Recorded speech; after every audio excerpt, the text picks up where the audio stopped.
Chapter 82. 0082 That's right. Yi Fan nodded and explained, she's a loyal fan of junk food. She likes to eat hamburgers and fries, and the cheaper and lower the grade, the more she likes it. In the past, when I was in the magnesium country, I saw her eat a $1 hamburger from Burger King several times. It was just 2 pieces of bread with a piece of meat and a few pieces of pickled cucumber. She could eat 7 or 8 of them. Feng Yuing asked curiously, I heard that the doctors in the magnesium country are very rich. Why is your friend so poor? She's not poor, she just likes this taste. Because she lived in the slums when she was young, the best she could eat was hamburgers and fries. Although she grew up and became rich, her taste didn't change much. Yi Fan said. I understand, what she eats is not food, but feelings. Feng Yuing said with a smile. Yi Fan reached out and pinched the woman's face. You really know how to speak, as expected of the head of the sales department. Stop pinching. It's embarrassing to be seen on the street, Feng Yuing complained shyly. The two of them walked into the McDonald's and looked around. Yi Fan quickly saw a blonde woman wearing a beige windbreaker, ripped jeans, and a cap in a corner. There were already 3 hamburgers, a Coke, a glass of juice, and 2 big bags of fries in front of the woman. The key was that the woman was already biting into a hamburger, shaking her feet in an intoxicated manner. Florica. Yi Fan pulled Feng Yuing over and sat opposite the woman. Ugh! The white woman raised her head and saw Yi Fan. She smiled in surprise and spat out some bread crumbs. Yi Fan, why did you come so late? I waited for you for half an hour, and I couldn't help but eat first. This burger with bluefin mushroom is really delicious. What kind of nonsense is this? I've never heard of it before. Yi Fan usually didn't eat hamburgers, so he had no idea what the woman was talking about. He pulled Feng Yuing to Florica and directly introduced her. Come, let's get to know each other. She is the Feng Yuing I mentioned before. Her brother, Feng Xiaowei, is the patient you want to treat. Feng Yuing was looking at Florica carefully. She realized that this woman looked quite unique. Her facial features were filled with the 3-dimensional feeling of a Western woman. She had a high nose bridge, a sharp chin, and a pair of blue-brown eyes. Walking on the street, she was definitely a Caucasian beauty with a high number of heads. Hello, my name is Feng Yuing. Nice to meet you, Dr. Ronida. Just as Feng Yuing entered, she asked the female doctor's name. However, Feng Yuing didn't know that this woman who looked a little sloppy and was eating cheap Western fast food was a giant in the medical world that countless rich and famous people could not see. Just call me Florica. You're Yi Fan's girlfriend, so there's no need to be polite with me. Florica bit her hamburger and licked her lips. Feng Yuing blushed and rolled her eyes at the man. Yi Fan must have said that to him. Since when did I become his woman? Do you think I want to? I didn't know that I was so famous in China. There were more than a dozen appointments, saying that they wanted to see me. I don't have time to care about them. If you didn't call me, I would still be doing my new research in Rochester, Florica said.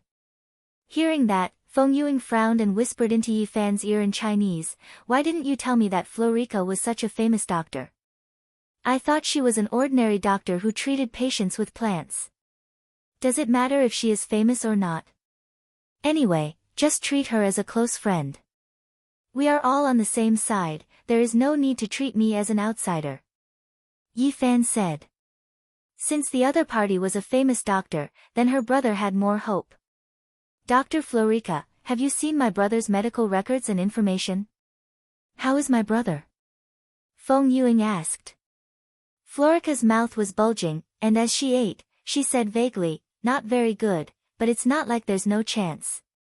I'll only know the specifics after the examination, using the latest scientific methods, so the information you guys gave me doesn't mean much. Then are you going to bring my brother to the magnesium country immediately? That's right, I'm leaving the day after tomorrow. Feng Xiaowei's patient also needs to be sent to our hospital within a week, Florica said. Feng Yuing hesitated for a moment, then asked, in terms of medical fees, what are the requirements? Florica said, for Yi Fan's sake, let's symbolically charge the lowest price. 1. Without waiting for Florica to finish, Yi Fan said, $10,000. That's about it. Florica's face turned green, her mouth was open, and her hand that was holding the hamburger trembled. 10,000? So cheap. Feng Yuing said in surprise. Yi Fan, on the other hand, looked at Florica with a smile and began to speak in a Romanian that Feng Yuing couldn't understand. You even dare to charge my brother-in-law's medical fees? Florica, do you want Mayo Medical Center to be blown to the sky? Florica swallowed her saliva and replied in Roman dejectedly, $10 million is the lowest price. I have to charge $5 million to treat the Saudi prince's cold. You are someone who is as rich as a country. If you don't give me such a small amount of money, you are too much of a bully. Don't try that, you don't lack money at all. Furthermore, I don't have any money on me right now. I lost all my money abroad, so don't even think about asking me for money. Yi Fan had a smile on his face, but his words were filled with a strong deterrent. Florica sullenly muttered, all right, who asked you to be the prince and my elder? Just treat it as me giving you and this Miss Feng a wedding in advance. That's more like it. Yi Fan laughed evilly. This crazy woman, she was still hoping to earn a sum of money from him. She was simply dreaming. Feng Yuing listened to the two of them talking at the side, but she didn't understand. What are you guys talking about? Was it really $10,000? Is there a mistake? Florica said, it's 10,000, because our center has a very high subsidy. Miss Feng, you don't have to think too much about it. Then what language did you use just now? Did you purposely lower the price for me? This way, I will feel very guilty. Feng Yuing said with a frown. Oh, it's Romanian. I'm talking to her about some personal matters. It's about her teacher, so it has nothing to do with us. Besides, does a doctor have to look at money to see a doctor? This is my duty. Yi Fan said with a smile. Although Florica's heart ached, she still said, yes, Miss Feng, don't worry too much about money. Although Feng Yuing felt that this matter wasn't that simple, she couldn't say much since Florica had bitten down on $10,000. Chapter 83. 0083 Yi Fan said vaguely, I don't know either, I've never calculated it before. Anyway, language is just a tool, it's the same as holding a few wrenches and screwdrivers in your hands, there's nothing special about it. Feng Yuing glared at him, knowing that the man didn't want to talk about these things, so she didn't ask any further. However, thinking that Florica was going to treat her brother in the future, Feng Yuing felt that she should get to know more about this famous doctor. Dr. Florica, you look so young. If I met you on the street, I definitely wouldn't have thought that you were already a famous doctor. You should be a young talent from the medical school, right? Feng Yuing said sincerely. Cough cough. Yi Fan, who was drinking Coke, couldn't help but choke. When Florica heard this, she grinned happily, is that so? Then guess how old I am this year. As if to make Feng Yuying's judgment easier, Florica even took off her cap and stroked her golden hair. Her skin was fair and tight, and her capillaries were also very thin. She didn't have the rough feeling of most Western women. Let me guess, 30. Feng Yuing felt that foreigners usually looked older. After Florica heard this, she giggled and proudly said to Yi Fan, your girlfriend said that I'm 30 years old. She's really a cute little girl. Feng Yuing felt a little puzzled, Yi Fan, what's wrong? Am I wrong? Yi Fan felt that the woman couldn't be blamed, so he replied, she's 63 this year. What? Feng Yuing cried out in surprise, causing the surrounding people to look over, thinking that something big had happened. The woman covered her red lips and looked at Florica in surprise. It was hard to imagine that this beauty in front of her, who looked to be in her 30s, was actually in her 60s. Don't be envious. If you also have professional medical knowledge and advanced maintenance methods, you can be like her. Of course, you also have to be very rich. Yi Fan said. Florica said, my research is mainly about prolonging human life, so it's not difficult for me to make myself look younger. Even though Florica explained it this way, Feng Yuing still felt that it was inconceivable. As a woman, of course, she was very envious. Knowing that the doctor sitting in front of her was actually an old lady, Feng Yuing became more reserved, but she felt more at ease. After all, the other party was an old doctor. After eating McDonald's together, the two of them said goodbye to Florica and made an appointment to go to Feng Yuing's place to visit Feng Shaoli tomorrow morning. Feng Yuing drove the car and brought Yifan back to Egret County. On the way, the woman's mood was also complicated, and she would glance at Yifan from time to time. Although your boyfriend is very handsome, there's no need to keep looking, Yifan said. TCH, I haven't agreed to be your girlfriend yet, Feng Yuing said. It's useless even if you don't admit it.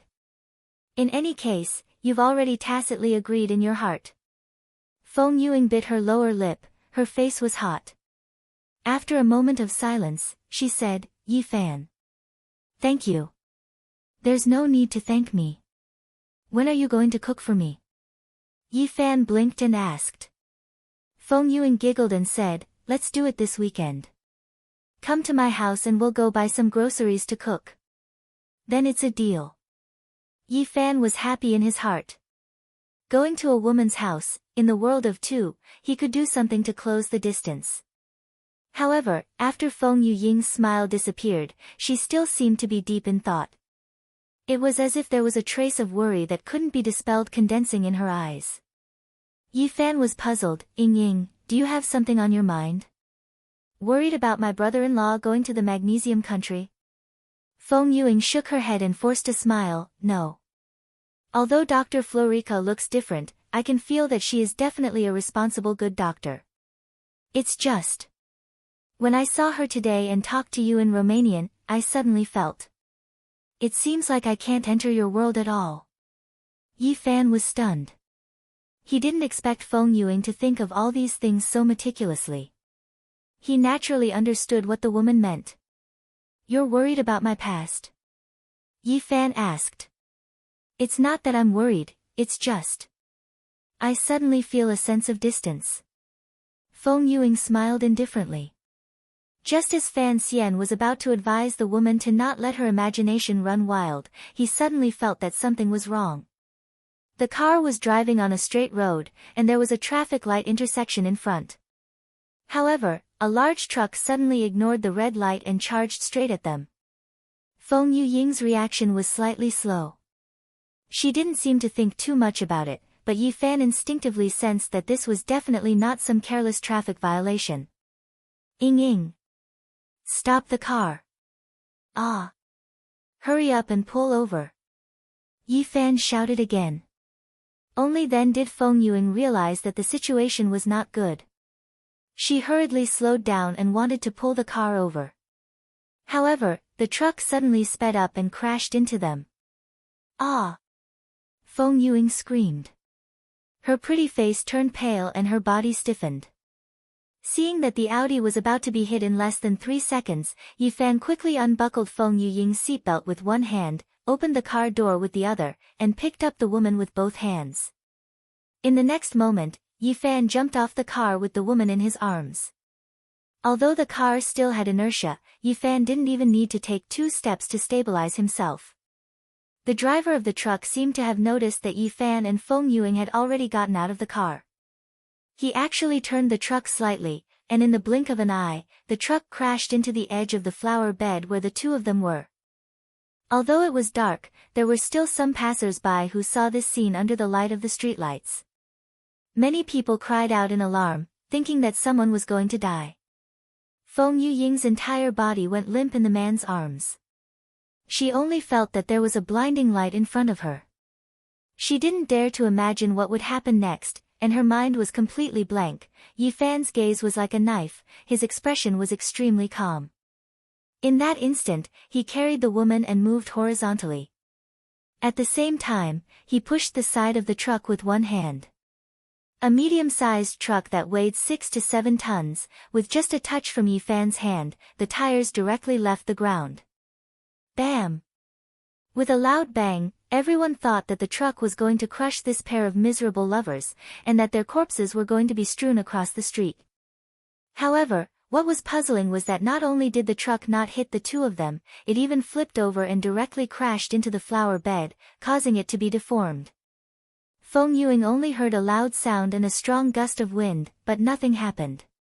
When she carefully raised her head, she realized that Yi Fan was looking at her with a gentle gaze. "It's okay, I'm here." Yi Fan smiled.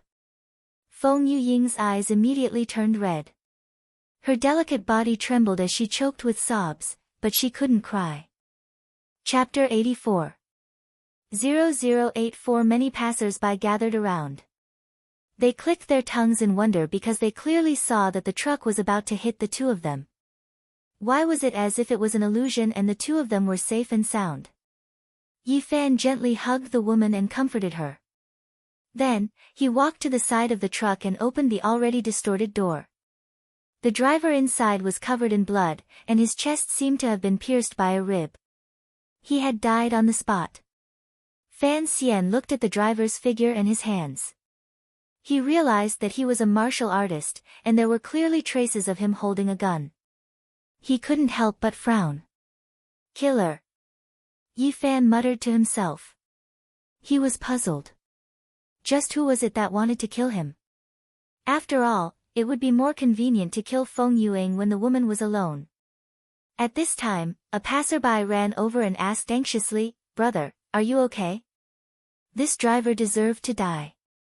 Who drives like this? Let's hurry up and call the police. This couple is really lucky. Something almost happened." Someone else discussed. The crowd naturally thought that this was an ordinary car accident. Yi Fan was too lazy to care if someone called the police, because he thought of a very bad situation. If this was an assassination arranged by the Zheng family, then it would be a big deal, because Su Qingxue was most likely alone at the moment. The Zheng family was schemed against by Su Qingxue and bought over the flying guest, causing the stock price to Waterloo and being forced into a corner. At this time, if they were to fight to the death, it was very likely that they would directly find the killer. Thinking of this, Yi Fan's heart was burning with anxiety. He quickly took out his phone and called Su Qingxue, but after calling twice, no one answered. Fan Xian became even more apprehensive. Could it be that after he left for a day, something happened to the woman? He immediately called his home in Egret County, and Aunt Jiang picked up. "Hey, Yi Fan, what's the matter?" "Aunt Jiang, did Qingxue go back?" Yi Fan hurriedly asked. "Miss, she called back today and said she had to work overtime, so she hasn't come back yet." Fan Xian had an ominous premonition in his heart. He quickly hung up the phone and ran to Feng Yuing. "Ying, take a taxi back first. I want to go back to the company." Because Feng Yuying's Audi didn't stop just now, it had already crashed into the roadside and was basically wrecked. But at this moment, Feng Yuing couldn't care less about her beloved car and asked, "Could it be CEO Su?" Yi Fan nodded and didn't say anything else. He turned around and ran towards the direction of the company. Looking at the man's anxious and worried look, Feng Yuing felt a strange feeling in her heart, but she didn't say much and watched the man leave quickly. Yi Fan's body was like a black shadow, passing through the streets and alleys at night. From time to time, he would jump on some roofs and walls. With almost an absolute straight line, Yi Fan ran back to the brocade building. He ran into the first floor and happened to run into Jiang Chao, the male security captain on duty. He grabbed Jiang Chao's collar and asked, "Is CEO Su off work?" Jiang Chao was shocked. Just as he was about to ask why Yi Fan had returned to the company, he heard this question and blankly shook his head. "All right. I don't think so. You're working overtime, aren't you her assistant?" When Yi Fan heard this, he anxiously rushed into the elevator. When he reached the 66th floor, Yi Fan quickly ran to Su Qingxue's office and pushed open the door. In the office, the lights were brightly lit. Su Qingxue was holding a pen and working seriously. When she heard a loud noise, she couldn't help but frown. When she raised her head and saw that it was Yi Fan, she frowned even more. "Why is it you again?" Su Qingxue said impatiently, didn't I tell you to leave first? Yi Fan acted as if he didn't hear the woman's complaints. With a calm face, he walked to the woman's desk. He picked up Su Qingxue's phone and looked at it. There were 2 missed calls, both from him. Why? Why didn't you answer the phone? Yi Fan asked in a low voice, his gaze sharp and dignified as he stared at the woman. Su Qingxue suddenly felt that the man was a little unusual at this moment. He was emitting an aura that made her heart tremble. It was as if a lazy cat had suddenly turned into a fierce tiger, making her very uncomfortable. However, with her stubborn temper, how could she be suppressed by a man? She lightly snorted and said, I don't want to take it, do I need a reason? If you don't want to pick it up, then don't pick it up. You're really willful. Yi Fan sneered. Hearing this, Su Qingxue felt a little guilty, but she still retorted, if you have something to say, then just say it. Why are you acting so weird? It's against the law not to answer your phone. Yi Fan looked at the unconvinced woman, his face revealed a strange evil smile, and slowly approached the woman. Seeing that the man's expression and gaze were becoming stranger and stranger, Su Qingxue couldn't help but feel a little afraid. She timidly said, You. What are you going to do? Yi Fan didn't reply at all. He suddenly made his move and picked the woman up from her seat. Then, with a flip, he made Su Qingxue lie on the table. Ah! You! Are you crazy? Stop! Su Qingxue cried out, her face pale from fright.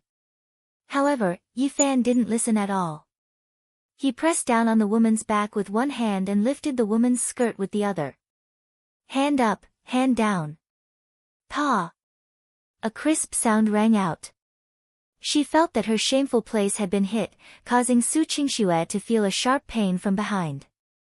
Then, a burning sensation spread throughout her entire body. Su Qingxue was stunned. She opened her big round eyes wide and her entire body froze there. She couldn't believe that she was actually pressed down on the desk by a man and beaten up. That part, Yi Fan. Are you going to die?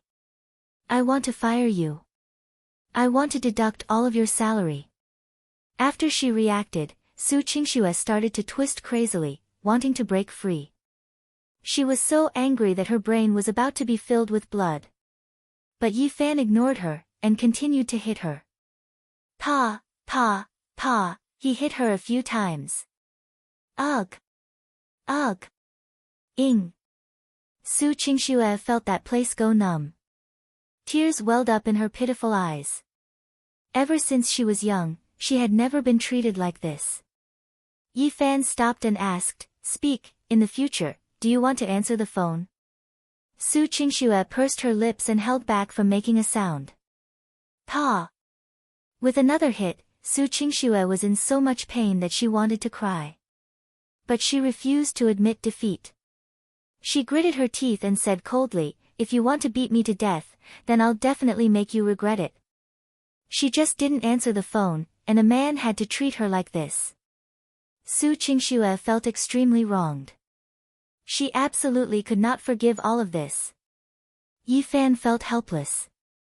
This woman was really stubborn. He shook his head and said, Do you think this is just a matter of answering a phone call? After hitting the woman so many times, his anger had dissipated quite a bit, so he also let go of Su Qingxue. Su Qingxue immediately stood up and felt a burning pain on her back. She couldn't help but want to curse, pervert. Sadist. What's so great about a man hitting a woman? Is there any other reason besides answering the phone? Chapter 85. 0085 Su Qingxue wanted to continue scolding and fire this guy, but seeing that it was Feng Yuying's call, she could only pick it up first. Senior sister, what's the matter? In private, Su Qingxue would often call Feng Yuying senior sister. Oh. Thank the heavens, Director Su, it's good that you're fine. Did Yi Fan go over? Did you see him? Feng Yuying asked. What do you mean it's good that you're fine? What happened? Su Qingxue heard a trace of strangeness and looked at Yi Fan in puzzlement. Feng Yuing explained, when I sent Yi Fan back just now, a truck came to hit us. Yi Fan suspected that the Zheng family wanted to send people to deal with us, so he hurriedly ran back to look for you. Oh right, Director Su, why didn't you answer the phone just now? Yi Fan called you but couldn't get through, we were all flustered. Su Qingxue stood on the spot in a daze, looking at Yi Fan in a daze. Feng Yuying's voice on the other side was almost inaudible. The anger in her heart suddenly dissipated, leaving behind only shyness and guilt, and a trace of indescribable sweetness and joy. No wonder he was so angry, so that's what happened. Su Qingxue muttered in her heart. Senior sister, are you alright? How is it over there? Su Qingxue adjusted her thoughts and asked. Feng Yuing sighed, the car was destroyed, but I'm fine. Luckily, Yi Fan brought me out of the car in time and avoided the truck. The truck driver was also dead. I was so scared that I almost fainted. It was too scary. If these are all assassins sent by the Zheng family, then you must be more careful, Director Su. Su Qingxue replied, but then she thought of something that she didn't understand. Senior sister, why did you send Yi Fan back? Are you very familiar with him? Su Qingxue asked. Feng Yuing immediately said vaguely and sluggishly, We are just friends. Let's have dinner together and send him back. Oh. Is that so? Su Qingxue didn't ask any further. She could already hear some things and a strange look appeared in her eyes. Yi Fan naturally heard the conversation between the two and couldn't help but sigh. When Feng Yuing faced Su Qingxue, she really couldn't keep any secrets. After hanging up the phone, when Su Qingxue looked at Yi Fan again, the atmosphere was obviously still a little awkward. Yi Fan, on the other hand, smiled and asked, CEO Su, are you going to fire me? Su Qingxue coughed twice and stroked her hair. Her exquisite and impeccable face still had a faint blush on it. Look. Seeing that you're loyal to your master, I'll spare you this time. Even Su Qingxue herself felt that she didn't have much confidence in what she said. She didn't dare to look the man in the eye, and her face was especially hot. When a woman was shy, she was like a pear blossom in the rain, a lotus flower with dew, a fairy descending to the world. Fan Xian couldn't help but sigh.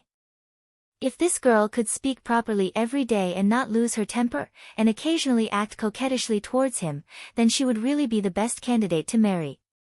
Not to mention anything else, just looking at her would allow one to live for more than 10 years.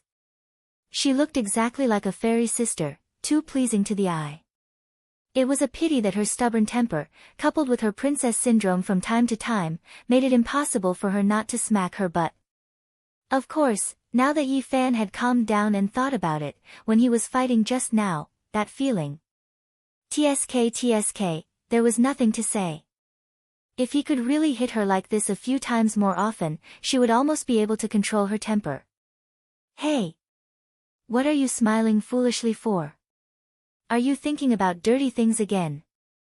Su Qingxue said angrily. Yi Fan came back to his senses and laughed. No, I was thinking, was that assassin sent by the Zheng family? No matter who sent him, you have to be careful. If there's one time, there might be 2 or 3 times, Su Qingxue said. Li Fan Xian patted his chest. Don't worry, as long as you keep me by your side, I guarantee that you'll be safe and sound. Su Qingxue rolled her eyes at him. Who would believe you? Don't be in trouble when the time comes. How could that be? As an all-rounder boyfriend, I can accompany you to eat, drink, and play. I can see my parents worship my ancestors, and I can go into the kitchen to warm my bed and protect my girlfriend. That's a piece of cake. Yi Fan said. What the hell are you talking about? I still have to work, so go to the side and stay there. Don't bother me. Su Qingxue said snappily. Yi Fan said, what time is it, still working? Have you eaten dinner yet? No, I won't eat until I'm done. Su Qingxue said. Yi Fan narrowed his eyes. You can do your work later, but people are made of iron and steel. If you continue like this, be careful of getting stomach problems. Aren't you annoying? I already said I won't eat. Su Qingxue complained. Yi Fan raised his hand. If you don't eat, do you believe that I won't hit you again? You dare. Su Qingxue subconsciously covered the back of her skirt with her hands. That place was still hurting. Who told her to be so delicate? This guy didn't have any protective feelings for the fairer sex. At this moment, her back must be red hot. Do you think I dare? Yi Fan approached the woman step by step, smiling evilly. Su Qingxue couldn't do anything about the man. To be honest, she was a little afraid, and her stomach was indeed hungry. All right then, seeing that you still have a conscience today, I'll go eat first. Su Qingxue said. Yi Fan smiled helplessly. This woman insisted on putting on an act, but he didn't mind. In any case, he just had to obediently go eat. After packing up their things, the two of them went downstairs to the garage. Yi Fan drove the car towards the nearby shopping mall. It was already so late, so it wasn't appropriate for Aunt Jiang to do it. Yi Fan planned to find a place with a lot of restaurants to eat. After entering the shopping mall, Yi Fan asked the woman, "What do you want to eat?" Su Qingxue looked around, but didn't answer. Instead, she asked, "What did you and Minister Feng eat?" Yi Fan was stunned. Does this have anything to do with what you eat? Can't I just ask? Why are you curious about this? Are you jealous? Yi Fan asked with a smile. Eat your head. Su Qingxue gritted her teeth and said, I just don't want to eat anything good. Yi Fan scratched his head, looked around, and saw a shop called Happy Dessert. He clapped his hands and said, That's right, don't you like to eat donuts? It seems to be sold there. Donuts? When Su Qingxue heard these 3 words, her big eyes lit up like a light bulb. She turned around and saw that there was indeed a format of pastries in the dessert shop, including more than a dozen flavors of donuts. Just as she was about to agree, Su Qingxue felt that something was wrong. She thought about it carefully, the way she ate donuts. Last time, a man saw her, would he think that she was stupid? What if he laughed at me? I can't be tricked by him. Chapter 86. 0086 Who cares if he's suitable or not, it's fine as long as you like it. Why are you thinking so much? Yi Fan felt that this consideration was unnecessary. Su Qingxue couldn't hold back the desire in her heart, so she could only say, then. Anyway, you told me to eat it, and I didn't choose it myself. Seeing that you performed well today, I'll accept this suggestion. Alright, I'm the one who invited you to eat. Yi Fan didn't know whether to laugh or cry. The two of them entered the dessert shop. When the shop assistant saw Su Qingxue's appearance, he seemed to be absent-minded for a moment. But very quickly, he enthusiastically asked, Welcome, please take a seat. What do you need? Yi Fan pulled out a chair and sat down with the woman. Then, he said to the woman, You order first. Su Qingxue looked at the menu, hesitated for a moment, and said, Then I want 4 strawberry-flavored donuts, and a cup of immortal grass and winter melon tea. Alright, Mississippi. After the shop assistant noted it down, he asked Yi Fan, What do you want, sir? Yi Fan was secretly happy in his heart. This woman clearly ate at home, but she only ordered 4. It was obvious that she was afraid that her donut demon king nature would scare the shop assistant. I want 8 donuts, 4 strawberries, 4 original flavors, and a cup of pearl milk tea. Yi Fan said. Hearing this, Su Qingxue couldn't help but look at the man in astonishment. The shop assistant hesitated and said, You too ordered 12 donuts? Do you want to pack? Yi Fan shook his head, I have a big appetite, just go ahead. Oh, I understand. The shop assistant didn't suspect too much.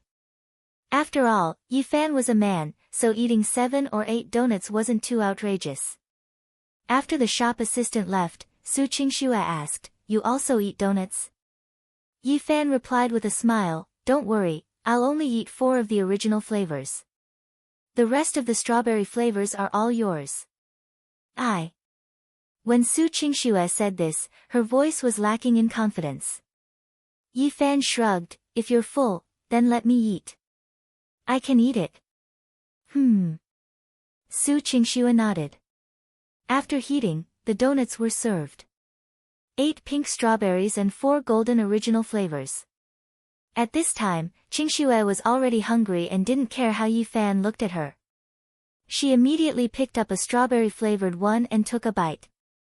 Her face was full of happiness and contentment, just like a little girl. Yi Fan looked at her with a smile, feeling that a woman eating donuts was even more exciting than him smoking. Is it that delicious? Yi Fan picked up the original flavor, took a bite, and said, I think it's just ordinary bread with icing.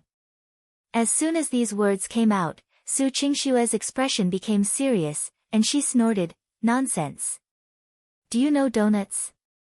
Fan Xian was shocked. What was going on?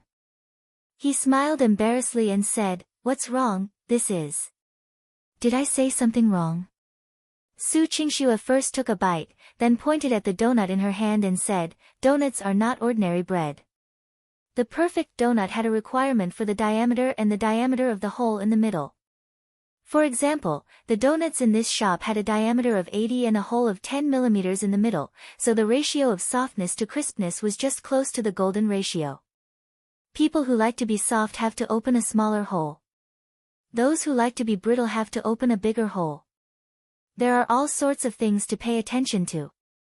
Furthermore, the amount of icing on the donut has to be just right. Normally, 5 to 6 grams is the best. This shop obviously has too much, but overall, it's not bad.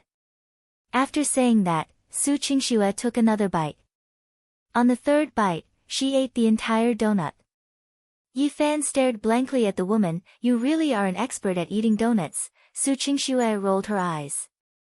She didn't have the time to care about Yi Fan and continued to eat the second one. In the end, all 8 strawberries were destroyed by Su Qingxue. Yi Fan ate the remaining 4, which was just nice. When the two of them left the dessert shop, Su Qingxue's face was flushed red. It was obvious that she was in a good mood. Yi Fan muttered in his heart. He couldn't tell that this woman was quite easy to raise. A few donuts had made her so happy. Are we going straight home or are we going to take a stroll in the mall? After leaving the shop, Yi Fan asked. Su Qingxue hesitated for a moment before saying, whatever. Yi Fan thought to himself, it was rare for the two of them to come to the mall, so he might as well bring the woman for a walk. She probably wouldn't have the chance to go shopping like this, so once she got home, she would definitely be working. Then let's walk around and see if there's anything delicious to eat. Let's buy some more. Yi Fan said. Do you think I'm a pig? You still want to eat? Su Qingxue pouted slightly. She felt that her image had probably been ruined by the donut. Yi Fan wanted to laugh in his heart because the woman's expression was really interesting, but he held it in and said, I want to buy some for Aunt Jiang to eat. What are you thinking? Oh. Su Qingxue heaved a sigh of relief. So that was what was going on, so she said, Aunt Jiang likes to eat sugar-fried chestnuts. All right, I remember there's one downstairs. We'll buy some when we go back. Yi Fan said. Su Qingxue smiled and nodded. After leaving the working environment, the woman relaxed a lot. This smile caused Yi Fan to be stunned. What's wrong? Why are you looking at me like that? Su Qingxue was puzzled. Could it be that there was some kind of breadcrumbs or icing on her face? Yi Fan said sincerely, I just feel that it would be great if you could smile more like this. Su Qingxue's expression froze, and a blush appeared on her beautiful face. She turned her head and said, Why should I smile? You look beautiful when you smile, Yi Fan said. Su Qingxue's face turned even redder, and she glared at the man, If you keep talking nonsense, I'll ignore you. Yi Fan clicked his tongue, and didn't want to provoke the woman anymore. He could understand why the girl was thin-skinned. The two of them strolled side by side in the shopping mall. Su Qingxue was still a workaholic after all, so when she saw some of the categories that her company operated, she would still take a look. As they walked, they would naturally talk. Yifan endured for a long time, but still couldn't help but ask, "Qingxue, why do you like to eat donuts so much?" "Just because you think it's delicious." Su Qingxue was staring at a display window when she heard this question. After pondering for a while, she faintly replied, "Before my mother died, she raised me alone. Our mother and daughter were very poor, and she couldn't give me anything delicious to eat, until one time, when I was 5 years old, she knew that I liked strawberries and bought me a strawberry-flavored donut as a birthday cake. At that time, I thought it was delicious, so I kept asking for more. But my mother didn't have that much money, so she promised to buy it for me on my birthday. A year later, on my 6th birthday, she also bought me a donut." Chapter 87. 0087 Yifan didn't expect that this was the reason why women like to eat donuts. To her, strawberry-flavored donuts were more likely to be the taste of recalling her mother. "I'm sorry, I didn't expect to ask such a sad question," Yifan said awkwardly. Su Qingxue shook her head. "It's already over, you didn't do it on purpose. Besides, I like to eat it. As I eat, I think about my mother. It's good to have something to rely on." Yifan thought about it and agreed. At least when Su Qingxue ate, her mouth was sweet. "What about you?" Su Qingxue hesitated for a moment and asked. "What about me?" Yifan was puzzled. "I told you about my mother, can't you tell me about your parents? For example, when I eat donuts, I think of my mother." "When do you miss them?" Su Qingxue asked. Li Fanxian was silent, his eyes filled with thoughts as he casually walked forward. Su Qingxue thought that the man didn't want to say it, so she pouted, "Stingy, if you don't want to say it, then forget it, at any time." Yifan suddenly replied. Su Qingxue stood still and looked at the man. Yifan's face revealed a trace of pain, and he forced a smile. "Every day, every second, at any time, even in my dreams, I will think of my parents, especially my mother." Su Qingxue didn't know why, but her heart felt as if it had been twisted by something.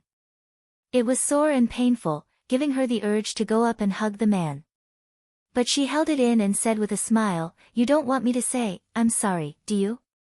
Yifan laughed heartily. "No, it's all in the past. Thinking about it is just thinking about it, right?" Su Qingxue pursed her lips and nodded. Although she really wanted to know why a man would feel so much pain when he mentioned his parents, she still held it in. After buying the sugar-fried chestnuts, the two of them went back. In the car, Su Qingxue, who was sitting in the back row, received a call from Qinya. "Qinya, how is the investigation going? Who does Dr. Ronida want to see?" Su Qingxue asked. "Director Su.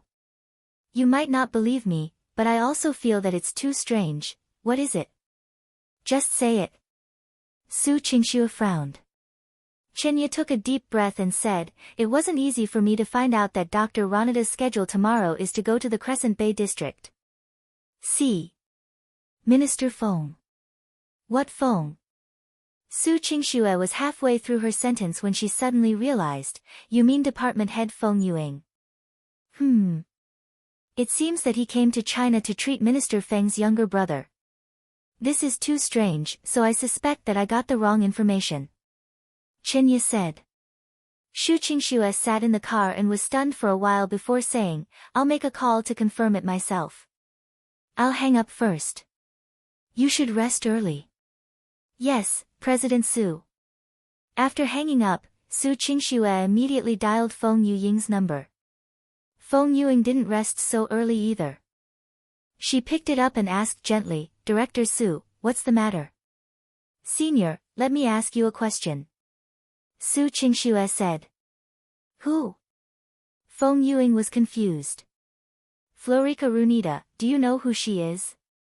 Feng Yuing was stunned for a moment on the other side of the phone. Then, she came to a realization and asked, "Director Su, did Yifan tell you?" "Of course I know. She's coming to my house tomorrow to treat my brother."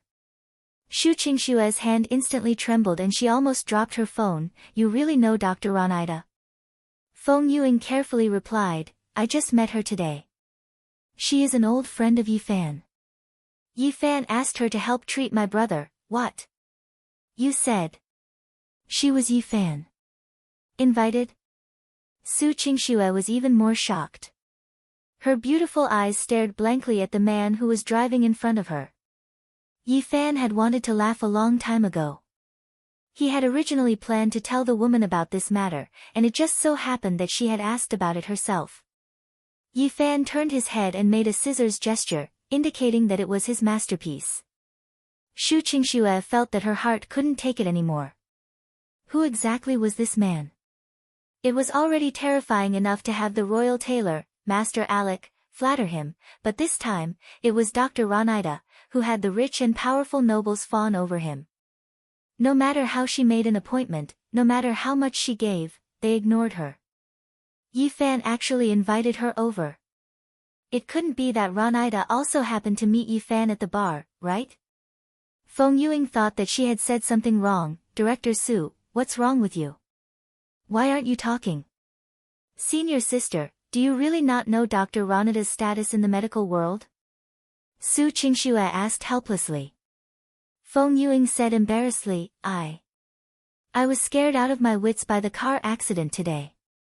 I just took a hot bath and felt better. I haven't had the time to check it out yet. Then go and check it out. I'll hang up first. Su Qingxue ended the call. The woman took a deep breath and asked, why didn't you say so earlier? Yi Fan innocently turned around. Beauty, did you forget that I went into your office in the afternoon and asked about your grandmother's condition? It's not that I don't want to say it.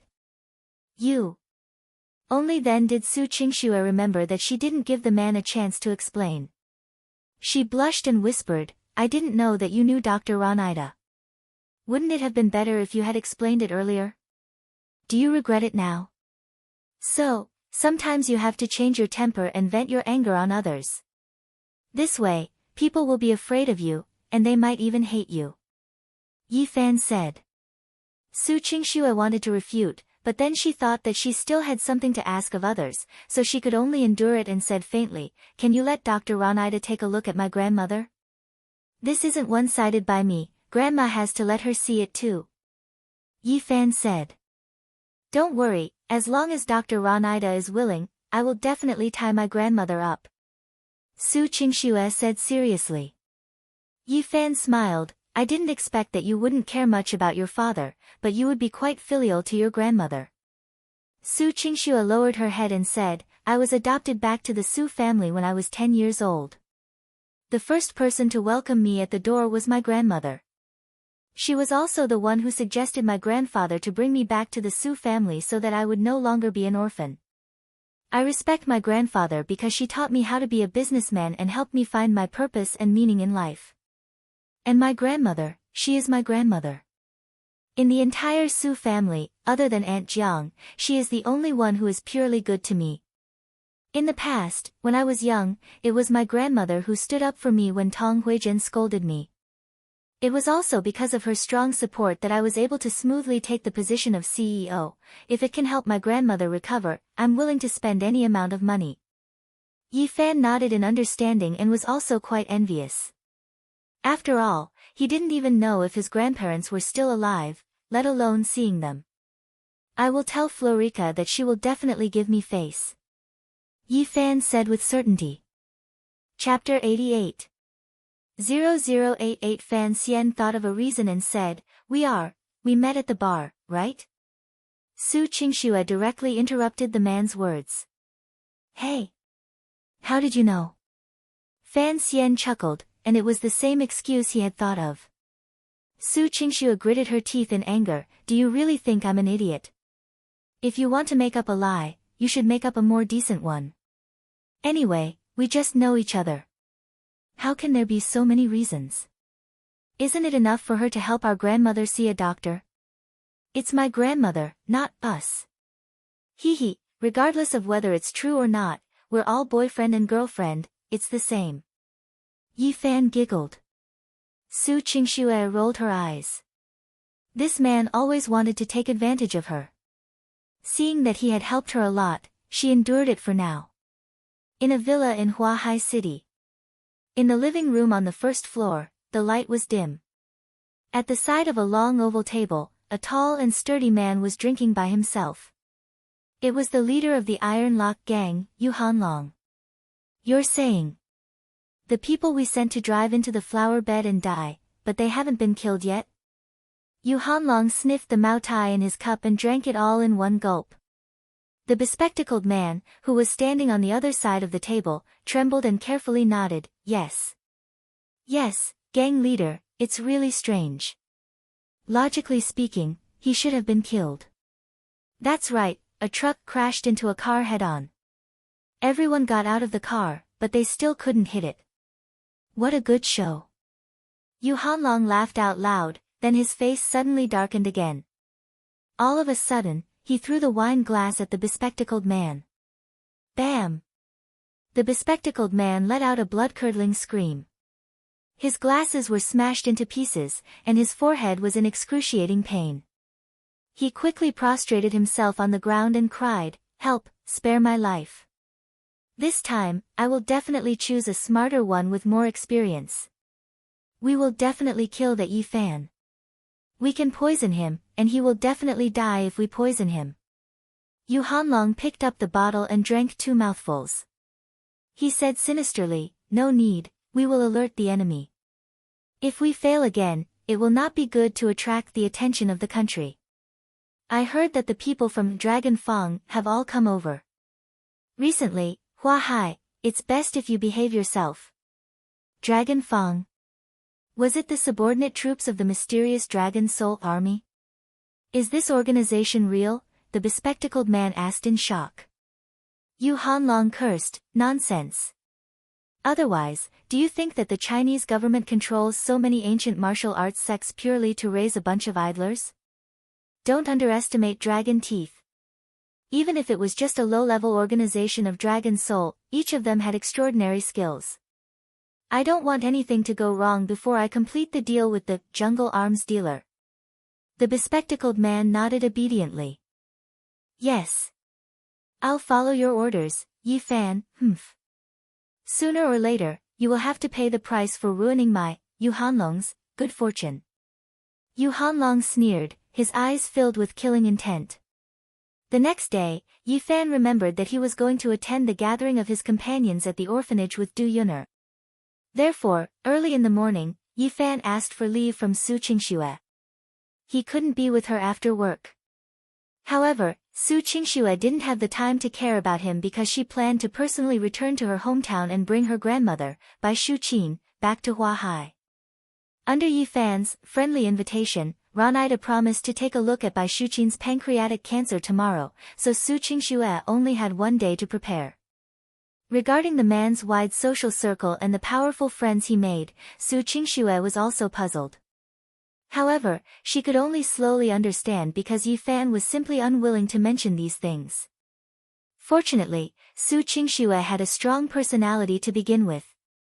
Even if the man didn't tell her, she still had the will to fight. Sooner or later, she would figure out what was going on behind this. At the same time, Su Qingxue and Feng Yuing weren't in the company for the whole day. Other than having lunch, Yi Fan was also able to bicker with Su Lingshan.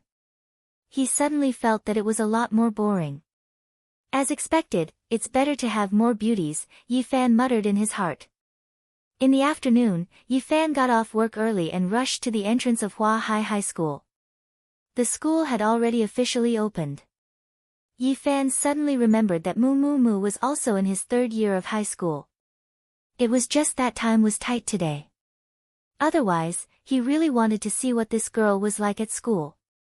Just as he was about to go in, he discovered that there was already a slim and graceful girl standing under a large camphor tree. The girl was wearing a floral dress and had long hair that draped over her shoulders. Her facial features were exquisite, her neck was slender, and she looked simple and fresh. "Brother Yi Fan." When Du Yun'er saw the man, she happily ran over, "I knew you would be here soon. You're always so punctual." Yi Fan clicked his tongue and looked at her for a while. Yunner, why do you look like a famous model when you dress up a little? It's such a pity to be a teacher. Does it look good? I bought this dress a long time ago, but I didn't have the nerve to wear it. Du Yunner smiled shyly. It has nothing to do with the dress, the main thing is that the person is beautiful. Yi Fan said seriously. A blush appeared on Du Yunner's face, and her heart felt as if it was filled with honey. Brother Yi Fan, don't say any more, it's really embarrassing. Yi Fan laughed and didn't tease this pure girl any further. They took a taxi together and rushed to the meeting point.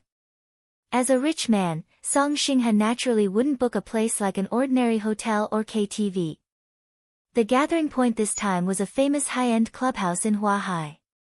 There was food, drink, and play inside. The price was high, and ordinary working-class people really couldn't afford it. Arriving at the entrance of the clubhouse, Yi Fan raised his head and saw a simple and elegant signboard with the words, Cloud Clubhouse, written on it.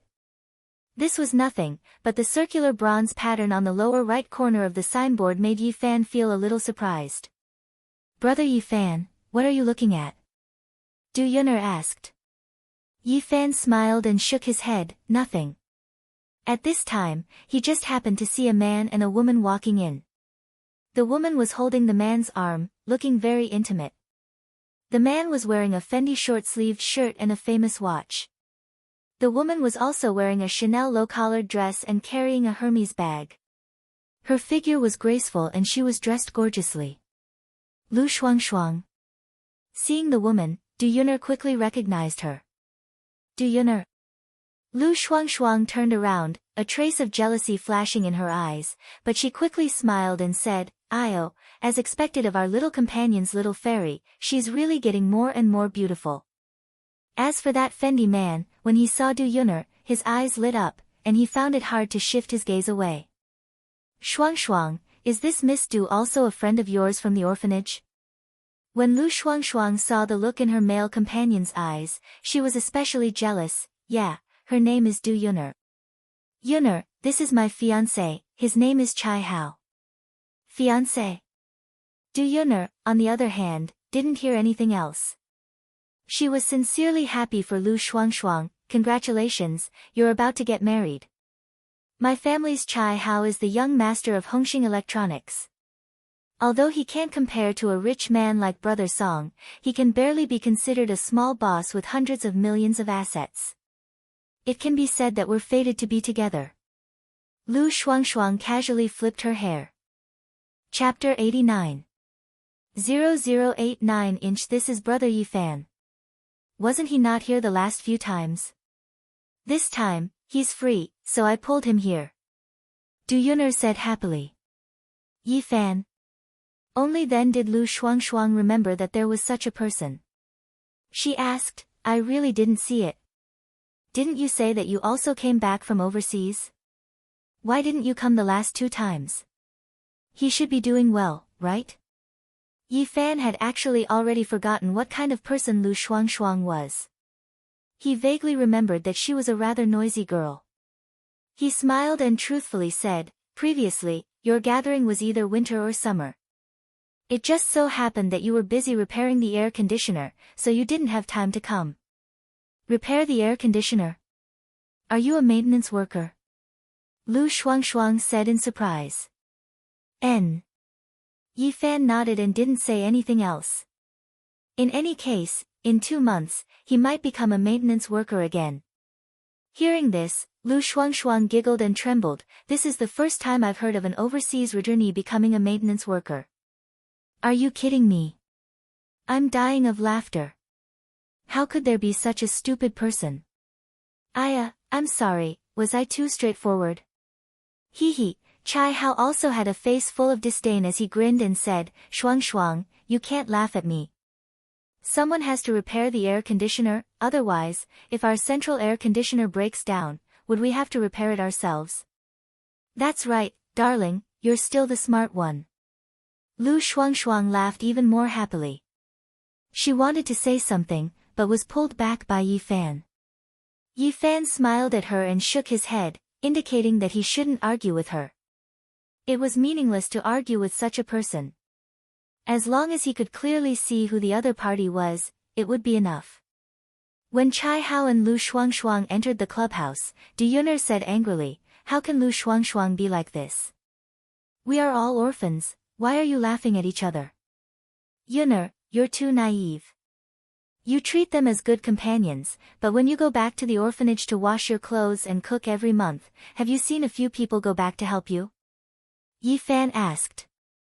Indeed, there were very few orphans who were willing to go back to visit President Li when they grew up, let alone volunteer. That's how society is. In many people's eyes, other than money, they only care about fame. To them, the experience in the Welfare Institute is a humiliation, a stumbling block. If it wasn't for the fact that Song Xinghe is now a rich and powerful person, do you think that they would come to a gathering if an ordinary person were to invite them? That won't happen at all. Yi Fan smiled and shook his head. After Yun'er heard this, her eyes reddened and she faintly said, "Hearing you say that, I don't even want to go in anymore." Yi Fan smiled, "You're already here, but if you don't go in, people will say that you don't fit in and are putting on an act. Besides, they're all doing it for themselves, so they're not bad people. Don't think too much into it, just be happy." Brother Yi Fan, I feel that your thoughts are very mature. When I'm with you, I can always learn a lot of things. Worship me? Then call me big brother, it would be best if you could kiss me. Yi Fan pointed at his own face. Du Yun'er giggled and rolled her eyes at him, "You're not being serious again. Let's go, I'm hungry, let's go eat first." Yi Fan smiled and was about to follow the girl into the clubhouse when he felt a pair of eyes staring at him from behind. He couldn't help but turn his head. From afar, he saw a white Bentley Mulsanne parked in a VIP parking space. Because of the window glass, he couldn't see who was inside. "Brother Yi Fan, what's wrong?" Du Yun'er saw that the man was still standing there. "Oh, it's nothing. It seems that because I'm handsome, someone is staring at me," Yi Fan said. Du Yun'er hit him and shook her head with a smile. She really couldn't do anything to a man. Following the waiter, the two of them arrived at an elegantly decorated, exotic private room. There were already a table full of men and women. Seeing Chai Hao and Lu Shuangshuang at the door, they were already there chatting with the others. Yun'er, a man with a height of more than 1.8 meters, neatly combed hair at the back of his head, a dignified appearance, and dressed with the demeanor of a superior, stood up from the master's seat and welcomed Du Yun'er with a smile. "Brother Song." Du Yun'er politely smiled. Song Xinghe's eyes looked at the girl with a burning gaze. After looking at her for 5 to 6 seconds, he turned to Yi Fan. "Yi Fan." Only then did Yi Fan know that this was the grown-up Song Xinghe. He couldn't help but narrow his eyes and carefully size up Song Xinghe's figure and steps. Strange. This kid, he's hiding it well. Although Yi Fan sensed a lot of information in his heart, Song Xinghe's matter didn't have much to do with him. Who didn't have a little secret? Therefore, Yi Fan pretended as if nothing had happened and greeted him with a smile. "Long time no see, Xinghe." When they were young, because of Du Yun'er, they were very close and had many unforgettable memories, so they called each other quite intimately. Song Xinghe smiled and stepped forward to shake hands with Yi Fan. When Yi Fan touched Song Xinghe's hand, it confirmed some of his guesses. "It's been more than 10 years since we last met, I really can't recognize you. Come, sit down, there's no need to be polite." Song Xinghe had the magnanimous attitude of a successful person. As soon as he sat down, Lu Shuangshuang began to say with a mysterious smile, "Guess what the little tyrant Yi Fan from back then is doing now?" Because Yi Fan was more aggressive in the orphanage when he was young, even the older children were afraid of him, so he was called the little tyrant. Judging from his attire, he should be doing quite well. "Last time I heard from Yun'er, wasn't he a returnee?" A short-haired girl called Gu Jiangyan said. "Yeah, Yi Fan was so busy with work before, he should have made a lot of money, right?" Another man called Lai Xiaoxiu guessed. Lu Shuangshuang laughed out loud when she heard this. "He's an air conditioner repair, so of course he's busy in the summer and winter." What? The group of people at the table all stared at Yi Fan with their mouths agape. Although there were some people who weren't doing well, they still had decent jobs. They all had no parents, so they would naturally compare themselves with each other. Those who were doing poorly wouldn't come for the sake of their pride. Hearing that Yi Fan was just an air conditioner repair worker, everyone's gaze towards him became much colder. Some of them even carried a trace of contempt. She said with a cold face, "It's not like I stole it or stole it. It's not like brother Yi Fan repairing electrical appliances is shameful." Lu Shuangshuang sneered, "Yuner, we are not mocking Yi Fan. It's just that no one would have thought that the little tyrant from the orphanage back then would not be able to make a name for himself. What a pity. What's the use of fighting fiercely in society? The key is still to see the brain." Lai Xiaoxiu raised his glasses. "Why do you sound like you're saying that Yi Fan is stupid?" Gu Jiangyan giggled. Chapter 90. 0090. If she had known earlier, she wouldn't have let Yi Fan come over. She looked at Yi Fan beside her, only to see that the man wasn't angry at all. Of course, Yi Fan wouldn't be angry. If he were to be angry with these guys, wouldn't he be on the same level as them? To Yi Fan, this situation was quite interesting. It was as if he was looking at a group of idiots bragging. "Why are you guys like this? This is brother Yi Fan's first time here, and you're already talking about him like this. Is his job really that important?" Song Xinghe glanced at Yi Fan and smiled. "I think Yuner is right. It doesn't matter what kind of work you do. After all, you need people to do it for every position. Let's not talk about this anymore. Everyone, raise your glasses. I thank everyone for giving me face." The group of people immediately smiled in agreement, praising Song Xinghe for his high cultivation and approachable. After they started eating, delicacies were served one after another. Most of them were expensive dishes, causing everyone to flatter Song Xinghe once again. "I heard that this Cloud Club has an elite membership system. It only invites people and doesn't openly accept members.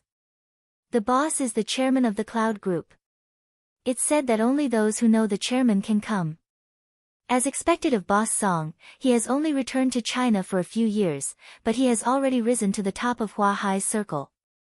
Lu Shuangshuang said. "Is it really opened by Cloud Real Estate? I heard that Chu Yunyao from the Clouds is from a large family and has a strong background. Therefore, after investing in Hua Hai for almost 10 years, no one dares to offend her.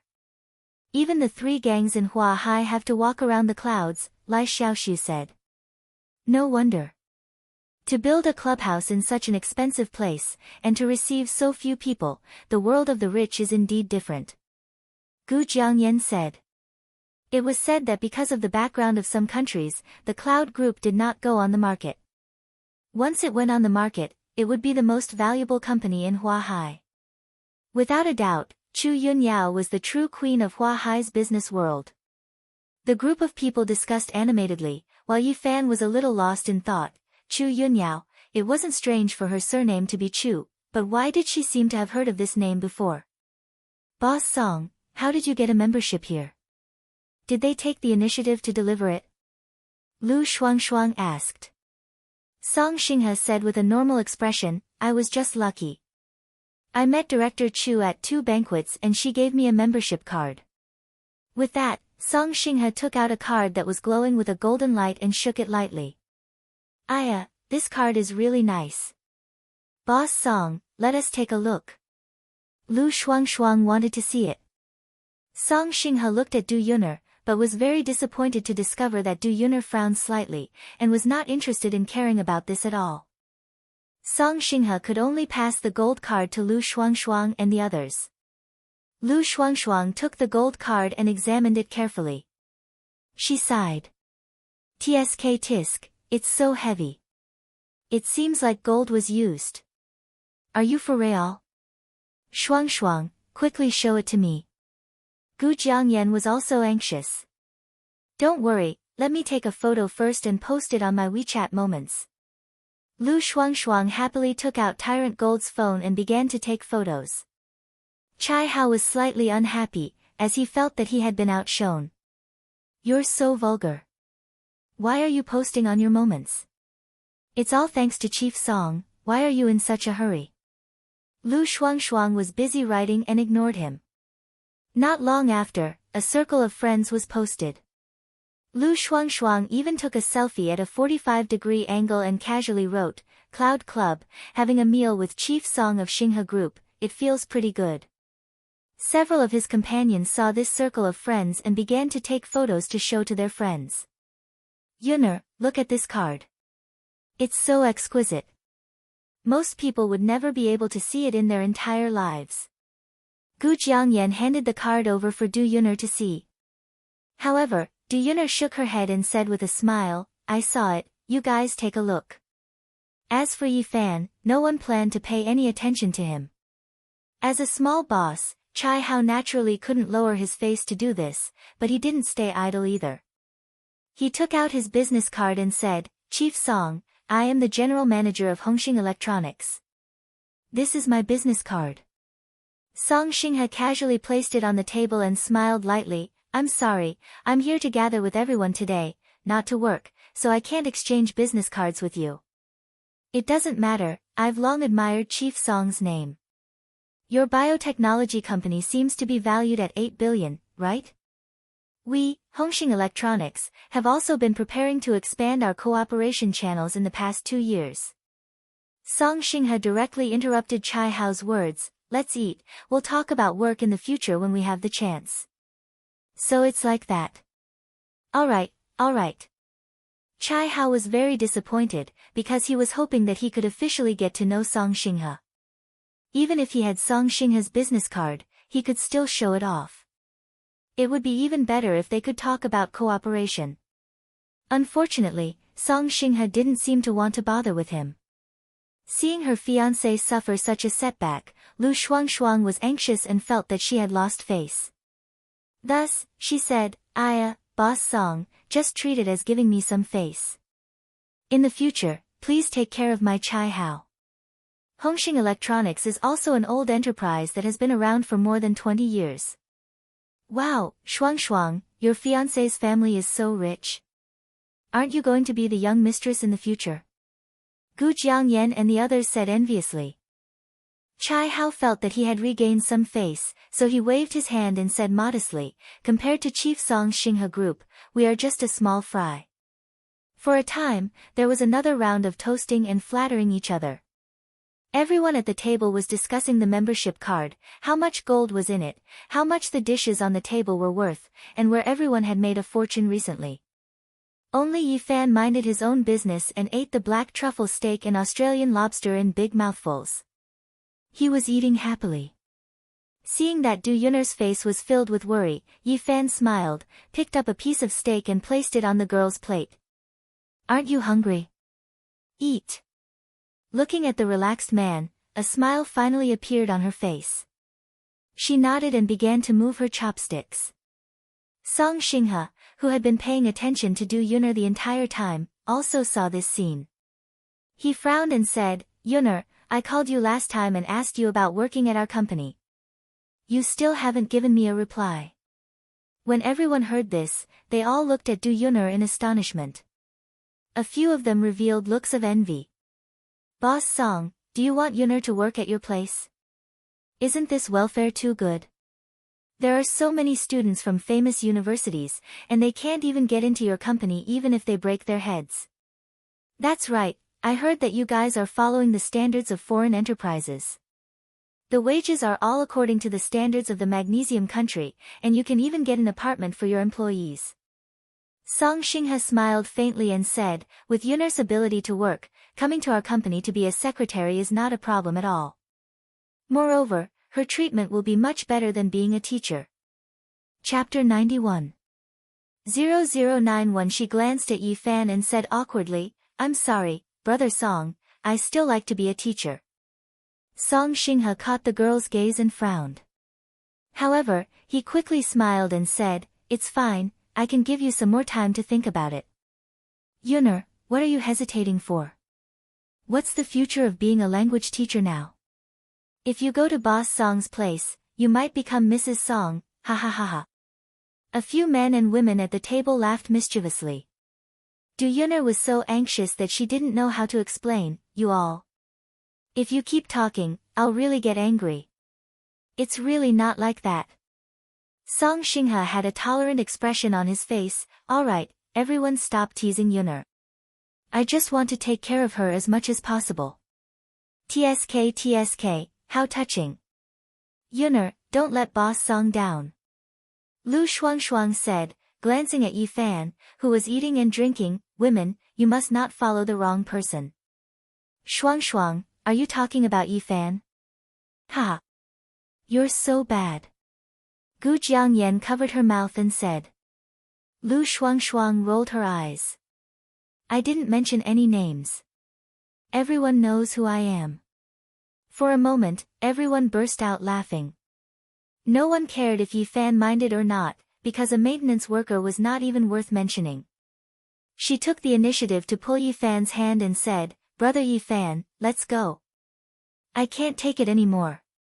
Yi Fan had just rolled up a duck roll, put enough cucumbers and green onions, dipped it in the sweet sauce, and was eating happily. When he was pulled by the girl, he could only get up and say, What's wrong, Yun'er?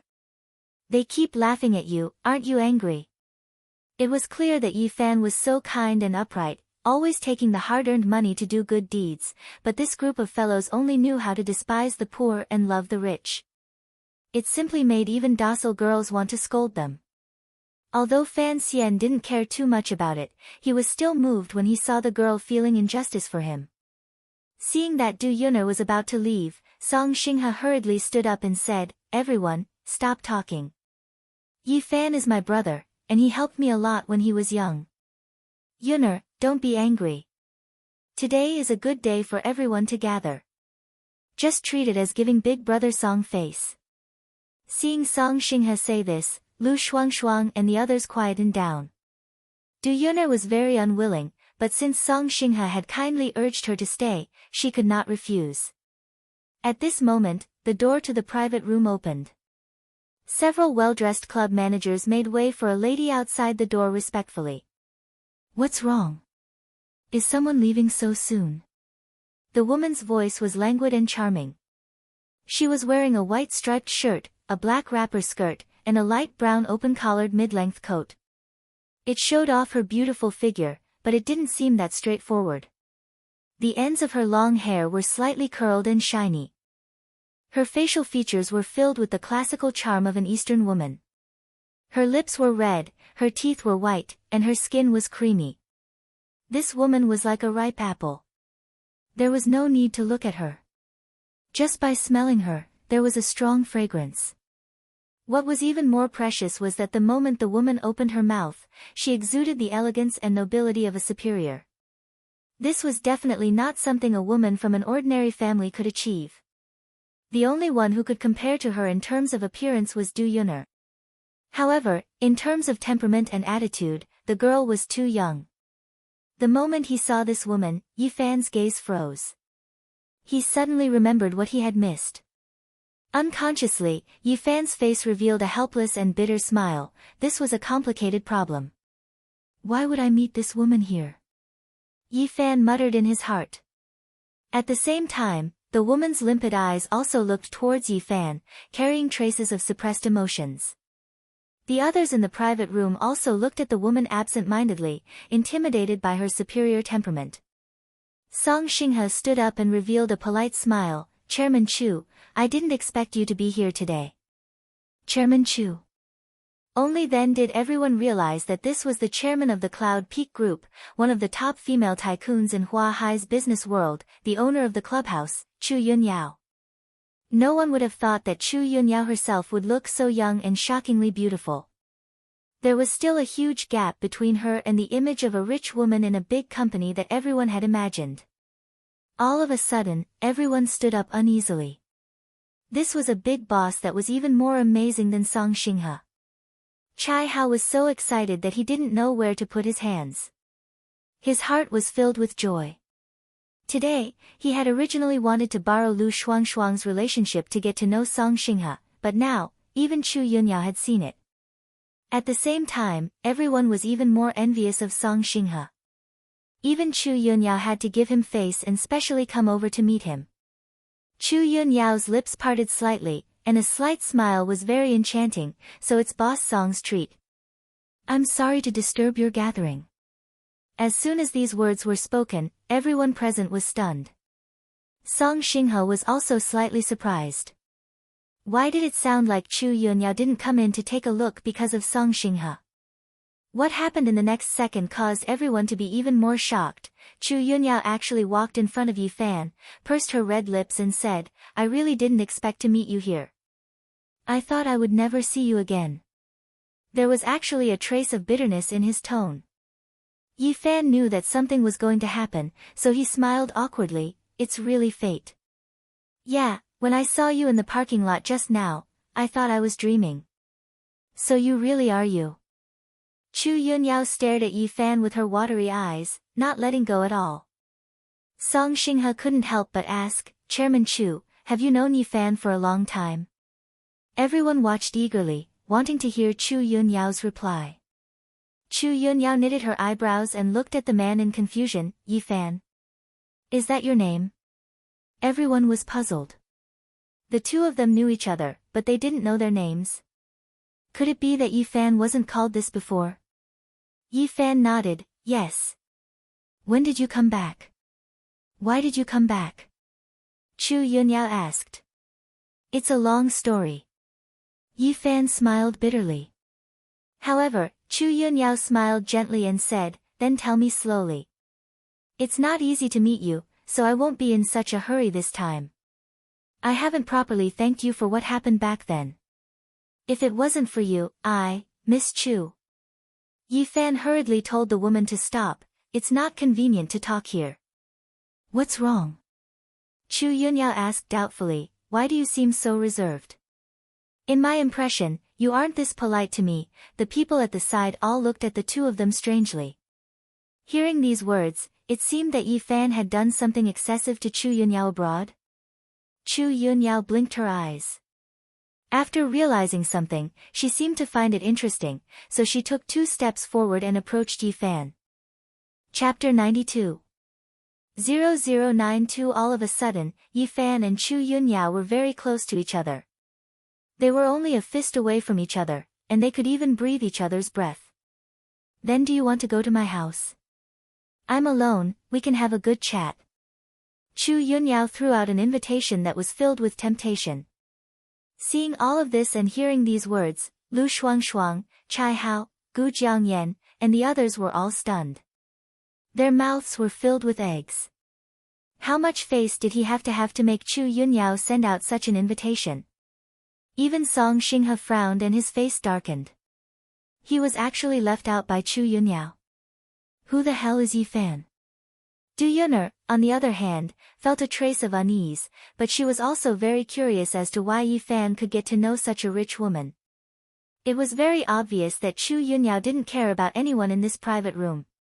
She only walked in with great fanfare for Yi Fan.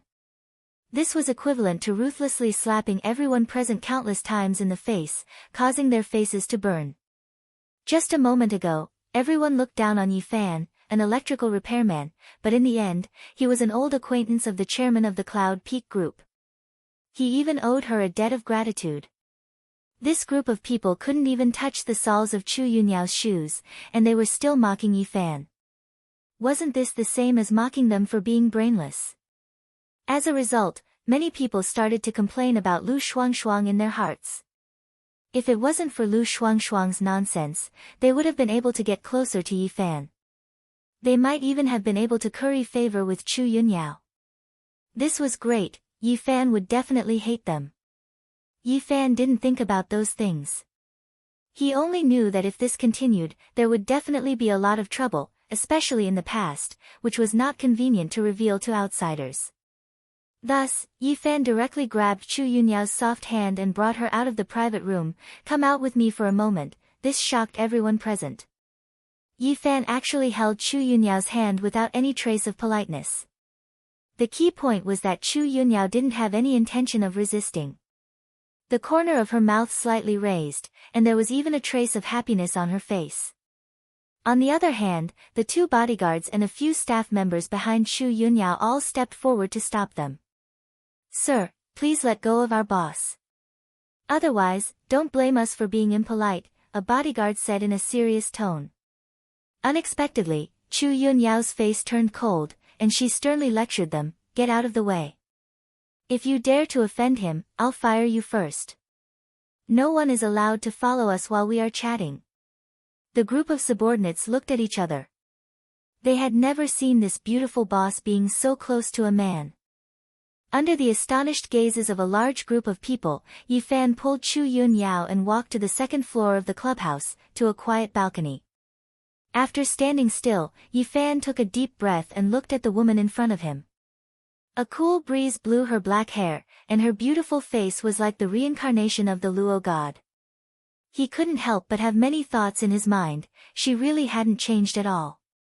She was still as beautiful as ever. Compared to her previous naivety, she was now more mature and elegant. My hand is hurting from your grip. After being reminded by the woman, Yi Fan realized that he was still holding her soft little hand. Sorry. Yi Fan let go of the woman. Chu Yunyao mischievously blinked her eyes. It doesn't matter if you want to hold it for a while longer. In any case, you were even more excessive 7 years ago. Gudong, Yi Fan swallowed his saliva. This was what he was most conflicted about. He smiled stiffly and said, hee hee. Your memory is really good. Chu Yunyao also seemed to remember what happened back then. Her charming face blushed, and her beautiful eyes flickered as she said, can you tell me now? Why did you suddenly appear in Huahai? Yi Fan sighed, something happened, and I'm tired of my previous life. I want to change my living environment and live a good life.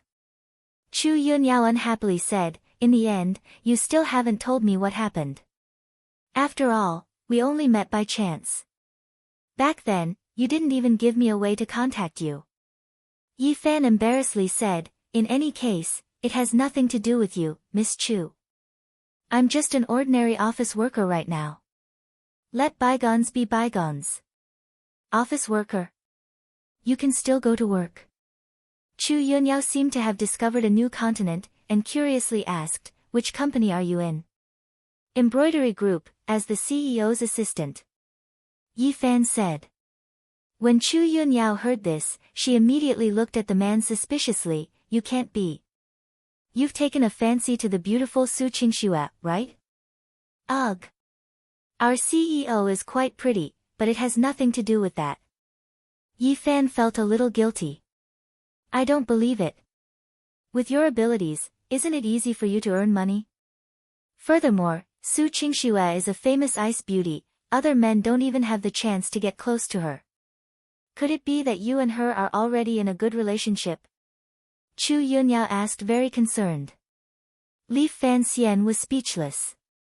This train of thought was jumping too fast.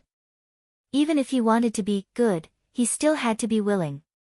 Miss Chu, don't think too much about it.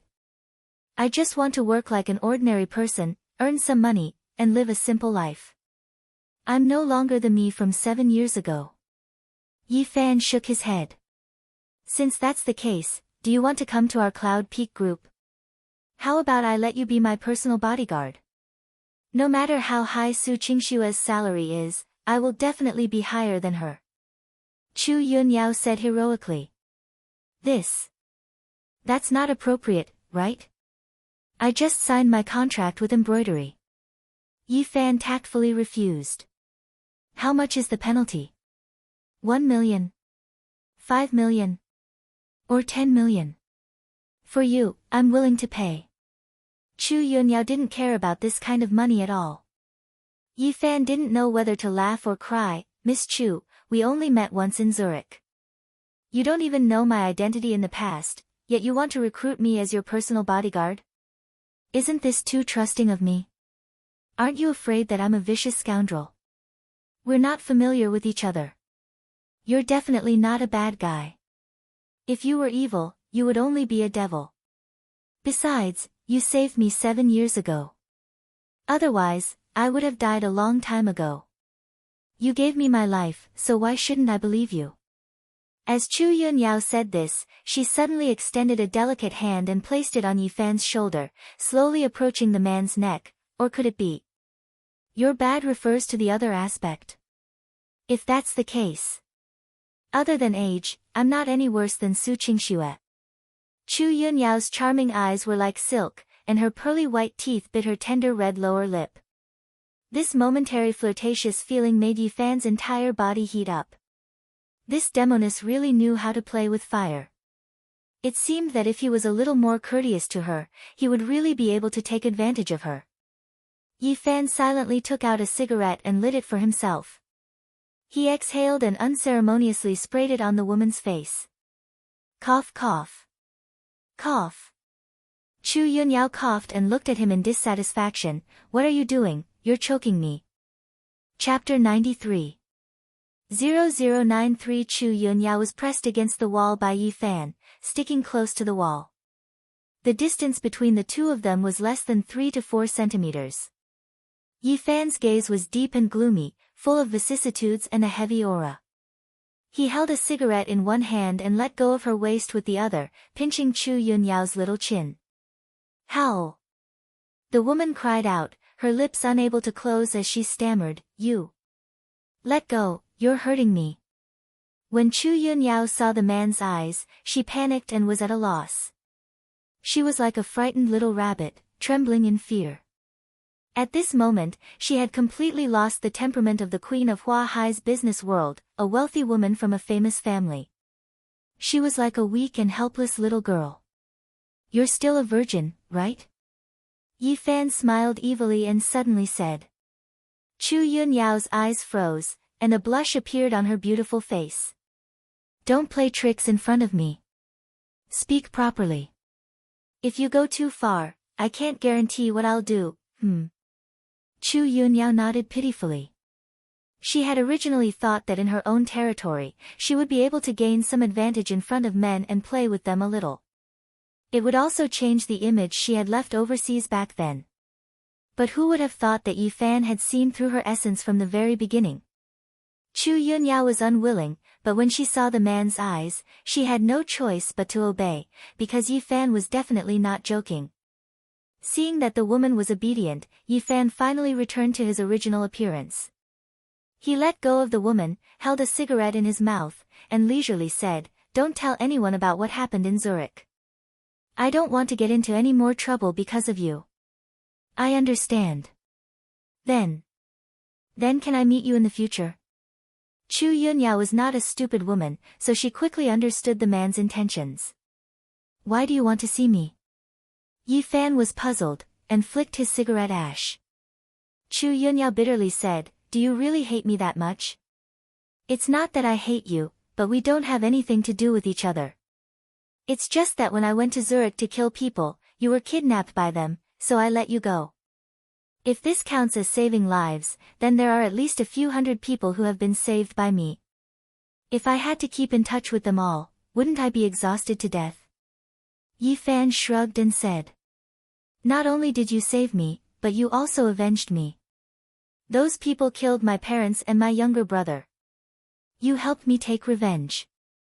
You even gave me travel expenses back home, and you even helped me walk out of the shadows, although the methods you used were a little rough. Chu Yunyao's face turned red, she raised her eyes and said, But I have always remembered your kindness. These past 7 years, I have always sent people to look for you, but I don't know your name or where you came from, so I haven't heard from you. You still sent someone to look for me? Yi Fan couldn't help but laugh strangely. Could it be that you want to repay me with your body?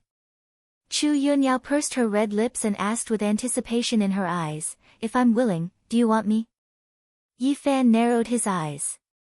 After he finished smoking, he threw away the cigarette butt and let out a sigh. Although this proposal is very tempting, I still want to live a peaceful life. If I get involved with you, there will definitely be a lot of trouble. After all, I can't be like before, wandering around the world and just leave. Yi Fan said. When Chu Yunyao heard this, she immediately said happily, It seems like you plan to stay in Hua Hai for a long time. Then can I go find you in the future? Yi Fan was very puzzled. Miss Chu, with your Tan City's Chu family's status in China, even if you want to find a bodyguard, you should have as many as you want. Why do you have to find me? Hearing that, Chu Yunyao's expression showed a trace of vigilance as she asked, how do you know? I'm from the Tan City's Chu family. Have you investigated me? Yi Fan chuckled. This woman finally didn't plan to act, so he pointed to the signboard of the Cloud Club not far away. In the thousands of years since the ancient times of China, only a clan that can be called an emperor can have its own family emblem. Moreover, only the direct descendants of the clan can have the family emblem engraved on their own clan property. Once the clan is destroyed, the family emblem will also disappear into the long river of history. As far as I know, there are still more than 20 famous families in China that have family emblems. The Chu family of Tan City has been around for more than 1,100 years and has always been one of the top families in Xia country. The family emblem is the pattern of the Qian Fengquan treasure iron coin. That was the currency used by the Chu family when they founded the country. Chu Yunyao's expression was unsettled. She stared at Yi Fan and her pretty face turned cold. Just who are you? Why are you so familiar with the famous families of China? Familiar? I just know a rough idea. Yi Fan took out another cigarette, lit it for himself, and puffed out the smoke. Chu Yunyao smiled. I am indeed a member of the Tan City's Chu family, but what does this have to do with me looking for you to be my bodyguard? You are my savior, I trust you, and I've waited for you for 7 years, can't you take pity on me? Yi Fan looked at the woman playfully. Alright, since we've already said this much, can we stop acting? You're not tired from acting, but I'm tired from watching. I admit that your acting skills are excellent. First, you are a love-struck girl who has been waiting for many years, reuniting with me after a long separation, then a charming and enchanting beauty who wants to devote her life to me, followed by a pure and innocent virgin, timid and afraid. You're acting, but none of them are the real you. Tell me, how did you find me, and what exactly do you want? When the woman heard Yi Fan's words, her face became colder and colder. In the end, Chu Yunyao's face was already expressionless, like a beautiful robot, her eyes staring straight at the man. How do you know I'm acting? I shouldn't have been negligent, right? Chu Yunyao coldly asked. Li Fanxian grinned. Your performance is indeed flawless, but when I saved you 7 years ago, I already knew that the appearance you displayed was all your disguise. Why? Chu Yunyao revealed a trace of surprise. She didn't expect that 7 years ago, the man had already seen through her. Back then, when your parents and little brother were killed by those killers, I saved you and brought you back to the hotel. Do you still remember the first thing you said to me? Chu Yunyao thought for a moment, then shook her head and said, I forgot, what did I say? Say, you're so thirsty. Yi Fan looked at her playfully. A woman whose own parents and younger brother have just died, only cried for less than an hour. When she returned to the hotel, she said she was thirsty and asked me, a stranger, for water. Others might not find it too strange, but unfortunately, I don't think that's a normal reaction. In your heart, you weren't too sad about the death of your family. You quickly dealt with the unnecessary negative emotions and began to think about what to do next. Chapter 94 0094 My guess is that you have an affectionless personality disorder, an emotionless personality disorder, right? Yi Fan asked with a smile. Chu Yunyao knew that there was no point in denying it. You are really experienced and knowledgeable. Aside from my mother, you are the first person to discover this secret. If I can kill you, you will die today. TSK. As expected, in order to achieve your goal, you will do anything. Even if it's your savior, you will still have to die if there's a threat. This really suits your illness. This isn't an illness, it's just that the heavens have saved me a lot of unnecessary trouble, so that I won't be disturbed by unnecessary emotions. Chu Yunyao lightly said. Yi Fan nodded. You can understand it that way. But don't worry, I'm not interested in talking to others about this. Chu Yunyao took 2 steps forward and met Yi Fan's gaze. Since you knew from the beginning that I was acting, why did you still cooperate with me? Fan Xian shrugged, just like 7 years ago, you and I met by chance, there's no need to expose us. As long as we don't meet again in the future, what kind of person do you have to do with me? Now, haven't you exposed it? I just want to tell you that I'm not interested in being used by you and being your chess piece. So, I won't be your bodyguard, or anyone else. A cold smile appeared at the corner of Chu Yunyao's mouth, although I don't know what kind of feelings a woman has for a man, but I like you. Yi Fan took a deep breath of smoke. This kind of liking really made him feel cold. However, Chu Yunyao changed the topic, there's one thing you guessed wrong about. Oh. What is it? Yi Fan was curious. Chu Yunyao said, I didn't find you on purpose. Meeting you today is really fate. Fan Xian laughed at himself, in that case, I should have this calamity in my life. It is indeed your tribulation. Chu Yunyao said, since you know my secret, from now on, it is impossible for you to have nothing to do with me, unless you die, or I die. Yi Fan spat out the second cigarette but, stepped on it, turned around, and walked back into the house. Then you can only pray that I won't ruthlessly destroy a flower one day. After saying this, Yi Fan had already left the balcony. Watching the man walk away, Chu Yunyao took out her phone and dialed a number. It's me. Go and find someone, called Yi Fan. I want all the information about him. After giving her instructions, a complicated look flashed across Chu Yunyao's eyes. Then, she tidied up her hair and clothes, once again revealing a noble and elegant smile, and walked into the clubhouse. Yi Fan chatted with Chu Yunyao on the balcony for less than 10 minutes, but to the people in the private room, they had mixed feelings and felt that a long time had passed. It was especially so for Lu Shuangshuang and Chai Hao. They were so regretful that their intestines were going to rot. Their expressions were extremely unsightly, and their hearts were restless. Song Xinghe suspiciously asked Du Yuner, is Yi Fan really just a repairman?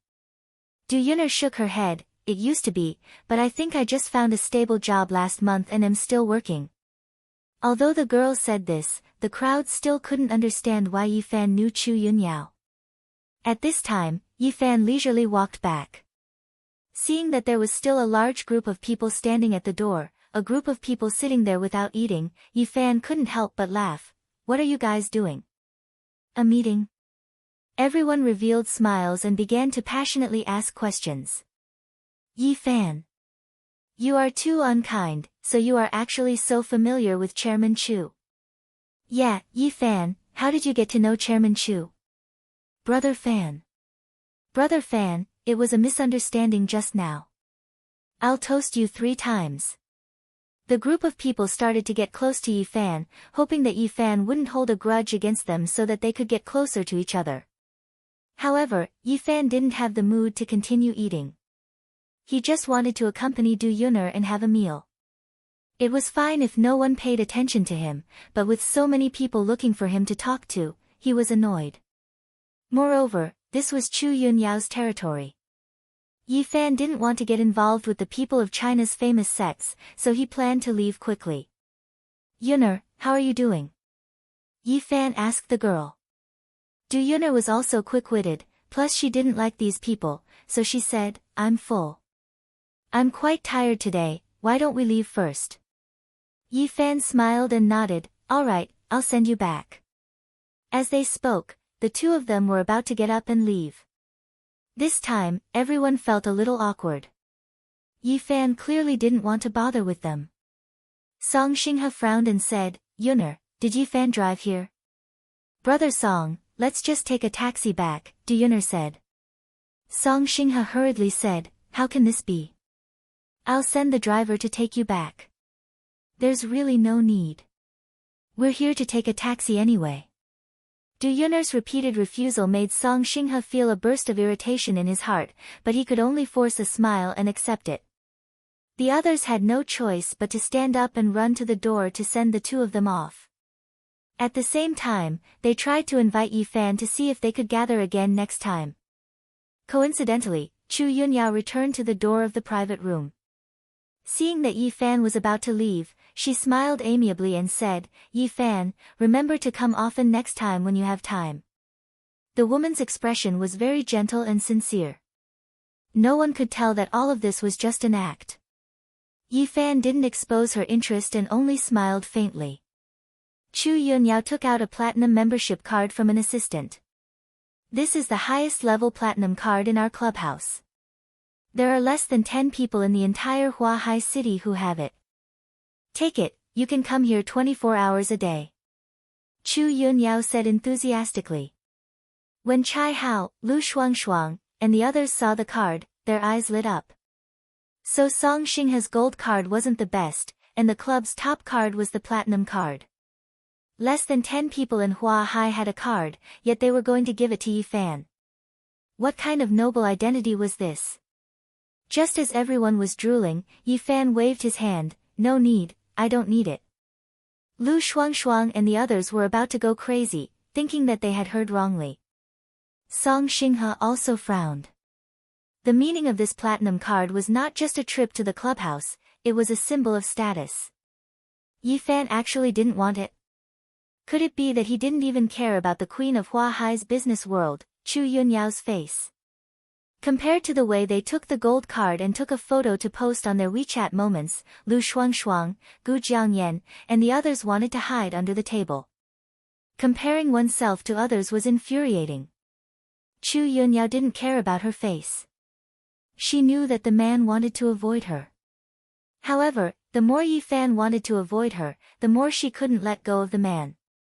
"That's true, we're already so familiar with each other. It's good that you're here. Go to my company or my house. You don't need any proof, just call me," Chu Yunyao said sweetly. The group of people and the subordinates behind Chu Yunyao all sucked in a breath of cold air. Chapter 95. 0095. A hint of helplessness flashed across Fan Xian's eyes. This woman was really pestering him and refused to let him go, but as long as she didn't go too far, he would let her say whatever she wanted. When Yi Fan brought Du Yun'er out of the clubhouse, including Chu Yunyao, a group of clubhouse managers lined up to send them off. However, the two of them still took a taxi and left. This caused the taxi driver to sweat profusely and feel a lot of pressure. Watching the taxi leave the clubhouse, Song Xingha stood in the crowd with a gloomy face and a deep gaze. "Driver, please stop the car by the roadside." When the car arrived near the Central River Food Street, Yi Fan immediately stopped the car. Du Yun'er was puzzled. "Brother Yi Fan, why did you get off here? You barely ate anything just now. Aren't you hungry?" Du Yun'er was actually really hungry, but she was too embarrassed to say it. "Come, although there aren't many delicacies, it's not a problem for me to treat you to a snack." Yi Fan smiled and let the girl get off the car. Du Yun'er's heart was filled with sweetness. It turned out that the man was still concerned about whether or not she had eaten her fill. Without saying anything else, the girl followed Yi Fan to the food street. There were small restaurants and stalls on both sides.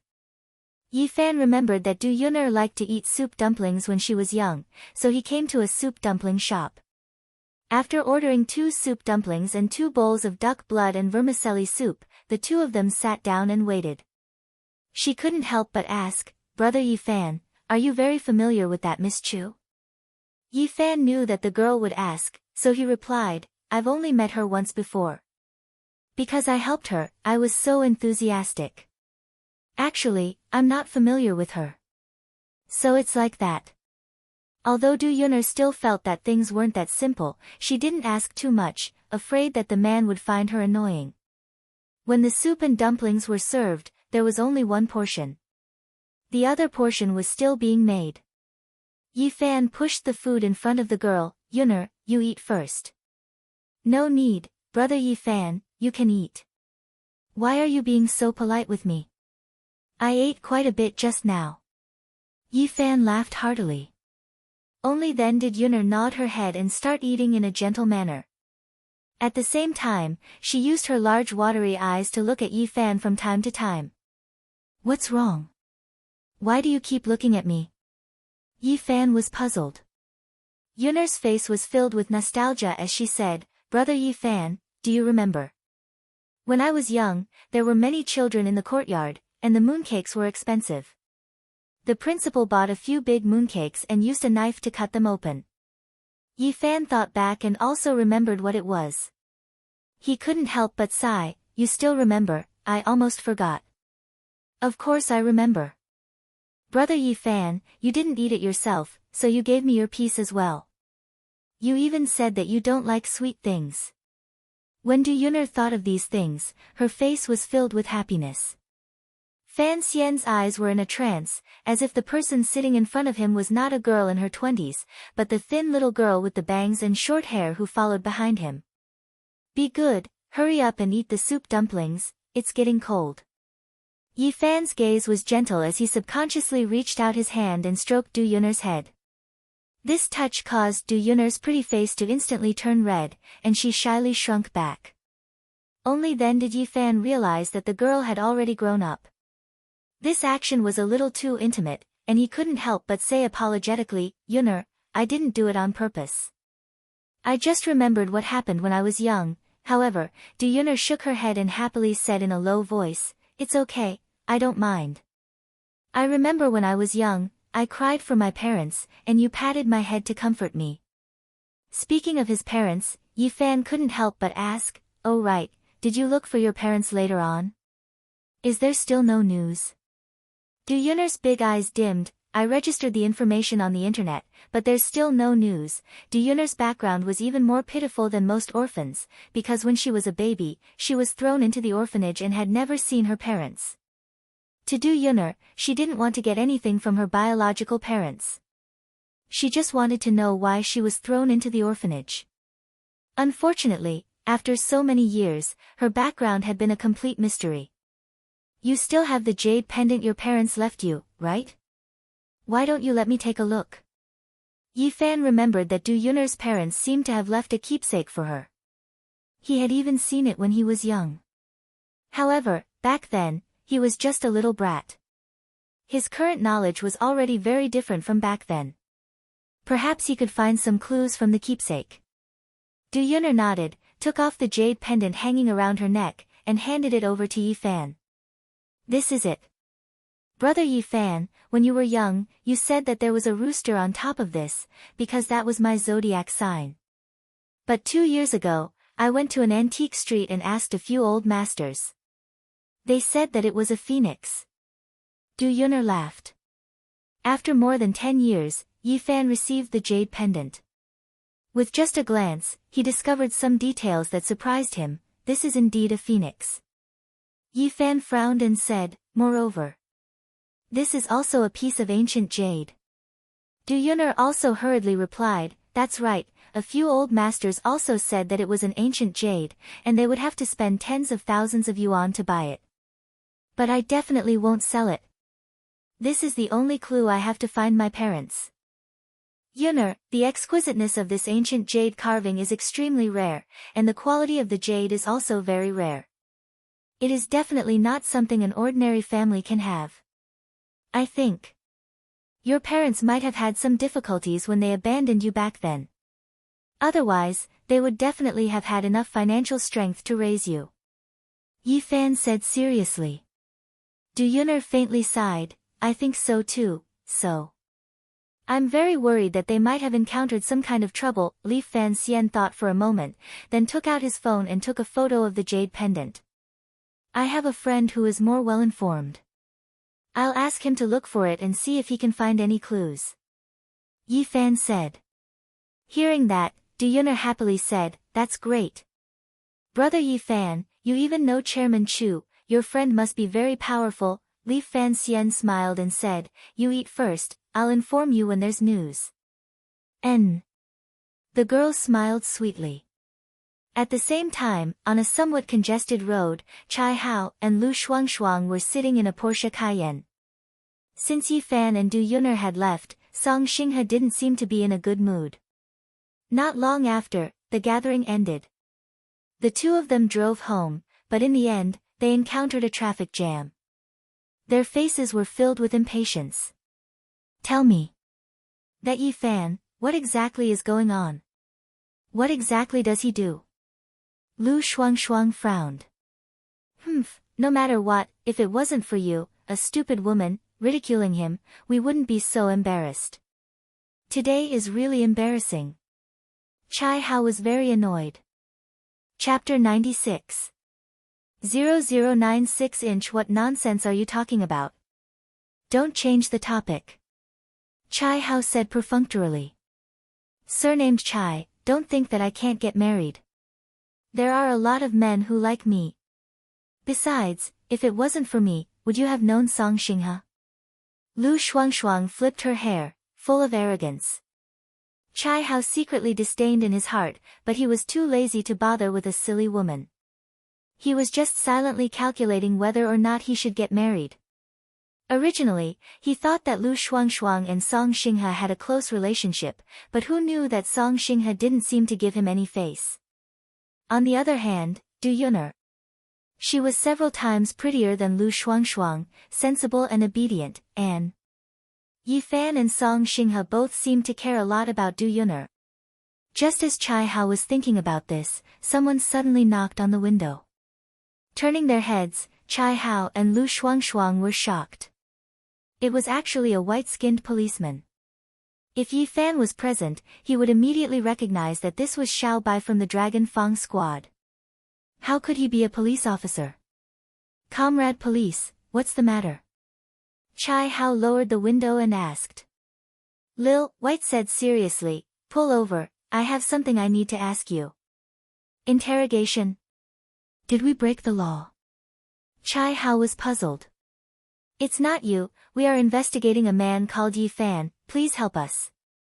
Lil, White narrowed his eyes and said. Chai Hao and Lu Shuangshuang looked at each other, but quickly nodded their heads. What the two of them didn't know was that not only them, but the others, such as Song Xinghe, Gu Jiangyan, Lai Xiaoxiu, and the others, had also been questioned by the Dragon Fang squad. This caused the group of people to silently believe that there was definitely a problem with Yi Fan. Originally, everyone wanted to get closer to Yi Fan, but now, they were all afraid that they wouldn't be able to avoid him. After Yi Fan and Du Yun'er finished eating, the girl insisted on not letting Yi Fan send them off, so the two of them directly took the subway back to their residences. When he returned to Egret County, Yi Fan found that there was no one at home. Fortunately, Aunt Jiang gave him a key, so he could go in as well. Arriving at his room, Yi Fan turned on his computer, entered a mailbox, and sent the photo of the jade pendant to a person. Then, Yi Fan picked up his phone and dialed an overseas number. Not long after, an ethereal female voice came from the other end of the phone, speaking in Swedish. My prince, you finally contacted me. The woman's voice was suppressing a strong emotion, but she did not make a fuss. Instead, she spoke in a clear and elegant voice. I'm really sorry, surreal. When Yi Fan heard this female voice, he also sighed with emotion. More than 2 years ago, this was a voice he had to hear almost every day. No. I know you are too tired, you need to rest, the woman said. I'm not here. It's really been hard on you. Sally Yi, I left behind a bunch of messy things. It's all up to you to sort them out. You must be very tired, right? Sally Yi hurriedly said, you trust me and let me be your housekeeper. It's my honor to be able to look after your house for you. How could I be tired? I'm just interested in your perfectionism. If it's you, I know you'll be able to settle a lot of things. Yi Fan sighed and asked, everyone is not bad, right? They all have their own things to do. You don't allow everyone to look for you, so everyone can only keep busy to disperse their thoughts of you. Li Fan Xian laughed, if you follow me, you can only be a little brother. Let them go and adventure by themselves.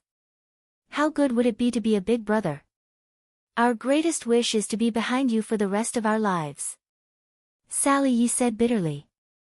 When Yi Fan heard this, his heart tightened. He took a deep breath and smiled, all right, actually, I called you because there's something I need you to investigate. Please instruct me. Sally Yi respectfully said. I sent a picture of the jade pendant to your mailbox. Take a look and then think of a way to find the origin of this jade. Contact me when you have the exact information. Yi Fan said. Sally Yi quickly replied, understood, I will immediately find someone to do it myself. I'm at ease with your work. Yi Fan didn't say much, because he heard movement downstairs, so he quickly hung up. After sorting out his emotions, Yi Fan walked downstairs. Sure enough, Su Qingxue and Aunt Jiang had returned. What surprised Yi Fan even more was that there was also Su Changping and Tong Huizhen. The whole family, surrounding an old lady in a wheelchair, slowly entered the living room. The old lady was dressed in a dignified gray robe and white pants. She had a head of short white hair and wore a small hat. Although there were many wrinkles on her face and her complexion wasn't too good, one could still tell from her outline that she was absolutely beautiful when she was young. Yi Fan didn't need to ask to know that this was definitely Su Qingshue's grandmother, Bai Shuqin. No wonder she looked so immortal. So she had this gene from her grandmother. Yi Fan muttered in his heart. Hello, Grandma. This is the first time we've met. My name is Yi Fan, I'm Qingshue's boyfriend. Yi Fan ran downstairs and greeted him warmly, not caring about the ugly expressions on Su Changping and Tong Huizhen's faces. Bai Shuqin, on the other hand, revealed a kind smile, you are Yi Fan. Not bad, good child. Have you eaten dinner? Yes, what about you, Grandma? Yi Fan asked. We ate too, Bai Shuqin said. Grandma, how is your body? Are you very tired? Yi Fan asked concernedly. Bai Shuqin shook her head and said with a smile, I'm not tired. Seeing that Xiao Shui has a boyfriend, I'm happy. I'm not tired at all. When Su Qingxue saw that the man was chatting with her grandmother so naturally, she wanted to roll her eyes. Grandma, you should rest early. You still have to do a checkup tomorrow. The Su family's old house was located in Lin City, which was more than 200 kilometers away from Huahai. For Bai Shuqin, it was indeed not easy to get back to Huahai by car. But Bai Shuqin said, Xiao Shui, why are you resting so early? Grandma still wants to chat with Yi Fan. Tong Huizhen, who was behind, said sourly, he's just a poor kid, what's there to talk about? I don't know when he'll be kicked out of the Su family's door. Hearing this, Bai Shuqin turned around and scoffed, Ah Zhen, your father-in-law was also a poor kid back then. He started from scratch. Are you trying to say that you look down on the man that my old lady married? Tong Huizhen's face turned pale and she quickly lowered her head to admit her mistake. Mom, that's not what I meant, after so many years, I really haven't made any progress. Bai Shuqin sighed and asked, where's Wei Ming? He was asking Su Qingshue's half-brother, Su Wei Ming. Tong Huizhen's face turned even uglier and she said awkwardly, our family's Wei Ming. Recently, he was busy defending his thesis, so he didn't have time to come over. Chapter 97 0097 Tong Huizhen hurriedly explained for her son, that's not it, Mom. My Wei Ming misses you so much. He always says that he wants to go to your hometown to accompany you, but he's just too busy, don't put in a good word for him. Going back to his hometown. Not even a phone call. How is that thinking about me? As Bai Shuqin spoke, she reached out her hand and grabbed Su Qingshue's arm. She gently touched her granddaughter's hand and said, look at Xiao Shui, a girl. At such a young age, she has already managed the embroidery group in an orderly manner. She's so busy, yet she still calls me every week. How can Wei Ming be busier than her? Tong Huizhen and Su Changping lowered their heads and sighed. They knew that no matter how they tried to explain, it would be useless. Mom, I'll go back and educate him, he's really insensible, Su Changping said in self-reproach. Bai Shuqin said, you all go back, I will stay here tonight. Mom, you really don't want to reconsider? I've already tidied up your room, Su Changping said, feeling wronged. His son was still alive, but the old madam was staying at her granddaughter's house. If word got out, wouldn't it seem like his son was not filial? However, Bai Shuqin had no intention of bargaining. I'll live wherever I say. You guys should go and discipline your own sons. Su Changping and his wife didn't know what to do. Tong Huizhen looked at Su Qingxue and Yi Fan worriedly. She was obviously afraid that the old lady would give them some benefits. After her son and daughter-in-law left, Bai Shuqin smiled and said, "You honor, help me into the room." "Yes, madam," Aunt Jiang replied. Only now did Yi Fan know that Aunt Jiang's real name was Jiang Yuan, and she was quite artistic. On the first floor of Qingshua's mansion, the only bedroom was prepared for the old lady, so that Bai Shuqin could easily enter and exit. Seeing her grandmother enter the room, Su Qingxue asked, "Did Dr. Ranaida say where to do the examination?" Yi Fan nodded and said, "It's at the affiliated hospital of Hua Hai University. It seems like she's going to the university to give a speech tomorrow morning. After that, she'll go to the hospital." Su Qingxue looked at the man with a complicated gaze, then turned her head and whispered, "Thank you for this matter." When Fan Xian saw that the woman's cheeks were dyed red, he couldn't help but joke, "Old husband and wife, what are you thanking me for? Who's an old couple with you? What nonsense are you spouting?" Su Qingxue immediately turned around and glared at the man. This guy was getting more and more insatiable. At this moment, Aunt Jiang came out of the room and said with a smile, "Miss Yi Fan, the old madam wants you to go in. She has something to say to you." Both of them were a little puzzled, especially Su Qingxue. They had been chatting all the way back. Why did Bai Shuqin still have something to say? When he entered the room, he found that Bai Shuqin was already lying on the bed. She looked very tired. Yi Fan could tell at a glance that the old lady was already in the advanced stages of pancreatic cancer and was about to die. Although he was not very familiar with this kind of disease, with his medical knowledge, in fact, there was nothing Ranaida could do for Bai Shuqin, unless there was some new technology or miracle. "Grandma, why aren't you resting yet? Why are you looking for me?" Su Qingxue sat on the edge of the bed and asked. Bai Shuqin pursed her lips and smiled. "There's no rush to rest. In any case, I'll be resting in a few days." Hearing this, Su Qingxue's eyes immediately became hot. "Grandma, you'll be fine.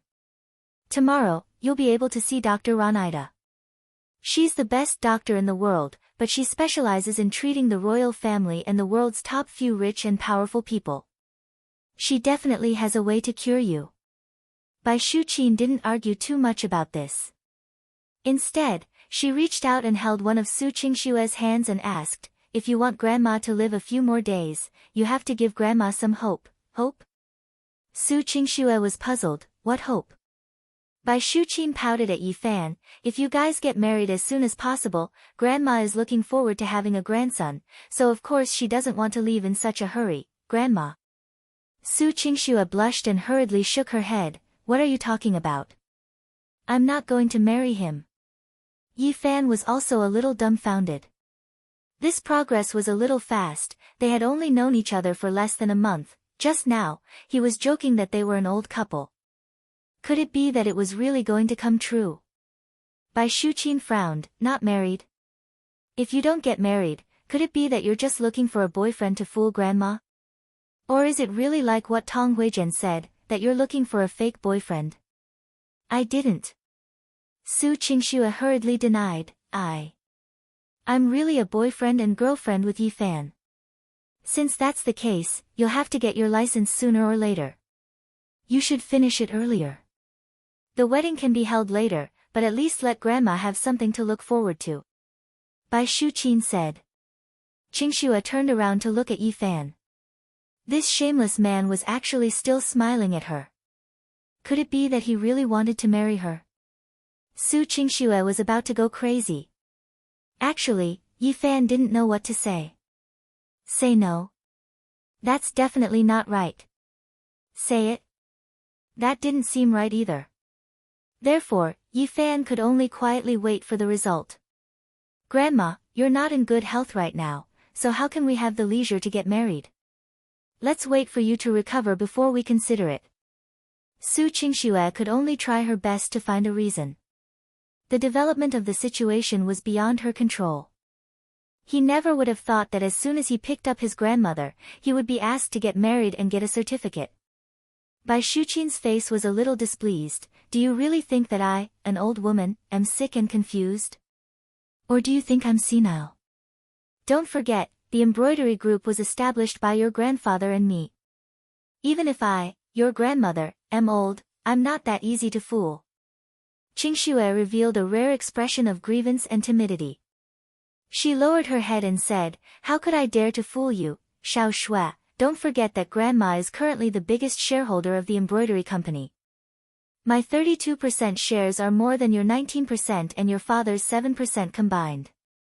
Bai Shuqin said. Xu Qingxue nodded, I know. Yi Fan was surprised.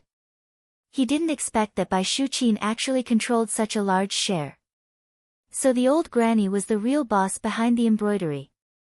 Your 19%, plus the 32% in my hands, adds up to 51%. This is the key to controlling the embroidery group. When your grandfather left, he told me very clearly that if you can get married and start a family before I close my eyes, then I will give you all 32% of the shares. If you are not willing to get married, then this 32% of the shares will be left to your father, and then passed down through him. Bai Shuqin said. What? After Qingxue heard this, she frowned. Grandma, it's not that I'm greedy for money, but you know that my father can't manage too much property. Furthermore, if he hears someone's slanderous words, then the embroidery shares might very well fall into the hands of someone with ulterior motives. That's not something I need to worry about. Money and these things, you can't bring them with you when you die. The reason your grandfather told you this was because he wanted you to obediently get married and have children. You child, everything is good, but you don't want to interact with others. What he is most worried about is the continuation of our Su family's bloodline. Bai Shuqin said. Chapter 98. 0098 I didn't tell you before because I wanted you to find a man you truly liked. That's why your parents said that the young master of the Zheng family wanted to marry us. I didn't say anything because I wanted to see if you were willing. Now, since you and Yi Fan are in love, then I can naturally let you two get married. Bai Shuqin said seriously, Grandma didn't force you to find someone to marry. Yi Fan is your own boyfriend. Su Qingxue was speechless. She was so anxious that she was about to cry. How could she explain this? I've already said this much. I've already found someone to handle the documents for the transfer of the shares. Whether it's your name or your father's name, it all depends on what you and Yi Fan plan to do. After Bai Shuqin finished speaking, she silently closed her eyes, meaning that the two youngsters could go out. Su Qingxue had no choice but to leave the room with Yi Fan. Su Qingxue directly went to the study room on the second floor, and Yi Fan followed her in. Seeing the woman frowning, Yi Fan asked, Qingxue, we're not really going to get married, are we? You wish. Su Qingxue suddenly turned her head and said angrily. Yi Fan bitterly smiled, that's not what I meant, of course I don't want to. Who would have thought that these words had a different meaning in Su Qingxue's ears, as if a man didn't want to marry her. What, you seem to dislike me? Su Qingxue's eyes turned cold. Yi Fan swallowed his saliva and smiled stiffly, no, you're as beautiful as a fairy, and you're also a rich woman. I'll have to cultivate a few lifetimes worth of good fortune to marry you, save it, we still don't know who's richer. She coldly snorted, moreover, I don't know Master Alec or Dr. Ronida. In the end, I still can't match up to you. Su Qingxue didn't forget about Yi Fan's extremely expensive clothes and coldly snorted. Yi Fan hurriedly waved his hand, Director Su, you're treating me like an outsider. We're all on the same side, just friends. Who's on your side? The woman shouted. Ouch! Don't be so jumpy. Yi Fan was about to collapse. This grandaunt was usually so cold, why did she seem to have eaten explosives today? With this temper, ordinary people really couldn't stand it. But, it was quite exciting. The more Su Qingxue thought about it, the more wrong she felt. She felt that everything bad had happened to her. Her eyes were red, and she sniffed, determined not to let her tears fall. Then, she said to the man, "You go out, I have to work. This is still work. You've been busy all day today, why don't you rest early?" Yi Fan couldn't bear to watch.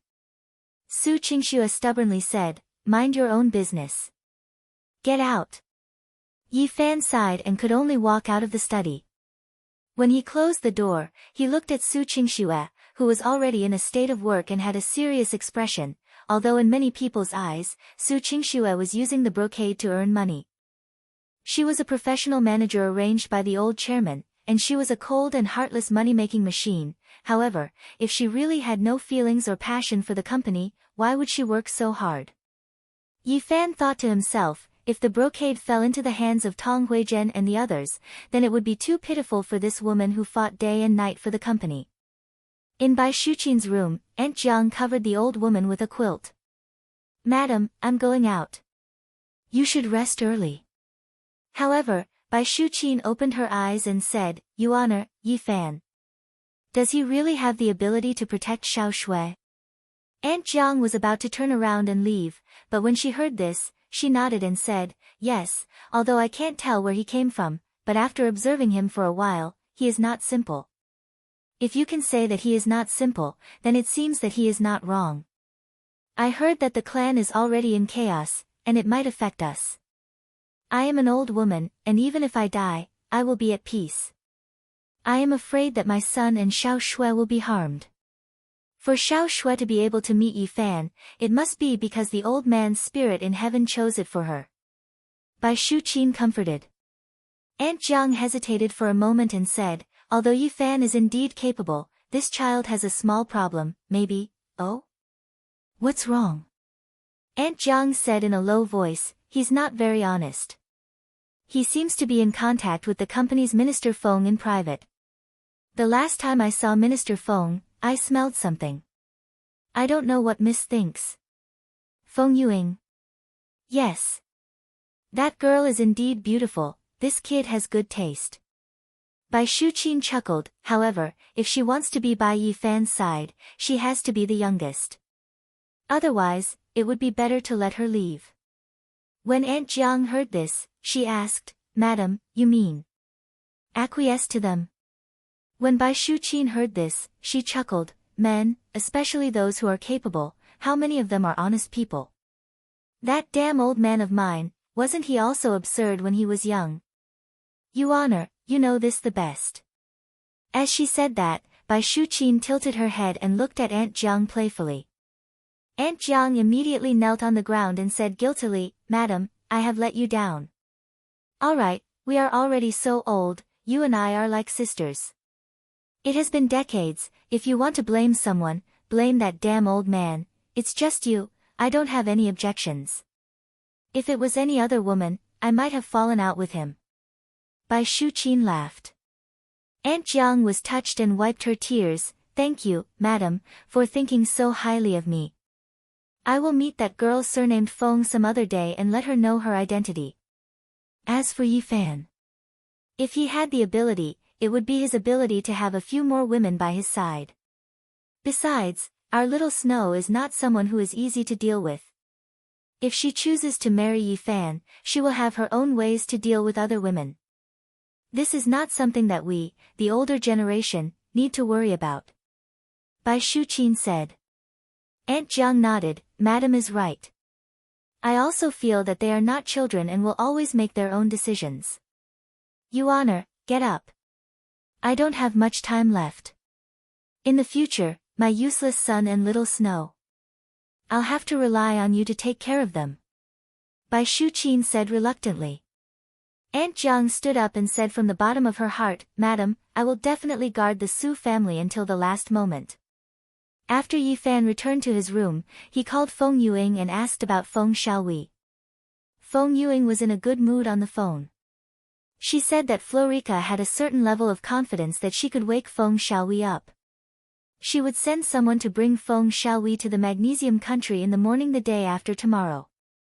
Feng Yuing also found out that Florica came from the world's top hospital, the Mayo Medical Center in Rochester, Minnesota. That place could be said to be the sacred palace of medicine.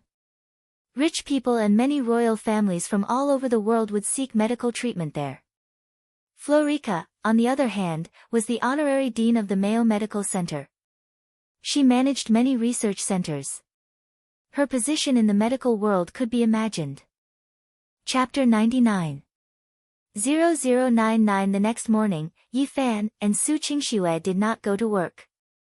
Instead, they brought Bai Shuqin to the affiliated hospital of Hua Hai University. Since Ranada's speech would not end until around 10 o'clock, they were waiting in the VIP ward of the hospital. Bai Shuqin was very interested in Yi Fan's past, including his hometown, parents, which countries he had been to, what profession he had done, and so on. Yi Fan basically made up a bunch of nonsense, but Bai Shuqin seemed to believe everything and kept smiling amiably. Suddenly, a tall, fair-skinned young man wearing a Fendi Little Demon t-shirt with a hint of silver hair and fair skin came to the ward. As soon as he entered, the young man revealed an excited expression. "Grandma. I missed you so much." "Oh, Wei Ming is here." Bai Shuqin also smiled. Su Qingxue, who was at the side, had her hands in front of her chest. She had no intention of greeting him, and her expression was cold. This was also the first time Yi Fan saw Su Weiming. This brat's looks were not bad, but looking at his face, his body was weak. He should have harmed a lot of girls in university. Su Weiming looked at Yi Fan and smiled. "This is the boyfriend that my sister found, and also my future brother-in-law?" Yi Fan casually greeted, "Hello." Su Weiming went to the bedside and asked Bai Shuqin about her well-being, saying a bunch of words to please the old man. Bai Shuqin said, "How are the preparations for the thesis defense? When are you going to intern at the company? Let your sister arrange a grassroots position for you." Su Qingxue, who was at the side, frowned, looking unhappy. Su Weiming pleaded, "Grandma, I'm still the young master of the Su family, there's no need for me to go to the grassroots for an internship, right? Why don't you give me a few $100 million and I'll open an investment company?" "Nonsense, you don't have any work experience at all, how are you going to open a company?" Bai Shuqin glared at him. "It doesn't matter, big sister has already become the CEO, didn't she do well? There are also many uncles in the company who can guide me. I'll learn very quickly," Su Weiming said. But Bai Shuqin still didn't agree. "There's no room for discussion. You can either go outside and find a job, or you can start at the bottom of the brocade. Your sister proved herself in university. She earned her first pot of gold by investing in stocks and then started a company. In the end, she sold the company and earned $200 million. That's why your grandfather and I were able to convince everyone to let her be the CEO. But you're different. You're so playful. If you don't temper yourself, how can I give you an important position?" Su Weiming forced a smile and then asked in a low voice, "Grandma, I will graduate next year. When will you give me the company's shares?" Bai Shuqin stretched out her hand and knocked on Su Weiming's head. "Little rascal, you're already thinking about grandma's shares. Even if it's passed on, it should be passed on to your father and sister. It's not your turn yet." Su Weiming panicked. "Grandma. You can't be so biased. Sister will get married sooner or later, and I am your biological grandson. Big sister got 19%, and I didn't even get a single point. Your pocket money is in the tens of thousands, or even hundreds of thousands. Why do you need so much money?" Bai Shuqin said unhappily. Su Weiming suppressed the anger in his eyes. He lowered his head and gritted his teeth. Then, he raised his head and said with a smile, "All right then, I'll listen to Grandma." After saying that, Su Weiming walked in front of Yi Fan, patted Yi Fan's shoulder and said, "Brother-in-law. Come out for a walk with me." Yi Fan was stunned. This brat was so familiar with him that he actually called him brother-in-law. Qingxue vigilantly said, "Su Weiming, what do you want to do?" Dear sister, I'm going to have a chat with brother-in-law and get to know each other. Are you not willing? Between us men, there are always some men's topics." Su Weiming said with a laugh. Bai Shuqin, who was on the bed, said, "Yi Fan, Weiming is calling you, so go out. Anyway, that Dr. Ronida hasn't come yet. Yi Fan narrowed his eyes and said with a smile, all right, where are we going? Just come out with me, Su Weiming said as he took the lead and walked out. Qingxue had a worried expression on her face. After the two of them left the ward, she walked to the bedside and whispered, Grandma, did you see Su Weiming like that? He only has the shares of the embroidery group in his eyes. He doesn't care about your body at all. I know. Bai Shuqin's eyes were filled with sadness, but she still smiled and said, but no matter what, he is still your little brother, my grandson, isn't he? A complicated expression flashed across Qingxue's eyes. She turned her head away and didn't say anything. On the other side, in the back parking lot of the hospital, Yi Fan followed Su Weiming around twice and arrived at a small green path beside the parking lot. Brother-in-law, why did you bring me here? Yi Fan asked with a smile. F***CKU. Who's your brother-in-law? Su Weiming glared at Yi Fan with a sinister expression. Yi Fan smiled, didn't you call me brother-in-law? That was F***King shouted for those two stinky bitches to hear. Are you retarded? Do you really think that a poor bastard like you with no money or power can be my brother-in-law? Su Weiming put his hands in his pants pockets with an arrogant look on his face. Yi Fan muttered in his heart, this guy really deserved a beating, and his IQ wasn't that high either. He was born from the same father, so why was there such a big difference in the brains of these two siblings? You called me out just to say this? Yi Fan asked with a smile. Su Weiming proudly raised the corner of his mouth, Yi, let me tell you, that sister of mine is prepared for the Zheng family's young master. She must get married. So, if you know what's good for you, get out of Hua Hai immediately and don't let this young master see you again. Yi Fan shrugged his shoulders, your sister and I are truly in love, why should we listen to you? Su Weiming coldly snorted, just because I can cripple you. After saying that, Su Weiming took out his phone, dialed a number, and shouted to the person over there, come here. In less than half a minute, two tall and sturdy men walked over from the side of the parking lot. They were wearing white shirts and trousers, and they were wearing communication devices on their ears. Both of them are my bodyguards. They used to be in the special forces. They can knock down a guy like you in a matter of minutes. Are you afraid? Su Weiming smiled evilly. He relied on the two bodyguards to scare people in school. Yi Fan curiously said, aren't you afraid that I'll tell your sister and grandmother that you asked your bodyguards to beat me up? Sue me. I crippled you today, so what if you go and sue me? Could it be that they can still deal with me, an outsider like you? Su Weiming laughed heartily. Yi Fan revealed a look of understanding, it seems like you're not stupid, to be able to think of this. F***CKU. You're the stupid one. A toad wants to eat swan meat, and you still dare to destroy the marriage alliance between our Su family and the Zheng family. This young master is the future master of the Su family. How can Su Qingxue, that wild woman's son of AB**TCH, take advantage of her? Chapter 100. 0100 Yi Fan's face darkened, it doesn't matter if you say I'm fine, but it's too much for you to say that about your sister. Ha, you still want to learn how to protect a flower? Bah! This young master is going to say that she's a bastard. You, before he could finish his words, Su Weiming's vision suddenly blurred. Ouch! He saw Su Weiming's body fall to the ground, covering his mouth and cheeks as he screamed in pain. Li Fit was unknown when Fan Xian had already rushed forward and slapped this brat in the face. Although he didn't use much strength, it was enough for a pampered young master like Su Weiming to endure. A trash like you, compared to your sister, it would be good if I didn't kill you. Yi Fan said expressionlessly. Su Weiming pointed at Yi Fan with tears in his eyes, beat him to death.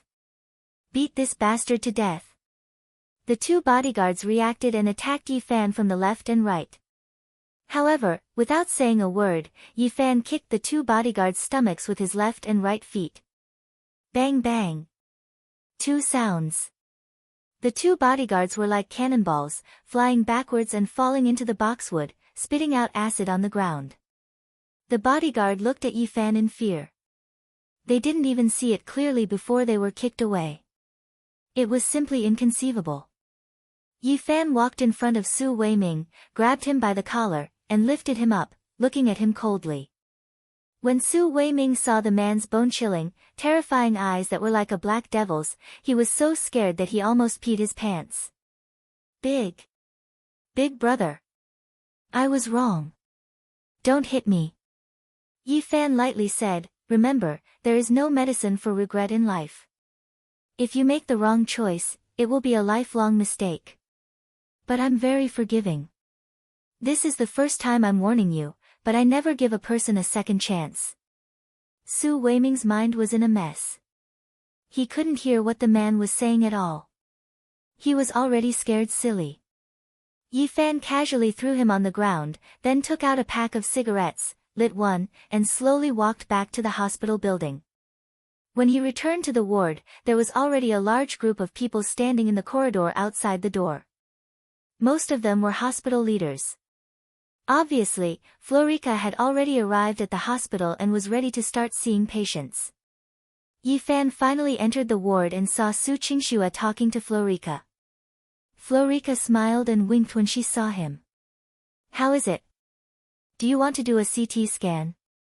Yi Fan asked. Florica shook her head. There's no need. The CT scan has been done, and the results of the blood test are out. I've seen everything. Migratory thrombophlebitis and arterial thrombosis have all appeared, really. Yi Fan frowned. Su Qingxue saw that the two of them were conversing in English, and they were talking about a bunch of rare medical terms. She felt that Yi Fan was unfathomable. Most people wouldn't be able to understand medical terms. Why was this man's foreign language proficiency so high? Dr. Ronida, can you explain what's going on? I don't understand. Su Qingxue respectfully asked. Just call me Florica. You're Yi Fan's woman, so there's no need to be polite with me. The female doctor said straightforwardly. She was about to explain, but in front of Bai Shuqin, it was inconvenient. Florica, on the other hand, said regretfully, although it's cruel, I think. Miss Su, you really don't need to spend any more time looking for a doctor. The most important thing is to accompany your family through their final days. Su Qingxue's pink face instantly turned pale. After a moment of absent-mindedness, her beautiful eyes were filled with sorrow and pain. Even you can't do anything about it? Florica said apologetically, I'm sorry, I'm a doctor, not a god. In fact, I often need to treat some difficult and complicated diseases, so only 30% of the patients I meet can be cured, and 70% of them can't be cured. Although she was mentally prepared, when she heard this news, Su Qingxue still turned her back in sadness, her shoulders trembling. Bai Shuqin looked at her granddaughter sobbing towards the wall. She waved her hand and gently smiled, Child, come here to grandma. Su Qingxue wiped her eyes, lowered her head, and walked to the bedside and sat down. Bai Shuqin gently caressed Su Qingxue's hair, and instead comforted her granddaughter. Florica sighed regretfully. Actually, even if she didn't come, she could still determine that Bai Shuqin was terminally ill through the information from the examination. Coming here was just to give Yi Fan some face, and also to let Su Qingxue completely give up. However, after all, she had seen many life and death separations, so she wouldn't be too conflicted. Very quickly, Florica smiled and bid farewell to Bai Shuqin. Then, she greeted Yi Fan and asked him to go out for a while. Yi Fan and Florica walked to a balcony of the hospital, lit a cigarette, and asked, You're leaving? Yes, I'll leave in the afternoon. But before I leave, I received a piece of news that has something to do with you. Florica said. What? Someone snuck into the teacher's laboratory and found an address in a notebook that the teacher left behind before he died. That should be your address. It's very likely that your whereabouts have been leaked. Florica said. Leaf hearing this, Fan Xian smiled bitterly and said, it's too late for you to tell me. The monkey-eating eagle has already come to find me. Florica was stunned, so fast. I only found out yesterday, this guy, Elephant Nose, is really giving me trouble. Go back and sort out all the information about his life. If you can burn it, then burn it so that he won't be at peace even after he dies. Yi Fan said. Florica hesitated for a moment and said, then Ankh's research materials. Do you want to destroy them all? You still kept the information on Ankh? Yi Fan frowned and said, that will bring you a fatal disaster. But that's teacher's life's work.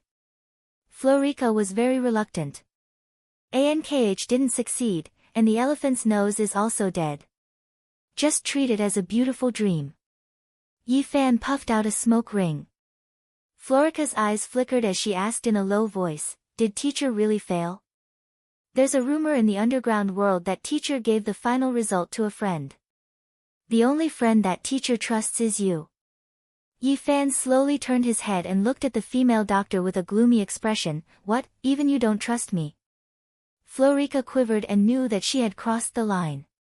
She quickly lowered her head and apologized, sorry. My prince. I'm just curious. Curiosity, sometimes it's not a good thing. Yi Fan threw away the cigarette butt, stamped it out, and turned around to walk back to the building. Let's go to the magnesium country and treat little Hui. Yes. Florica's tone became much more respectful, and she watched Yi Fan until she couldn't see him anymore.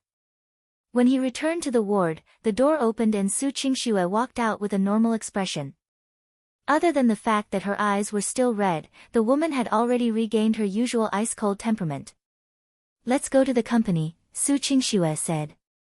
Li Fan Xian frowned, you really don't need to accompany Grandma? I've accompanied you. Su Qingxue straightforwardly said and walked out. Then I can accompany you a little longer. I'm not in a hurry anyways. Yi Fan said. Su Qingxue asked, don't you need to prepare? Chapter 101. 0101 Aren't you going to represent the company in the match? It's starting this afternoon. Su Qingxue said. Yi Fan slapped his forehead, he almost forgot. He wanted to know why Jiang Chao didn't tell him, but when he took out his phone, he found that his phone was already out of battery. This smartphone was good at everything, but it wasn't as good as the old man's phone from before. Yi Fan awkwardly waved his phone. They are probably in a hurry. Su Qingxue couldn't do anything about the man, so she rolled her eyes. Let me tell you, this year is the Olympic Games, and the leaders of the city and province are coming. Perform well in the afternoon, don't make our brocade look bad. No problem. I promise to complete the mission. Oh right, if we get a place, how much will the company reward us? We haven't even started yet and you already want to get money? Go drive first. What time is it? Su Qingxue wanted to kick the man. She had never seen such a shameless person. He clearly didn't lack money, yet he kept thinking about fishing for some money, as if he had never seen money in his previous life. Yi Fan hurriedly nodded and happily ran to the parking lot. An hour later, the two of them arrived at the Hua Hai Stadium. This place was already surrounded by armed police because many leaders had come to watch today's match. Although it was said to be a sports competition in the entire Hua Hai, it was actually only open for this day. The basketball match was not a regular one. Instead, it was played every 20 minutes, and there were also ups and downs. There were a total of 16 teams participating in the competition. Basically, they would play from noon to dusk, so they would definitely end and be able to award the prizes. There was nothing he could do about it. First of all, the officials who came to participate had limited time and couldn't come every day. Secondly, the players weren't professional players. Many of them were office workers, spending a lot of physical strength and energy to play for many days in a row. No company could stand it. Therefore, this competition was still just a formality, with the effect of publicity. Of course, there were still a lot of benefits for a company that could win the championship. To be able to take a photo with the provincial and municipal leaders, raise their reputation, and appear in the major media was what every company wanted. Relatively speaking, the cash prize was insignificant. After Yi Fan, Jiang Chao, and the others met up, they first participated in an opening ceremony. It was nothing more than listening to some unfamiliar people speak on the stage, calling for the importance of sports, friendship first, competition second, and so on. After the speech, the players from the major companies went back to the locker room to change their jerseys and sneakers. When he was passing through a passageway, an old acquaintance of Yi Fan walked over. Yi Fan.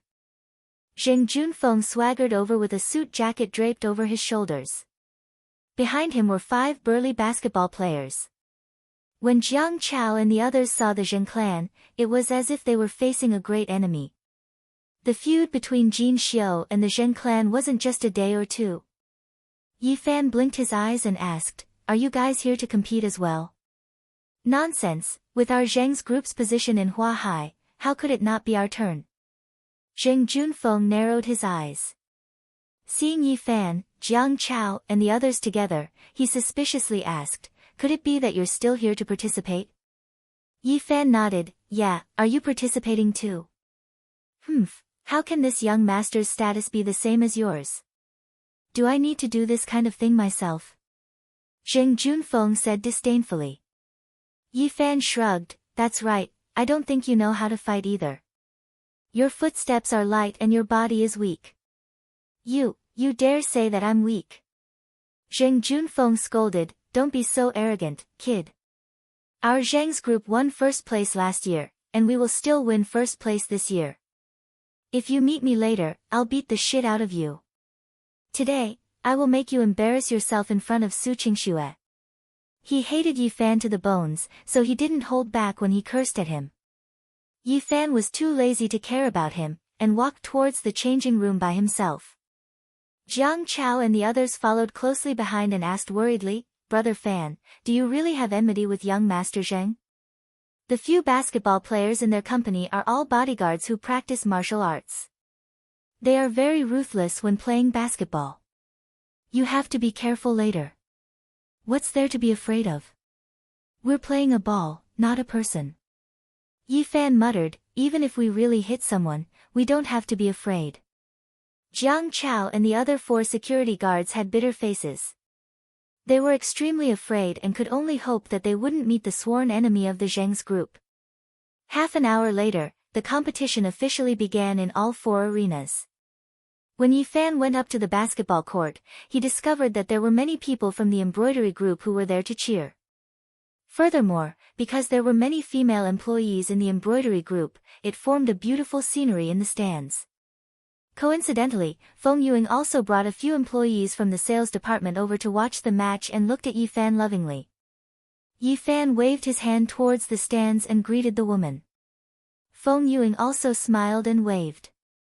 She was filled with anticipation, as if she was watching her man enter the arena. Su Qingxue, on the other hand, was sitting in the VIP stands covered by glass with the bosses and leaders of more than 10 other companies. Seeing Yi Fan greet Su Qingxue, especially the blissful look on Feng Yuying's face, a strange look flashed across the woman's beautiful eyes. "Xiao Shui, you don't mind if I sit next to you, right?" Zheng Junfeng smiled coldly and walked in front of the woman. Su Qingxue was expressionless and didn't speak. She didn't want to bother with this man at all. Zheng Junfeng was asking for trouble. In front of some people, he seemed rather awkward. He could only snort coldly and find another seat to sit down.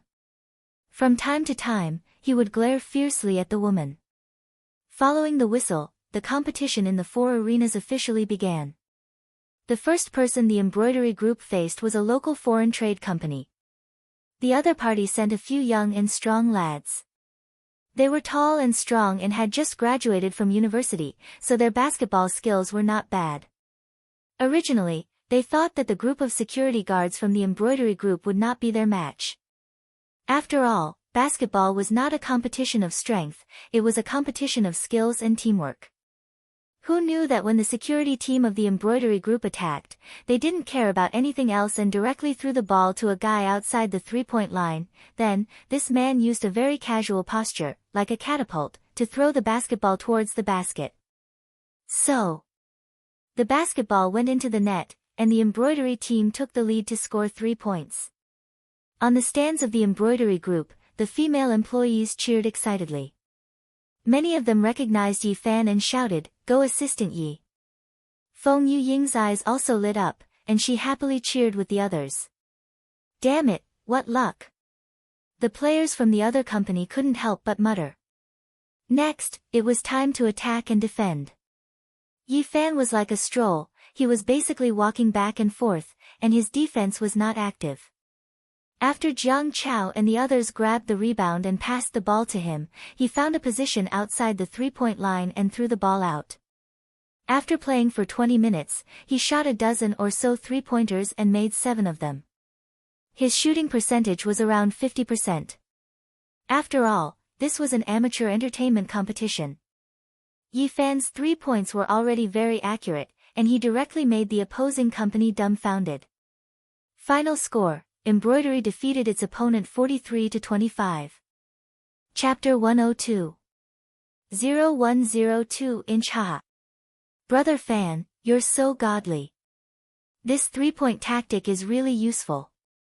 Jiang Chao and the others were elated. They were finally no longer at the bottom. Yi Fan walked to the side of the court, picked up the mineral water and drank a few mouthfuls. He was calculating in his heart that he still had to control his hit rate and win more or less. If he won too much, it would make people suspicious. Su Qingxue, who was in the VIP stands, heaved a sigh of relief. When she heard a few leaders beside her discussing how accurate Yi Fan's shooting was, she felt a tinge of joy in her heart. Xiao Shui, your players are doing pretty well, but you'd better pray that you don't meet our team, Zheng Junfeng said with a profound smile. Su Qingxue glanced at him coldly. She couldn't help but be worried that Zheng Junfeng was up to no good. On the other hand, Huahai City's mayor, Fu Yanqing, heard Zheng Junfeng's words and chuckled, I heard that your company has been competing fiercely with CEO Su's embroidery group recently. I wonder if we'll be able to meet in the sports arena this time. This is also a battlefield. Both of your employees should be fighting for the company's honor, right? When Zheng Junfeng heard this, he revealed a flattered look, so Mayor Fu is also concerned about our two companies, I've really let you see a joke. Su Qingxue also nodded at Fu Yanqing and smiled faintly. Hee, the Zheng family and the embroidery group are both big taxpayers in Huahai. As the mayor, of course I pay close attention to them. I hope that both of your companies can develop well. Competition is unavoidable, but you must abide by the law. Mayor Fu said. Of course, I will remember the mayor's teachings. Zheng Junfeng smiled flatteringly. Su Qingxue continued to smile and didn't say anything. Fortunately, Fu Yanqing and the other officials knew Su Qingxue's temper. They had seen a lot of things and were used to it. People were always more tolerant towards beauties. Not long after, the second round of the competition began. Yi Fan discussed with Jiang Chao and the others. Once he got the ball, he would pass it to him to shoot. He didn't have any other tactics and just threw it. Under Yi Fan's precise control, in the second round, he won against his opponent with a 3-point advantage. Unknowingly, after 3 rounds, the basketball match had already reached the semifinals. The opponent of the embroidery group was actually the Zheng group. Jiang Chao and the other security guards were sweating profusely, but they were extremely excited, especially when they heard the female employees of the company cheering for them. They were all valiant and high-spirited, and they really had the confidence to win the championship. Brother Fan, as long as we pass this round, we'll definitely win the championship. The Zheng's group's team is the strongest, we'll have to rely on you. That's right, Brother Fan. Even if we have to risk our lives to get the rebound, just shoot. A few security guards looked at Yi Fan in worship. Now, Yi Fan was the hero in their hearts, bringing them away from the bitter life of being looked down upon. Yi Fan felt a little touched in his heart. These guys were actually very simple in their thoughts. They really treated him as a brother and trusted him. Although they usually didn't talk much in the company and only ate a few times, the friendship between men was sometimes established very quickly. "Alright, just pass the ball to me." Yi Fan smiled and patted the shoulders of a few security guards. As the referee announced the start of the match, Yi Fan and the others went on stage. The few players from the Zheng's group were tall and burly, all of them were around 1.9 meters tall. They had the advantage from the jump ball and quickly scored a goal. When the embroidery group got the ball and passed it to Yi Fan, a burly man immediately came over and opened his arms to stop Yi Fan from shooting. However, Yi Fan jumped up high and jumped even higher than this burly man. Then, he easily shot the ball into the net. No matter how the players from the Zheng's group tried to stop him, Yi Fan's shot would go in. "You get 2 points, I get 3 points. Unknowingly, the embroidery group was already leading by 5 points. "Boss Su, the 3-point shooter from your company's basketball team is really accurate," Mayor Fu praised. The corner of Qingshue's mouth also curled up into a smile. She thought to herself that this guy didn't embarrass her at the critical moment, so she lightly said, "It's not bad." The enthusiasm of the embroidery group was especially high. Defeating the Zheng's group was more exciting than defeating any other team. Department Head Feng. "Look, look. Yi Fan scored again. So handsome. I even want to chase after Yi Fan.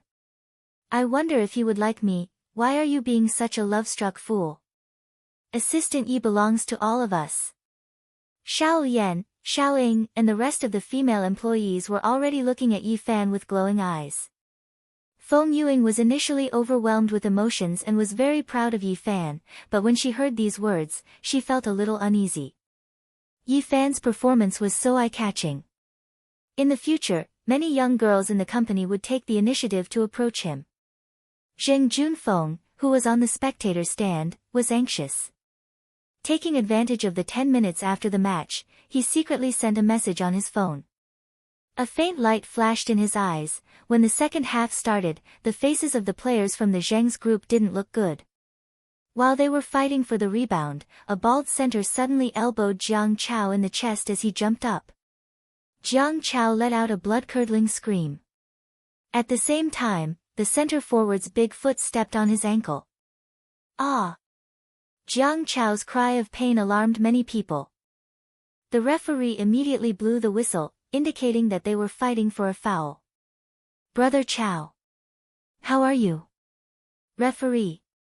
They are simply beating people up." When the security guards saw this, they couldn't take it anymore and rushed forward to reason with them. However, the few players from the Zheng's group revealed innocent looks, indicating that they really didn't do it on purpose.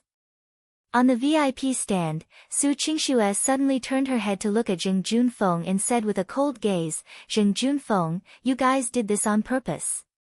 The reason why the Zheng's group didn't attack Yi Fan was because they were afraid that Yi Fan knew Kung Fu, but with the other security guards, they could be unbridled. "Yo, CEO Su, you finally paid attention to me?" "I'm wronged, this is just a normal accidental injury in sports," Zheng Junfeng said, feeling wronged.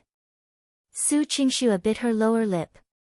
She was furious in her heart, but with so many people present, she couldn't go berserk. She simply stood up and hurriedly ran down with her assistant. Arriving at the side of the court, Su Qingxue quickly ran to Jiang Chao's side. Looking at the security guard who was lying on the ground with a pale face, she asked, "How is it? Is it serious?" When Jiang Chao saw that the CEO had personally come down to ask him, he hurriedly got up. "CEO Su, I can do it," but just as he was about to stand up, he fell to the ground in pain. "CEO Su, do your team still have substitutes? How about we replace them?" The referee came up and said. "Substitute?" Su Qingxue was at a loss.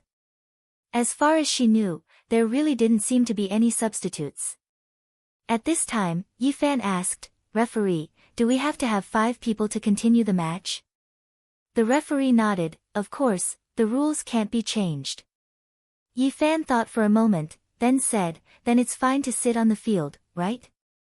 The referee and the crowd were stunned. "You mean, let him sit on the field and play?" Chapter 103. 0103 inch. I'm just making up the numbers. At least finish the match. Yi Fan had a harmless smile on his face, but his eyes were already ice cold.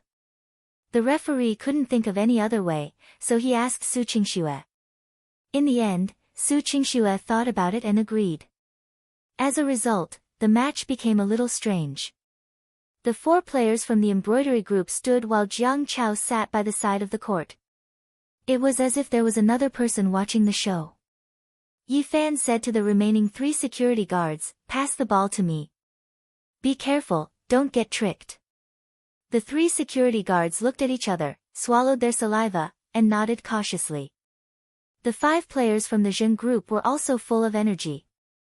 After all, if they lost 5 against 4, wouldn't they lose face? But in the end, when Yi Fan took the ball for the first time in the second half, they collapsed. Yi Fan stood near the center of the circle and threw 3 points without saying a word. With a "so" sound, he directly entered. This time, the entire stadium was in an uproar. They thought that the embroidery team, which only had 4 players left, was finished, but Yi Fan ruthlessly slapped everyone in the face. "Oh my god. Assistant Yi is too handsome. If he was a dozen centimeters taller, wouldn't he be able to play in the NBA? Ha, how could it be that exaggerated? But it's still godly enough." A group of employees from the embroidery group all started to shout Yi Fan's name. The 5 players from the Zheng group finally realized that it was impossible not to seal Yi Fan. They started to double team up, not allowing Yi Fan to take the ball. However, Yi Fan was always able to escape the defense like a ghost. After getting the ball, he would stand at any position on the 3-point line and make a move. Yi Fan didn't make himself especially fast, but he was just fast enough to avoid the opponent's defense. There were a few times when the opposing players were forced into a corner and wanted to make a move, but they couldn't even touch Yi Fan. Unknowingly, the difference in score had already reached 51-23. Yi Fan alone had taken nearly 40 points, so there was no suspense in the outcome. With the last ball, Yi Fan rushed to the opposite basket. With a jump, he slammed down with a tomahawk, shocking the entire stadium. F***ck. He can actually slam dunk. Oh my god, I thought he only knew how to shoot 3 points. They're basically toying with the Zheng's corporation. If they lose 5 against 4, how are they going to face others in the future? The faces of the 5 players from the Zheng's corporation were ashen. They were all stunned. Even the employees of the Zheng's corporation in the stands were silent. Jiang Chao, the other security guards, and many employees of the embroidery group, who were sitting on the ground, were so excited that their eyes were brimming with tears. Hearing the cheers and shouts in the arena, everyone from the embroidery group was filled with pride. Feng Yuing hugged Xiao Yan and a few other subordinates, as if they were the ones competing. Su Qingxue blankly stared at the man standing proudly on the stage. Her heartbeat quickened and her breathing became a little chaotic. Even Qinya, who was standing behind the woman, was completely impressed by Yi Fan. In the VIP stands, several leaders also stood up and began to applaud. They were also very happy. With such a sensational scene, it was just the right time to promote it and prove that they had contributed to the spread of sports culture. These were all political achievements of the Olympic year, so they were naturally very satisfied with the performance of the embroidery group. Zheng Junfeng was so angry that his face turned pale. He lowered his head and slipped out of the stands, hurriedly getting into a car and leaving the stadium. He didn't want to stay in this place for a moment longer, because he knew that this time, he had been completely humiliated by Yi Fan. In the final round of the Hua High Industrial and Commercial Basketball League, there was no competition. The opposing team forfeited, so the embroidery basketball team naturally won the championship. Obviously, after seeing Yi Fan's standard, no team wanted to be abused. At the award ceremony, Jiang Chao and the others held the trophy in their hands, feeling extremely excited and elated. Yi Fan, on the other hand, was holding a large check, his heart filled with emotion. Why didn't he think of participating in the competition to earn money before? This seemed to be a pretty good way to earn money. With this money, he could add a lot of winter electrical appliances to the orphanage, such as a new batch of air conditioners and so on. In the evening, in order to reward the team and also to celebrate, Su Qingxue held a celebration party at the embroidery group's embroidery hotel. The morale of the embroidery group was at an all-time high, and the entire company was in high spirits. Of course, the name Yi Fan had finally been remembered by the entire company. Some were happy, some were sad. The people of the embroidery group were happy, but the Zheng group was shrouded in dark clouds. In the hall on the first floor of the Zheng family's mansion, Zheng Hongji and Zheng Junfeng were sitting on the sofa. On the tea table in front of them were several bottles of whiskey. The two of them had drunk quite a bit, and their faces were flushed red. The atmosphere was heavy. The analyst said, "When the news comes out tomorrow morning, the embroidery group's stock price will rise by another 3%, and our stock price. It will fall by at least 2%. Zheng Hongji sighed. Down again. Zheng Junfeng said irritably, it wasn't easy for it to rise a little the day before yesterday. F***ck him. Zheng Junfeng suddenly threw his wine cup, grabbed his hair, and scolded, it's all that damned Yi Fan's fault. He's the one who ruined our plans. Junfeng, don't worry. I heard. Ma Jingquan has already convinced an expert from the Golden Eagle sect to come to Hua Hai soon to help him regain his face. Yi Fan won't be able to jump around for more than a few days. Even if the people from the Golden Eagle sect can injure Yi Fan, it won't change anything. They were just ancient martial arts sects who wanted to save face. Can they really kill people? Zheng Hongji was silent. He was also considering this problem. Zheng Junfeng fiercely said, Dad, didn't you say last time that if you couldn't get Su Qingxue, you would destroy her? I think it's time. We should spend a lot of money and hire a few killers to kill Yi Fan and Su Qingxue. Although killing can solve a lot of problems, this is our last resort. Don't forget, we still have other helpers in the Su family, Zheng Hongji said. Just as he finished speaking, he heard a woman's voice coming from the door. Kill, if we don't kill now, I'm afraid it'll be too late. Zheng Hongji and Zheng Junfeng both turned their heads to look. The father and son were quite astonished. Hui Zhen, why did you suddenly come here? Zheng Hongji asked. Mother, what happened? Zheng Junfeng was also puzzled. This beautiful woman dressed in a famous brand was Tong Huizhen. Outsiders would never have thought that she was Zheng Junfeng's godmother, and their relationship in private was not simple. The woman threw her bag on the sofa, snatched the wine glass from Zheng Hongji's hand, poured herself a glass of whiskey, and drank it in one gulp. If I don't come over and explain things to you, it might be too late. Tong Huizhen said with a gloomy face. What happened? Zheng Hongji asked. Chapter 104.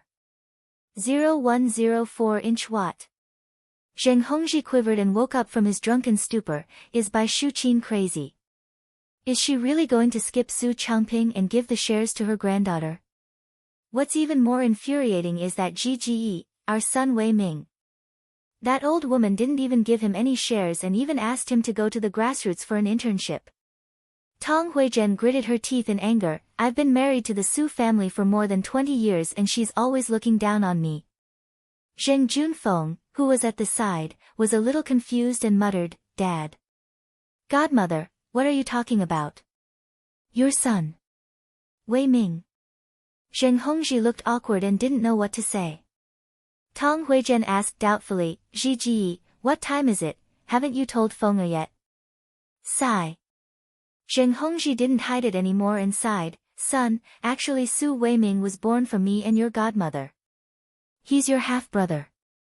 Zheng Junfeng stood up abruptly and shouted in shock, What? You guys? Are you guys crazy? You child. Sit down. What's there to be surprised about? If it wasn't for that, why would your godmother go through so much effort to gather information for our Zheng family? She even tried so hard to bring you and Su Qingxue together and cooperate with us to seize the Su family's property. Why do you think that is? Zheng Junfeng was dumbstruck, he still couldn't believe it. Tong Huizhen smiled and patted Zheng Junfeng's shoulder lightly. Child, we are a family. Zheng Hongji sighed, it was already done. Su Changping was just an idiot, he didn't even know if his son was his or not. It's a pity that old man Su Yuwei actually brought Su Qingxue back to the Su family from the orphanage and raised such a little monster. That's why we haven't been able to get hold of the embroidery group. Su Yuwei is an old fox and Bai Shuqin is not easy to deal with. I don't know if that old woman suspected our Wei Ming's identity, she actually refused to give us any shares. She had to let Wei Ming finish his internship and confirm that he has the ability before considering giving him shares. Is Bai Shuqin going to give 32% of the embroidery group's shares to Su Qingxue? Yeah, I've already heard the news from the legal department. As long as Su Qingxue marries Yi Fan, I'll give her all the shares. Tong Huizhen said. Zheng Hongji snorted coldly. You want to give me shares after marriage? This is clearly a bluff. How can there be such a ridiculous reason? I think so too. That old woman just wants to see Su Qingxue get married before she dies. Sooner or later, the shares will be given to her. Tong Huizhen said vexedly. Su Changping has no objections. Zheng Hongji asked in disbelief. That useless idiot, how would he dare to object? He's afraid that his mother will take away his shares. He's changed so many positions in the company, but he hasn't succeeded in any of them. He's already made up his mind to eat and wait for death. Tong Huizhen said disdainfully, I was really blind back then to actually marry him. Zheng Hongji comfortingly patted the woman's back, Huizhen, it was my fault back then. I couldn't convince my parents, so you suffered. Hearing this, Zheng Junfeng refused. He stood up and said, Dad. What do you mean by this? Could it be that you were forced to marry my mother? This. I didn't mean it that way. It's just that Dad was confused when he was young. It's all Dad's fault. Zheng Hongji was also a little flustered. Zheng Junfeng said with an ugly expression, I don't want to care about the messy things that happened back then. Today, I was humiliated by that B*tch Su Qingxue and that B** starred Yi Fan again. I want them all to die right now. Tong Huizhen's cold eyes flickered, Child, there's not much time left. When Bai Shuqin hands over the shares to Su Qingxue, it might be too late. We have to make the first move. I don't need you to teach me. I'll go find the people from the White Shark Gang and ask them to hire an assassin. This time, no matter how much money I spend, I'll take the lives of that dog couple. Zheng Junfeng snorted heavily and left. After Zheng Junfeng left, Tong Huizhen leaned on Zheng Hongji's chest worriedly, Ji, Fenger won't hate me, right? Sigh. You are his godmother. Once that brat figures it out, he will naturally pass by. Isn't everything we did for our son? Zheng Hongji consoled. That's right, for Fenger, for Wei Ming, we've worked hard in secret for so many years. We can't let that stinky girl Su Qingxue take away the brocade. Tong Huizhen muttered with a cold expression. Zheng Hongji spat out the smell of alcohol and hugged the woman's waist, Don't go back tonight, accompany me. Tong Huizhen's face was flushed red. Sun Yang, who was half old, was filled with the charm of a mature woman. Hateful. Every time I see you, you think about this. After so many years, aren't you tired of playing? Heh. Could it be that you're tired of it? My body is much stronger than that Su Changping's, right? Don't mention that useless guy. Come, let's go upstairs. The next day, the news of the embroidery group's team winning the championship was published in many newspapers. After the publicity, the embroidery group's image became more and more prosperous, and the stock market also rose significantly. While eating breakfast, Su Qingxue saw the news report and was in a good mood. When she was about to finish eating, an international express delivery box arrived at her doorstep. It was still looking for Yi Fan. Yi Fan signed for the package. It was sent by Lewin Dunn. Alec finally made a pile of new clothes for him to wear. This old AI is really working hard. He seems to have made quite a few pieces. Yi Fan threw the package at the staircase and was not in a hurry to take it upstairs.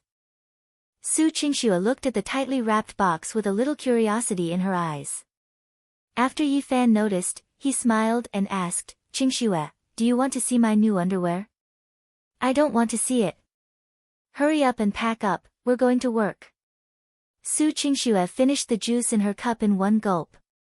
Yi Fan asked curiously, "We won the championship in the competition, how much are you going to give me?" "I'll give it to you sooner or later, what's the rush? Can't you talk about something that has nothing to do with money?" Su Qingxue said snappily. Yi Fan thought for a moment, then asked, "Then when are we getting married?" Su Qingxue's face turned red and she angrily shouted, "I'm not getting married. Who wants to marry you?" Of course he was joking, because ever since Bai Shuqin wanted the two of them to get married, Su Qingxue's nerves were especially sensitive. As long as the matter of marriage was mentioned, Su Qingxue would feel as if her little tail had been stepped on. "Why are you so excited? I'm just asking," Yi Fan said embarrassedly. "If you ask again, I'll deduct all your salary. I won't give you a single cent of the bonus." Su Qingxue was so angry that she wanted to slap the table. This guy was too despicable. Aunt Jiang, who was in the kitchen, stuck her head out and looked at the two of them. She shook her head and sighed helplessly. Fortunately, Bai Shuqin was still in the hospital. Otherwise, if she heard the two of them quarreling, it would definitely be another storm. Chapter 105. 0105 Qingxue glared at Yi Fan and picked up the phone. "Qinya, what's the matter?" "Director Su, this is bad." Qinya, who was on the other end of the phone, seemed to be very anxious, that Ma Jinkuan who came to cause trouble last time brought a group of people to our first-floor hall. "What?" Su Qingxue frowned. "Where are they now?" "Captain Su has already brought people to stop them, but they might not be able to stop them." "Should we call the police?" Su Qingxue hesitated for a moment. Once she called the police, it would mean that she and the White Sharks gang would completely fall out. She didn't care, but she was afraid that her employees would be implicated. "Hold them off for now and treat them with courtesy. Don't let things get out of hand. We'll head over immediately." "Yes, I understand." After Qingxue hung up the phone, she was about to look for Yi Fan when she heard the sound of a car outside the door. Yi Fan had already run down and started the car, waiting for her to set off. Su Qingxue didn't expect the man's reaction to be so fast, so she quickly ran out and got into the car. "Today we're going to," without waiting for Su Qingxue to speak, the SUV let out a boom roar. The engine was at full strength, and the wheels brought up a trail of white smoke as it directly shot out. "Ah!" Su Qingxue leaned forward and exclaimed, almost hitting the back of the chair on the wall, "What are you doing?" "Sit tight, today might be a little bumpy." Yi Fan turned around and grinned. Su Qingxue's face paled. She wanted Yi Fan to drive faster, but she didn't want him to speed around the city. However, when she thought of the urgent situation in the company, she simply gritted her teeth, closed her eyes, and let the man go. The journey, which should have taken more than half an hour, took less than 15 minutes. When she got off the car, Su Qingxue's expression didn't look too good. The breakfast in her stomach also felt like it was being overturned. "Mr. Su, are you okay?" Yi Fan asked with concern. Other than not running the red light, he was basically going as fast as he could. In any case, when he was speeding, Su Qingxue could settle it. Su Qingxue rolled her eyes at the man, thinking, was this guy a racer before? Taking a deep breath, he took out his phone and called his assistant, "Qinya, I'm here." "How's the situation now?" "President Su, you're here." Qinya seemed to be very surprised that it was so fast. She hurriedly said, "Please come to the training room quickly. Captain Su is quarreling with the person the other party found. He wants to compete with that person, I can't persuade him, Ling Shan." Hearing that, Su Qingxue quickly walked into the elevator and went upstairs with Yi Fan.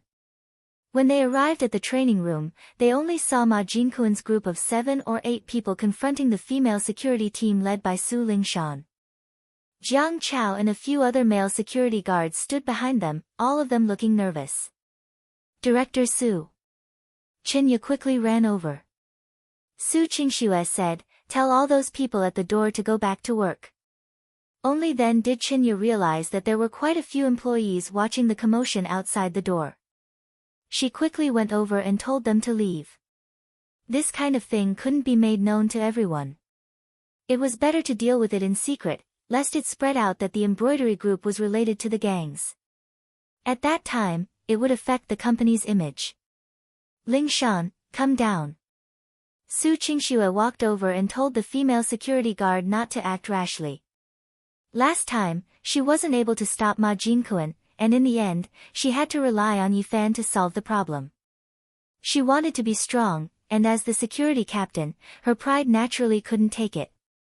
These past few days, she had been strengthening her training and studying how to deal with the eagle claw technique. She was planning to vent her anger from last time. Director Su, they've come to cause trouble time and time again. If we don't beat them up until they're convinced, they won't leave. Su Lingshan said. Do you really think a little girl like you can be a match for our young sect leader? You can't even beat me, so you're not worthy to fight against the young sect leader. Ma Jinquan, whose hands were still wrapped in bandages, proudly introduced a middle-aged man beside him. The man was 1.8 meters tall, wearing a traditional white shirt and white pants. His hair was glossy and combed behind his head, and he held a folding fan in his hand, gently fanning himself. I am the direct descendant of the Golden Eagle sect, Jin Zhe. This martial Uncle Ma was defeated and humiliated here, and it also concerns the face of our Golden Eagle sect.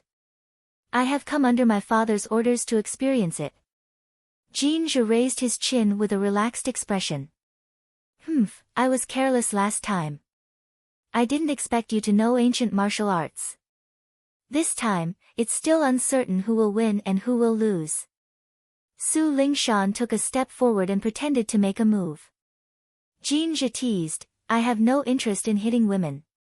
Could it be that all the men in your embroidery group are so spineless? This is not a matter of integrity, but a matter of breaking the law. Our embroidery group is a large company that is protected by the law. Whether it's your Golden Eagle sect or the White Shark gang, do you really think that we have no choice but to come here and beat people up in broad daylight? Su Qingxue said coldly. Ma Jin pointed at Yi Fan, who was below the stage, and said, there's no need to use the law to suppress us. We're here to look for that brat, it has nothing to do with your embroidery group. You've already found this place, what's the difference between this and our company? Su Lingshan asked. Alright then, let's go out and find a place to have a good fight. This has nothing to do with the embroidery group, right? Ma Jinquan smiled evilly. Qingxue also frowned and looked at Yi Fan, who was beside her. What do you think? She was an outsider to ancient martial arts, so she was afraid that Yi Fan wouldn't be a match for Jin Zhe. Yi Fan was worried that the security guards in the company would be beaten up, but seeing that they hadn't started fighting yet, he relaxed and said with a smile, it just so happens that I didn't exercise this morning, so I'll go play with them. After saying that, Yi Fan planned to walk onto the stage. Halt! What do you mean? Do you think I will lose to that guy? Su Lingshan was very dissatisfied when she saw that the man didn't even ask her what she meant. Yi Fan truly believed that a woman couldn't beat Jin Zhe, but he could only politely say, Captain Su, since they're looking for me, there's no need for you to do anything. I'm the security captain, responsible for protecting the safety of the employees of the embroidery group. If I encounter someone who provokes me, and I need you, my assistant, to take action, wouldn't I become a piece of trash? Su Lingshan stubbornly looked at Su Qingxue. CEO Su, please believe me, I won't lose this time. Su Qingxue and Yi Fan were both stunned.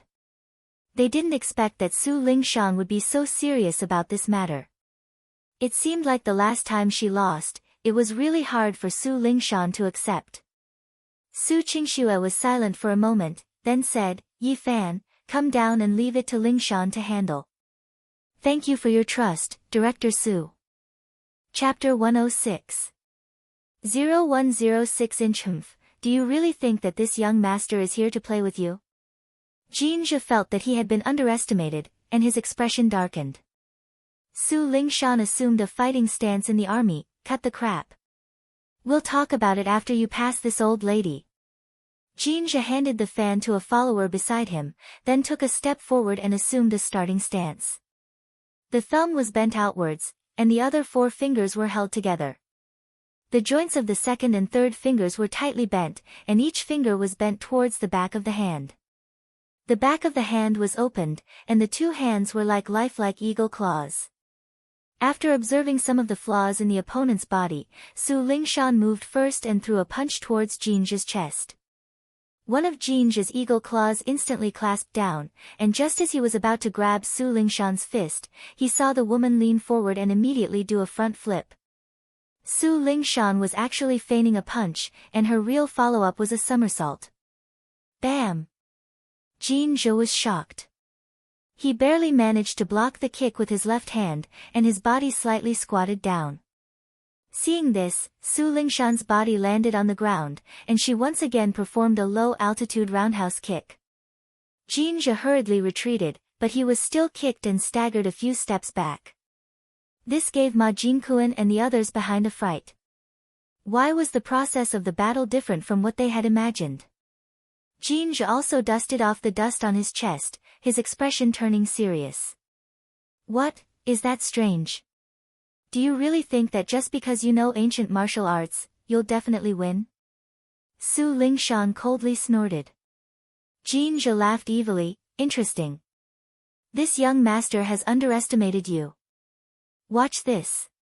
After saying that, Jinzhe quickly advanced, and with a move of an eagle fighting a rabbit, his claws shot out as fast as lightning, aiming straight for Su Lingshan's wrist. However, Su Lingshan didn't plan to use her hands to catch it. She leaned back and placed her hands on the ground. Her 2 long legs rose up and went straight for Jinzhe's lower jaw. Jinzhe quickly dodged. If he were to eat a kick, his jaw would be dislocated. After Su Lingshan neutralized her opponent's move, she followed up with another flying kick, forcing Jinzhe to use her arms to block in front of her to defend. Her 2 long legs were full of explosive power, and her leg technique also made up for her lack of hand techniques. For a moment, before Jinzhe could even use his strength, he was already being pressured to the point of retreating step by step. He could only passively defend.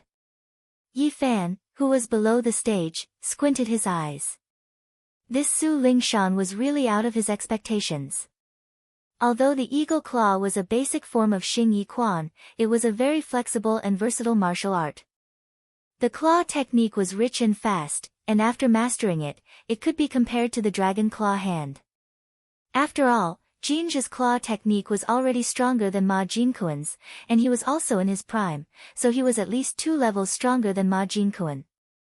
However, through Su Lingshan's own thoughts and research, she used the strength of her legs to replace her hands and attack the weak points of the eagle claw technique's defense. She actually managed to suppress Jinzhe. From this, it could be seen that after her defeat that day, Su Lingshan had worked hard to study the eagle claw, and she had practiced it countless times in her heart. She was originally an elite of the special forces, and in fact, in terms of combat experience, she was even richer than Jinzhe. In addition, her physical fitness was also good, and her strength was not much weaker than Jinzhe's. The female security guards of the brocade were also cheering happily, feeling that victory was right in front of them. However, Yi Fan knew that Jinzhe wasn't that simple.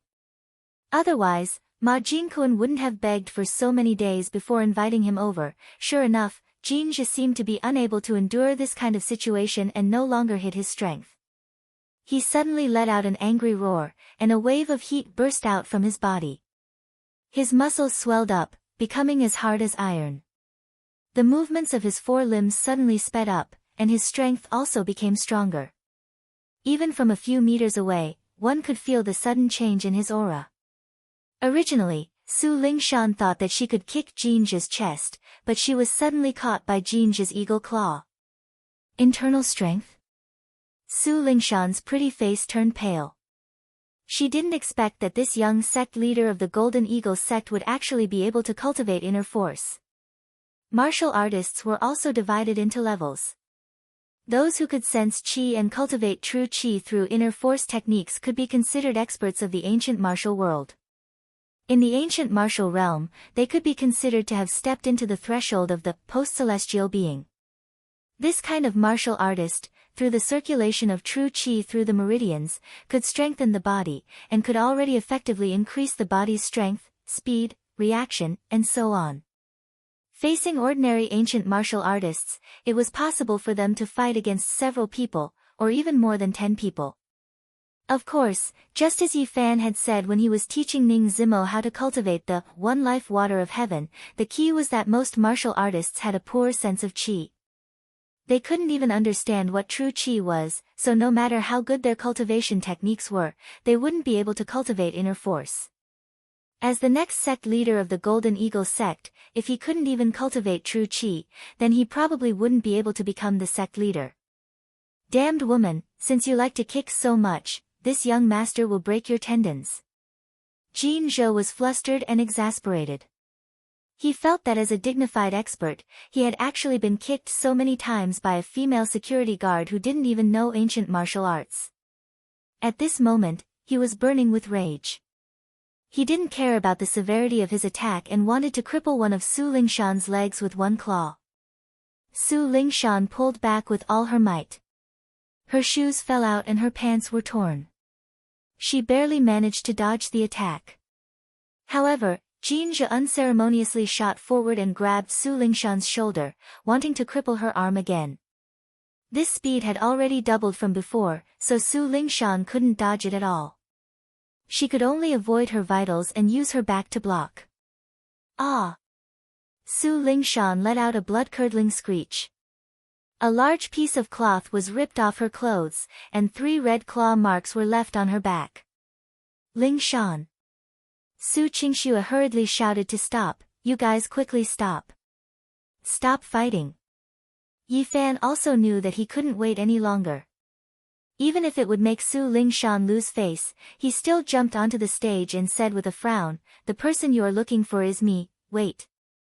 Suddenly, Su Lingshan endured the pain in her back and walked in front of Yi Fan, saying, I haven't fallen yet. Looking at the stubborn and murderous woman, who was already drenched in sweat, Yi Fan felt some admiration in his heart. Captain Su, I think your body is more important. Yi Fan knew that a woman couldn't win against Jinja just by relying on willpower. You look down on me? That's not what I meant. Su Qingxue also advised, Lingshan, I order you to stop quickly and go to the infirmary. Su Lingshan didn't listen at all. She turned her head and a look of determination appeared in her eyes. Jinja sneered and said, if we continue fighting, I will strip off all your clothes. Are you sure you want to continue? Su Lingshan didn't say anything, but suddenly clenched her fists. Her delicate body began to tremble, and the fine beads of sweat on her forehead continued to drip down. Chapter 107. 0107. This was clearly a type of radiation released by Zhenqi, and it was much stronger than Jinja's Zhenqi. Just when Yi Fan thought that he had made a mistake and that Su Lingshan was hiding her strength, an astonishing scene appeared. Pfft. Su Lingshan spat out a mouthful of blood, her body went limp, and she fainted on the ground. Lingshan! Captain! Everyone present cried out in alarm, worried and fearful. Yi Fan, on the other hand, realized something and quickly squatted down, grabbing Su Lingshan's hand to take her pulse, as expected. This woman was really reckless, Yi Fan muttered in his heart. Ha ha ha! What is this? You made yourself vomit blood. Jinja mocked, if you want to admit defeat, just be more direct. Why bother, ha? Director Su, I'll send Captain Su to the hospital. Yi Fan knew that Su Lingshan had to receive treatment as soon as possible, otherwise there might be repercussions. Qingxue was just about to call an ambulance, but thinking that Yi Fan would drive faster, she hurriedly nodded, "Drive my car there. Report the situation to me at any time." Yi Fan replied, picked up Su Lingshan, and was about to walk down the stage. Jin's eyes widened as he shouted, "Stinking brat! Who allowed you to leave? Are you looking down on my Golden Eagle sect?" Ma Jinkuan also brought a few followers of the White Shark gang to block the door, not letting Yi Fan leave. "Yi Fan, it wasn't easy for me to invite the young sect leader, how can you just leave like that?" Ma Jinkuan chuckled strangely. "Put that woman down, come and have fun with this young master." Jinja walked closer. Yi Fan's face darkened, he turned around and looked at Jinja, "Are you courting death? If you don't let go, the one who's courting death is you." Jinja's tone was unfriendly. "I don't need to use my hands to deal with you." The anger in Yi Fan's heart also rose. "You sure have a big mouth. This young master will let you have a taste of my Jinqi combined with the divine might of the eagle claw technique." Jinja realized that he was being underestimated, so he became even more ruthless. With a loud roar, he gathered all the Jinqi in his body and pounced towards Yi Fan. A swift and accurate eagle spread its wings in the eagle claw technique, drawing a swift and fierce trajectory as it grabbed towards Yi Fan's back. "Be careful." Su Qingxue didn't even dare to look. She only felt that her vision blurred, and Jinja was about to hit Yi Fan. However, Yi Fan was carrying Su Lingshan with both hands. What should he do? With a rip sound, the eagle's claws landed on Yi Fan's back, grabbing a piece of shirt fabric. However, it was only a piece of cloth. Just when everyone thought that Yi Fan was about to be injured, they discovered that Yi Fan stood unmoving on the spot, looking at Jinja with a very cold and indifferent gaze. It was as if a ferocious tiger was staring at a skinny hyena, looking down on it with disdain. Jinja's mouth was half open, and he had a dumbfounded look on his face. This couldn't be blamed on him, because he had clearly hit Yi Fan, and had even used enough Xin Qi. However, it just so happened that his claw, which could even shatter a cement board, was unable to leave any marks on Yi Fan's back. It was as if he hadn't hit a person at all, but had grabbed a piece of diamond.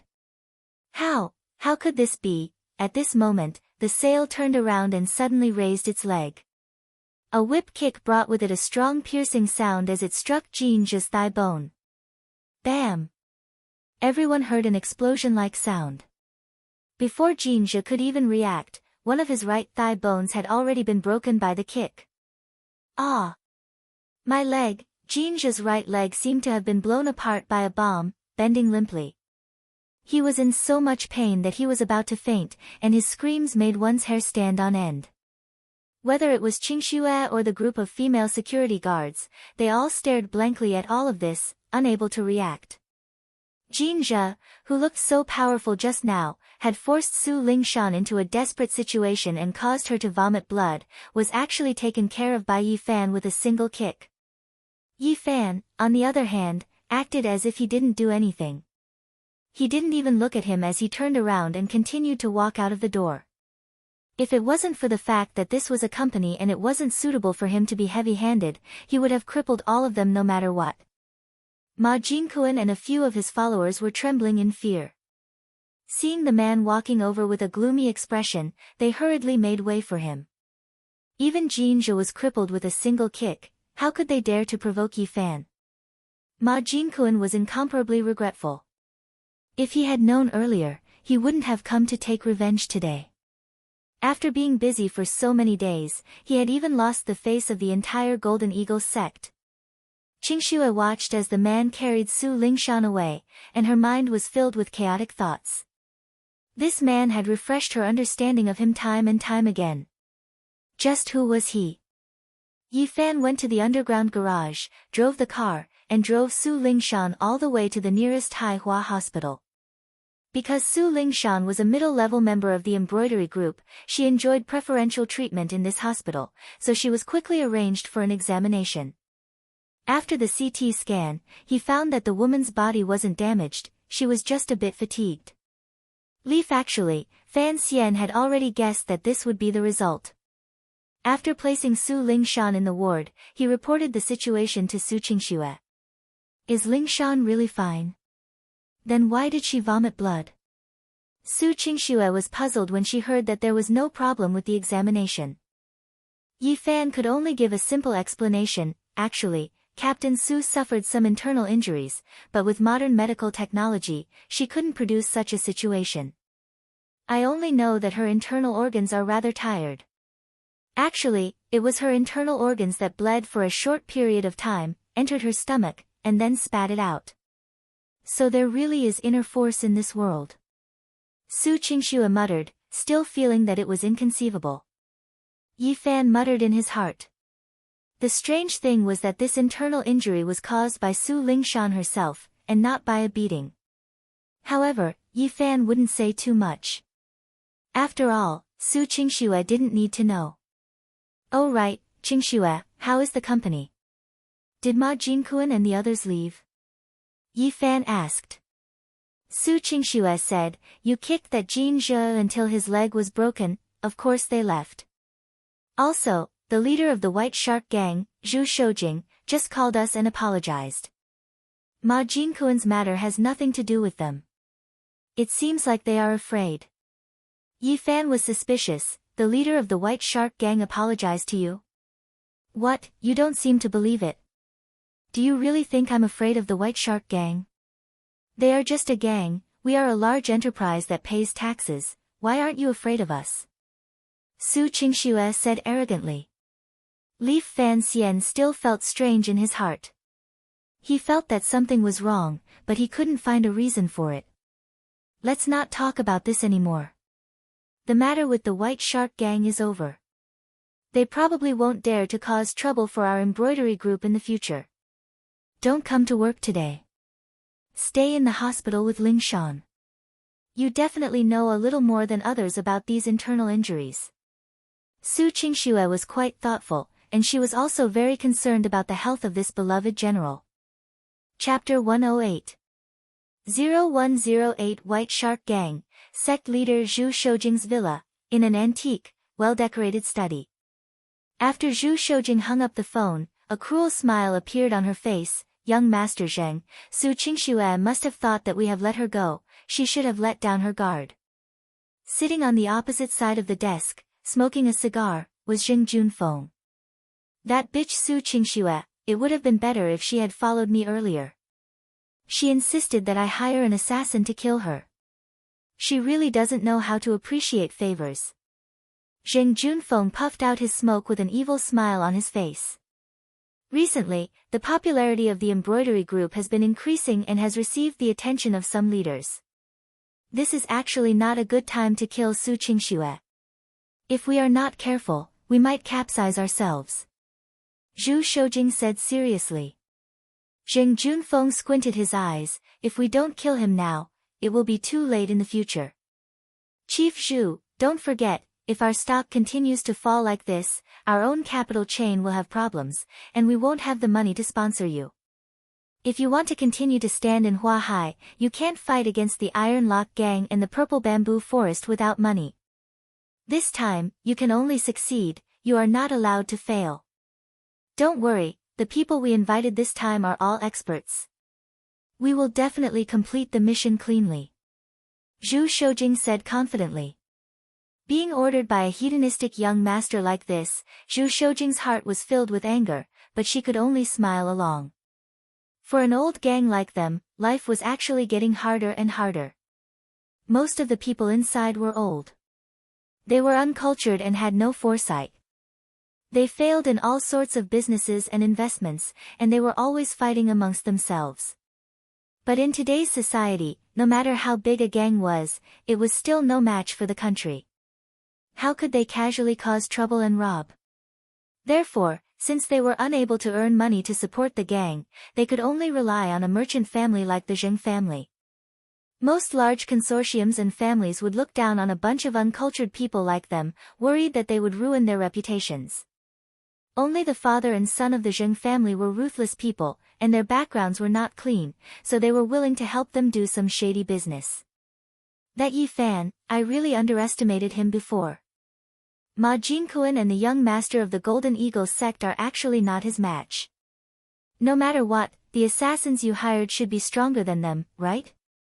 Zheng Junfeng was still worried. Zhu Shoujing smiled cruelly. Young Master Zheng, you worry too much. An assassin killed people, not a martial artist. Why would they care about martial arts? There are many ways to kill someone. Zheng Junfeng's eyes lit up as he understood something. He sucked on his cigar and grinned. In the ward of Haihua Hospital, it was already noon. Su Lingshan drowsily opened her eyes. There was still a trace of blood in her mouth and nose. She saw the white ceiling and smelled the disinfectant. She roughly guessed where she was. Hiss hiss, hiss hiss. Oh, not bad, not bad. Suddenly, the sound of a man drinking came from the side. He was even smacking his lips and muttering about how delicious it was. Su Lingshan gently turned her head and looked over, only to realize that it was Yi Fan eating lunch.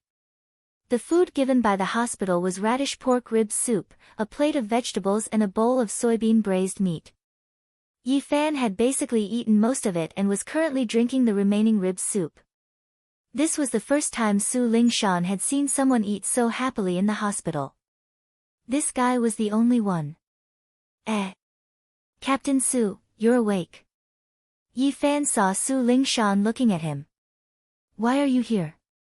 Su Lingshan asked. Director Su told me to accompany you. My mission today is to take care of you, Yi Fan said. Director Su. Oh right, how is the company? Su Lingshan asked worriedly. Yi Fan waved his hand. It's fine now, those people have all left. Su Lingshan heaved a sigh of relief and faintly said, did you defeat that Jinja guy? Heh. Yi Fan smiled embarrassedly and tacitly agreed. Su Lingshan glared at him and said, what are you laughing at? Yes. If you don't say it, do you think it will make me lose face? I'm not that weak. Don't look down on me. I didn't say anything, how could I look down on you? Yi Fan was very innocent.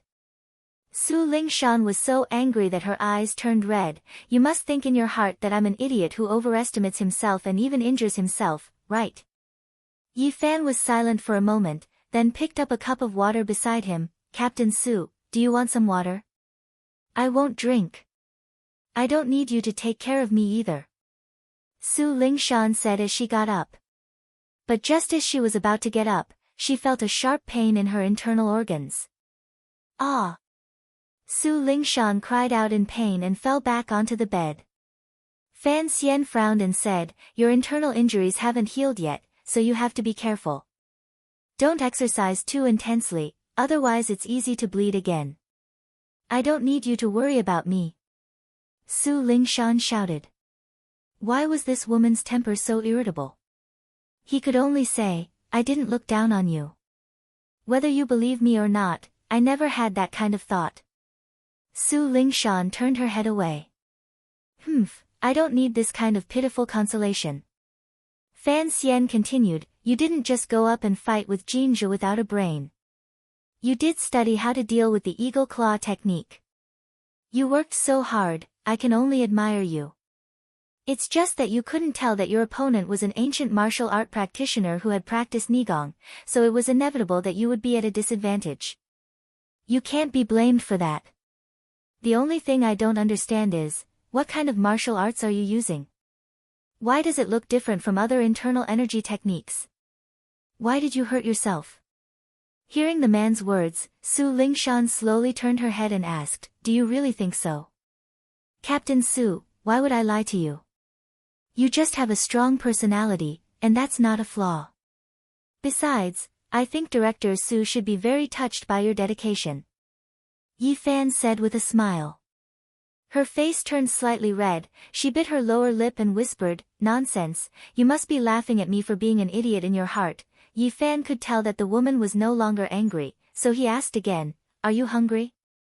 The doctor said that you need to eat liquid food for the next 2 days. Shall I get you some porridge? Not hungry. Goo, just as she finished speaking, her stomach called out. Su Lingshan really wanted to crawl under the bed and close her eyes.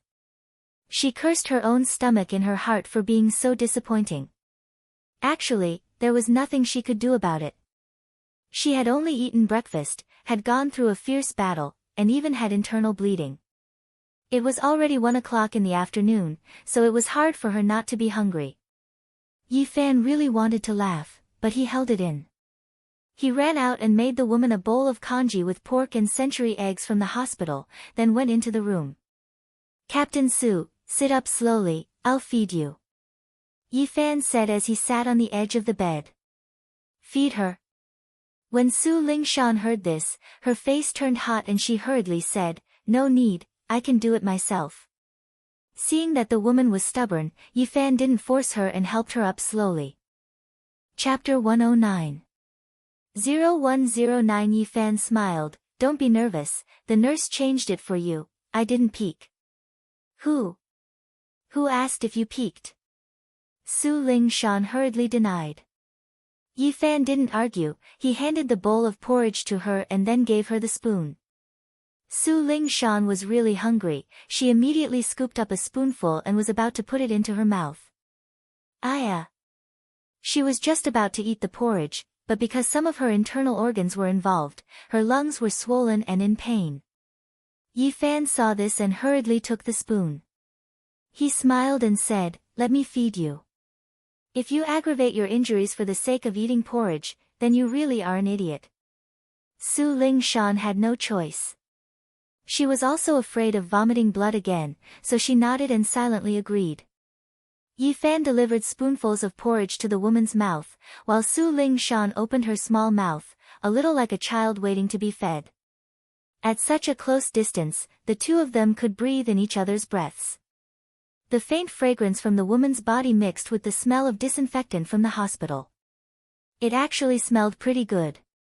Perhaps it was because of her injury, but looking at the woman's facial features at such a close distance, she lost a bit of her heroic spirit and gained a bit of sickly gentleness.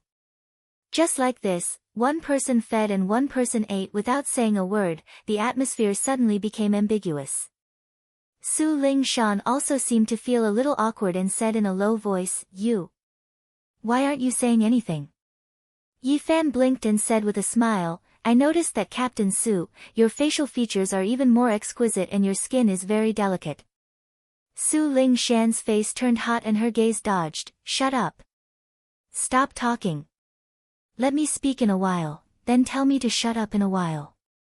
Are you going to say it or not?" Yi Fan mumbled. Su Lingshan argued, "Who asked you to say this? Pervert. It's not good to praise you, I don't need your praise." Su Lingshan's heart was beating faster and her face couldn't get rid of the heat. What was going on with her? She couldn't take this man's words seriously, so why was she so shy? Su Lingshan asked herself. Yi Fan had no choice but to continue feeding the porridge quietly. However, when he looked down, he suddenly discovered a detail. The nurse who helped Su Lingshan put on her clothes seemed to have carelessly not buttoned up properly. There was a wide gap in front of Su Lingshan's chest.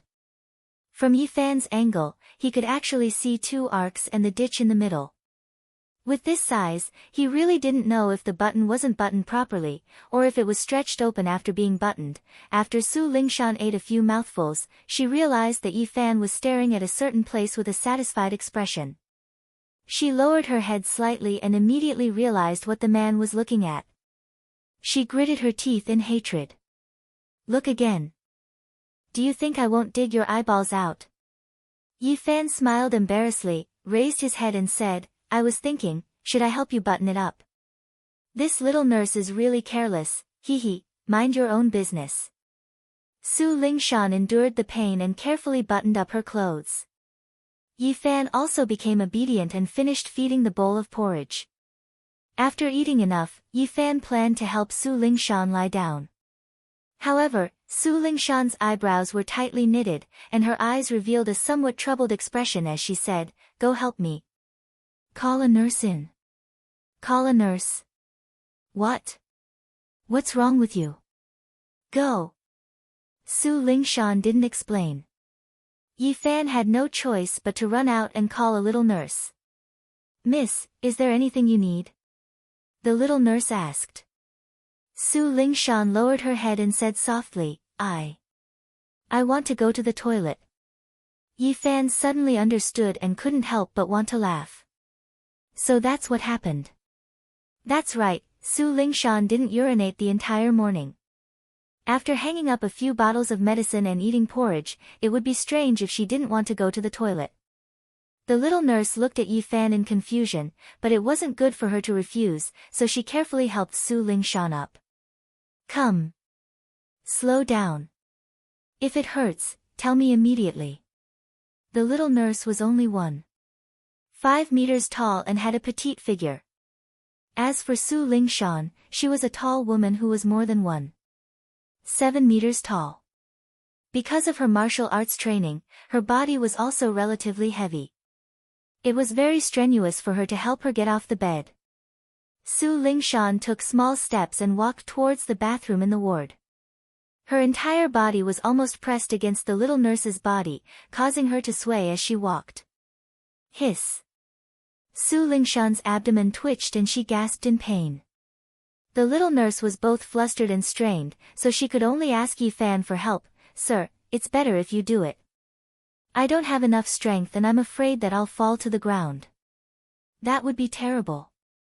When Su Lingshan heard that, she said anxiously, "It's okay, I can do it, miss, this is very dangerous. Let your boyfriend do it. Everyone will get sick and need someone to take care of them." "There's nothing to be ashamed of," the little nurse advised. From the little nurse's point of view, someone who accompanied Su Lingshan for half a day and served her like this was either her husband or her boyfriend. Male. Male.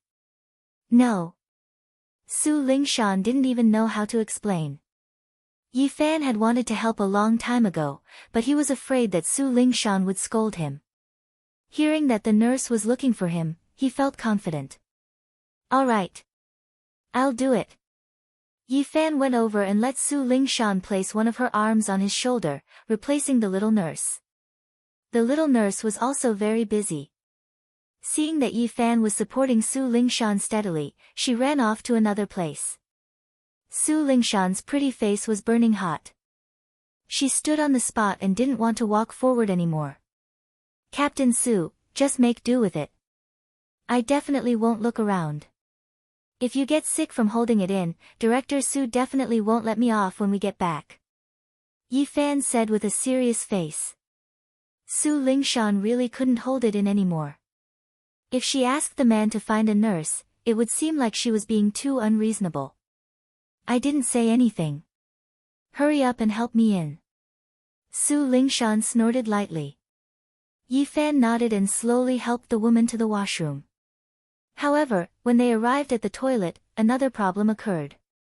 Su Lingshan herself couldn't bend down to take off her pants because bending down would squeeze her internal organs and cause incomparable pain. Unfortunately, Su Lingshan couldn't hold it in any longer and stood there stiffly. The woman was so anxious that she wanted to cry.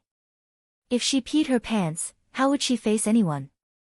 Right at this moment, Yi Fan turned around and said, "Captain Su, I'll have my back to you and help you take it off. You should be able to accept this, right?" Su Lingshan was stunned for a moment. She couldn't think of any other way, so she could only reply with a "N." Yi Fan's hands first supported Su Lingshan's waist, then followed her waist down to the waist of her pants. Then, he slowly pulled them down. "Don't touch my leg." "No." "Where did you touch? Let me see. Do you want to die? Don't turn around." After a few twists and turns, Yi Fan finally completed the mission. Su Lingshan supported the man's body, then straightened her body and sat on the toilet, but she didn't move for a long time. She was still worried that the man would suddenly turn around and look at her. Chapter 110.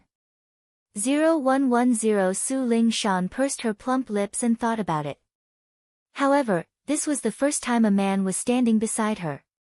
She was so nervous that she didn't dare to let go. Yi Fan sighed. "Captain Su, you used to be a soldier, right? Logically speaking, you should be quite straightforward. why bother about such a small matter?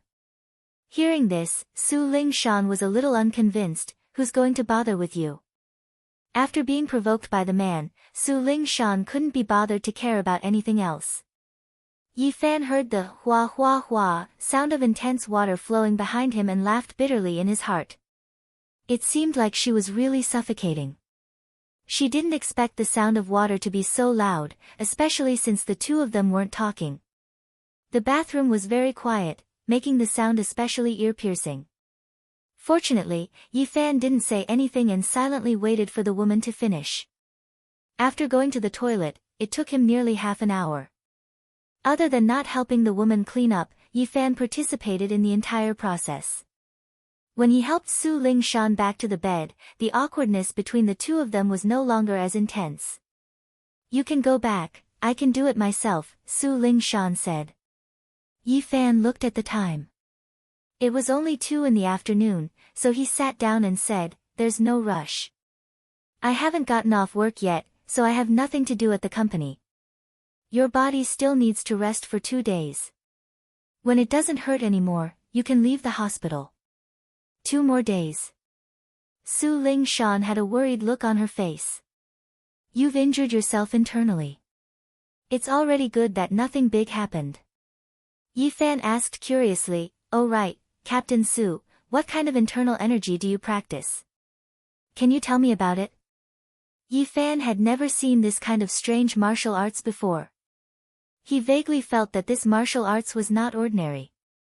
Perhaps it would have a certain amount of inspiration for his own cultivation, so he wanted to understand it. However, Su Lingshan was silent, as if she didn't want to say anything. Yi Fan regretfully said, I'm sorry, if this is your secret, then I won't ask anymore. I'm just curious. Actually. Su Lingshan sighed and said, I don't know either. This can't be considered an inner force skill. I'm not even sure what it's called. Yi Fan was stunned, why do you say that? Su Lingshan recalled, because this is just a piece of parchment that I found in an abandoned cellar in the desert when I was a soldier. The owner of the paper seemed to have fought with another person, and then both of them died there. No one knew how many years it had been sealed there. I handed it over to our leader. He was a post-liminary realm warrior, but he said that it was just a piece of waste paper.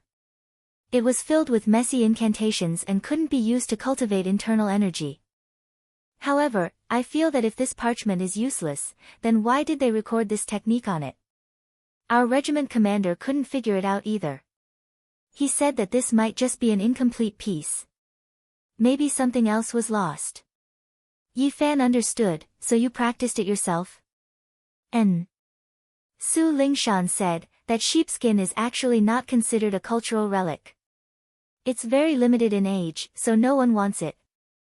I kept it as a souvenir. It just so happens that my sense of qi isn't very good.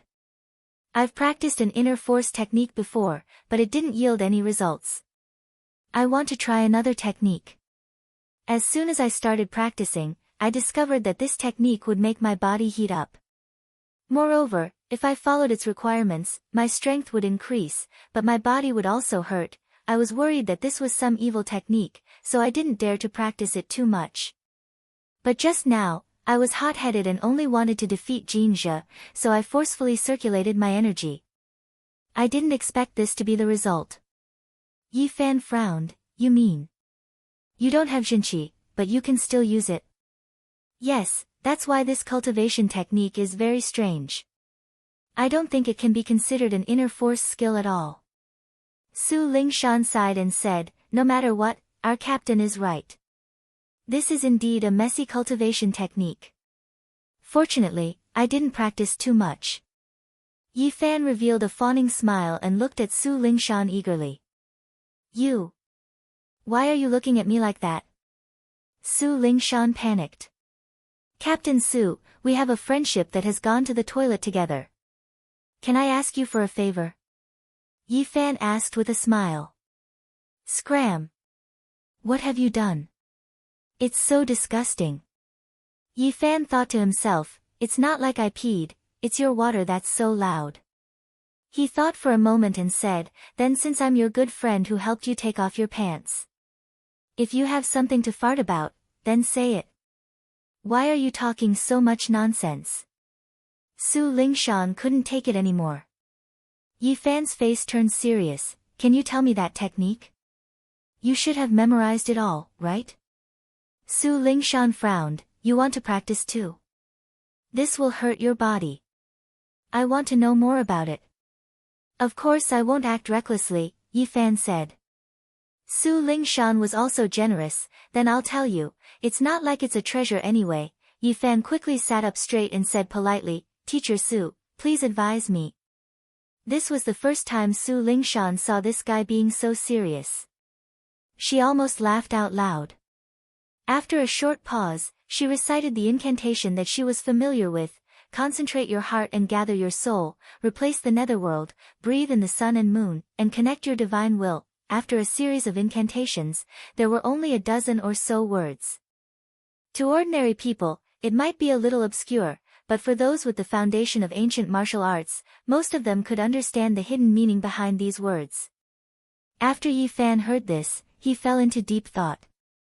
This kind of cultivation technique was really the opposite of the theoretical cultivation method of inner force. However, he felt that there were some places that were similar to his own cultivation philosophy.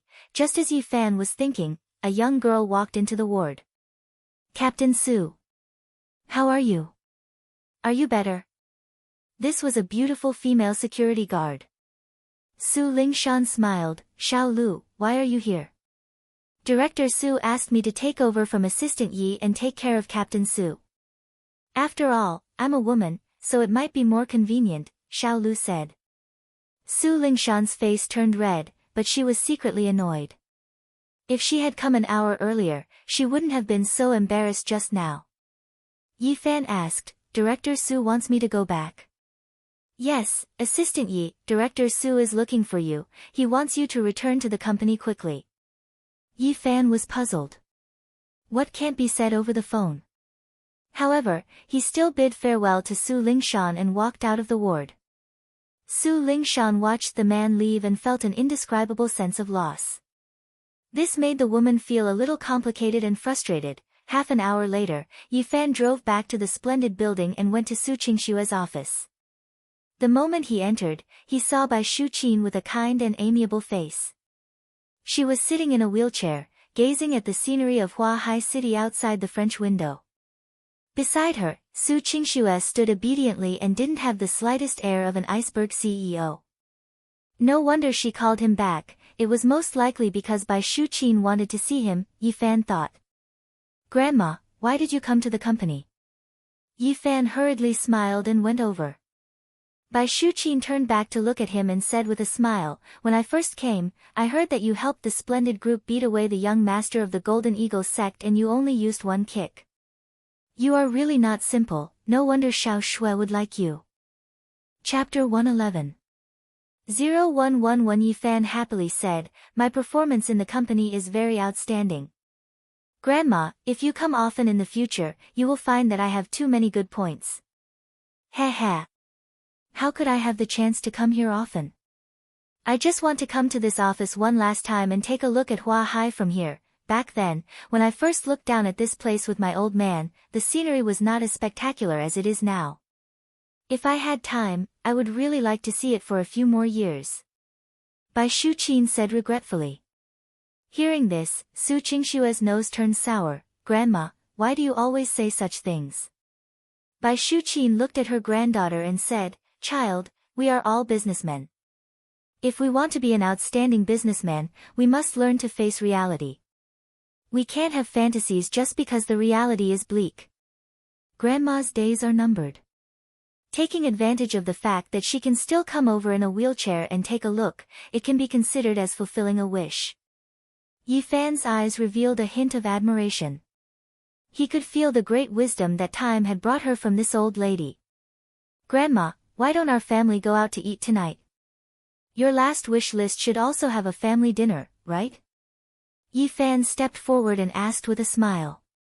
Last wish list. That's a good name. Bai Shuqin nodded happily. All right, then choose a delicious restaurant. Let's open a bottle of good wine and have a big meal together. Su Qingshue's eyes reddened. She turned her head away, wiped the corners of her eyes, and said, I'll let Qinya make the arrangements. Grandma, do you want to meet some of the company's elders today? Bai Shuqin shook her head, I'm gone, why would I want to see them? You don't even have time to clean up those old people. If I go see them, wouldn't that be giving them face? There's no need to see, all right. Su Qingxue also understood. Yi Fan muttered to himself, no wonder Su Qingxue was so cold and heartless at work. It seemed like it was a family inheritance. At this moment, a white-haired old man in a suit walked into the office with a briefcase under his arm. Lawyer Zhang. Why are you here? Su Qingxue was surprised to see the old man. Yi Fan listened to the woman's simple explanation and found out that Lawyer Zhang's real name was Zhang Rui. He was an old lawyer who had worked with the Su family for decades. In the world of lawyers in Huahai, Lawyer Zhang was highly respected and was good friends with the old chairman of the brocade company, Su Yue. All these years, including the development and rise of the embroidery group, some of the legal problems of the Su family, were all handled by Lawyer Zhang. However, as Lawyer Zhang got older, some of the trivial matters were handed over to the younger lawyers in the law firm. He rarely came to the company. Miss Su, I brought the will and other legal documents as per the old madam's request, Lawyer Zhang said. Will? Yes. Lawyer Zhang took out a stack of documents from his briefcase and a pad of ink. He said, I considered that it would be inconvenient for the old madam to sign, so I'll just put my fingerprints on all of them. I'll also record a photo to ensure that the legal documents are absolutely notarized. Bai Shuqin nodded in satisfaction. Lawyer Zhang is very thoughtful. This is for the best. Soon, a pile of documents was spread out on the coffee table. Bai Shuqin sat in her wheelchair and began to read while pressing her fingerprints. Su Qingxue, who was at the side, naturally saw everything clearly. When she saw the end, she couldn't help but exclaim, Grandma. Do you really want to give me all your shares? There's a condition for giving it to you. Bai Shuqin pointed to the last piece of paper, the condition is that you have to get married. If I don't see you get married before I die, the shares will be given to your father. Yi Fan clicked his tongue. This old lady was really ruthless, forcing Su Qingxue to get married. If he were to hand over the embroidery group to Su Changping, it would be equivalent to destroying it. Su Changping definitely wouldn't be able to hold on to it, and it might even be snatched away by Tong Huizhen. Su Qingxue worked so hard, and the embroidery was growing strong and healthy. How could she bear to see her child killed just like that? Su Qingxue watched helplessly as the old man pressed his fingerprint on the legal document. She felt wronged and said, But I don't want to marry him. Yi Fan curled his lips, thinking to himself, who did I offend to be so despised? Unexpectedly, Bai Shuqin said, it doesn't matter if it's Yi Fan. As long as you're willing, you can be with other men. Ah! Yi Fan was shocked. If he were to marry someone else, wouldn't he be wearing a green hat? Su Qingxue felt that this was too absurd. Grandma. Why do I have to get married? I can take care of the company and myself by myself, I don't need any man at all. Grandma naturally has her reasons for doing this. She has already pressed her fingerprint, you should find someone to marry as soon as possible. Bai Shuqin mischievously looked at Yi Fan, of course, Grandma is the most supportive of marrying Yi Fan. Lawyer Zhang smiled as he looked at the two of them, but didn't express his opinion. After putting away the documents, he said respectfully, Old madam, I'll be leaving first. It's been hard on you. I hope you can keep the matter of these two children a secret. Don't worry, I understand. Bai Shuqin nodded and said goodbye to Lawyer Zhang. After finishing all these things, Bai Shuqin was also a little tired. Seeing that her grandmother's expression wasn't good, Su Qingxue pushed the old man to the resting room next door. Yi Fan, on the other hand, planned to return to the office and help Mu practice a few rounds. Although he didn't earn much money from playing games, he was used to it. At this time, a call came to his phone. Yi Fan took a look and saw that it was Feng Yuing. Ying, you called me during work hours. Do you miss me that much? Yi Fan sat on a chair and said with a leisurely smile. What a glib tongue. I heard that Ling Shan is in the hospital. Is she okay? You still care about Captain Su? Aren't you looking for me? Yi Fan was very disappointed. Feng Yuing giggled, all right. Actually, I wanted to ask you, are you free tonight? I haven't thanked you for Xiao Hui's matter yet. I want to invite you to my house. I'll cook for you myself. Just as Yi Fan was about to agree, he regretfully said, not tonight, I'll have dinner with Director Su and her grandmother first. Feng Yuing was silent for a while on the other end of the phone, then faintly said, so it's like that. I understand, let's talk about it next time. Hee, Ying, actually, even if I don't eat, I can still go to your house tonight. Yi Fan said meaningfully. Go to hell. I won't open the door. I can climb the window. I'm ignoring you. Feng Yuing couldn't take it anymore and directly hung up the phone. Yi Fan listened to the woman's delicate voice, and the image of Feng Yuying's shy expression and plump figure appeared in his mind. His heart itched. How about he really go to the Crescent Moon Bay district to look for her after dinner tonight? Give a woman a surprise, and through some physical contact, improve each other's feelings?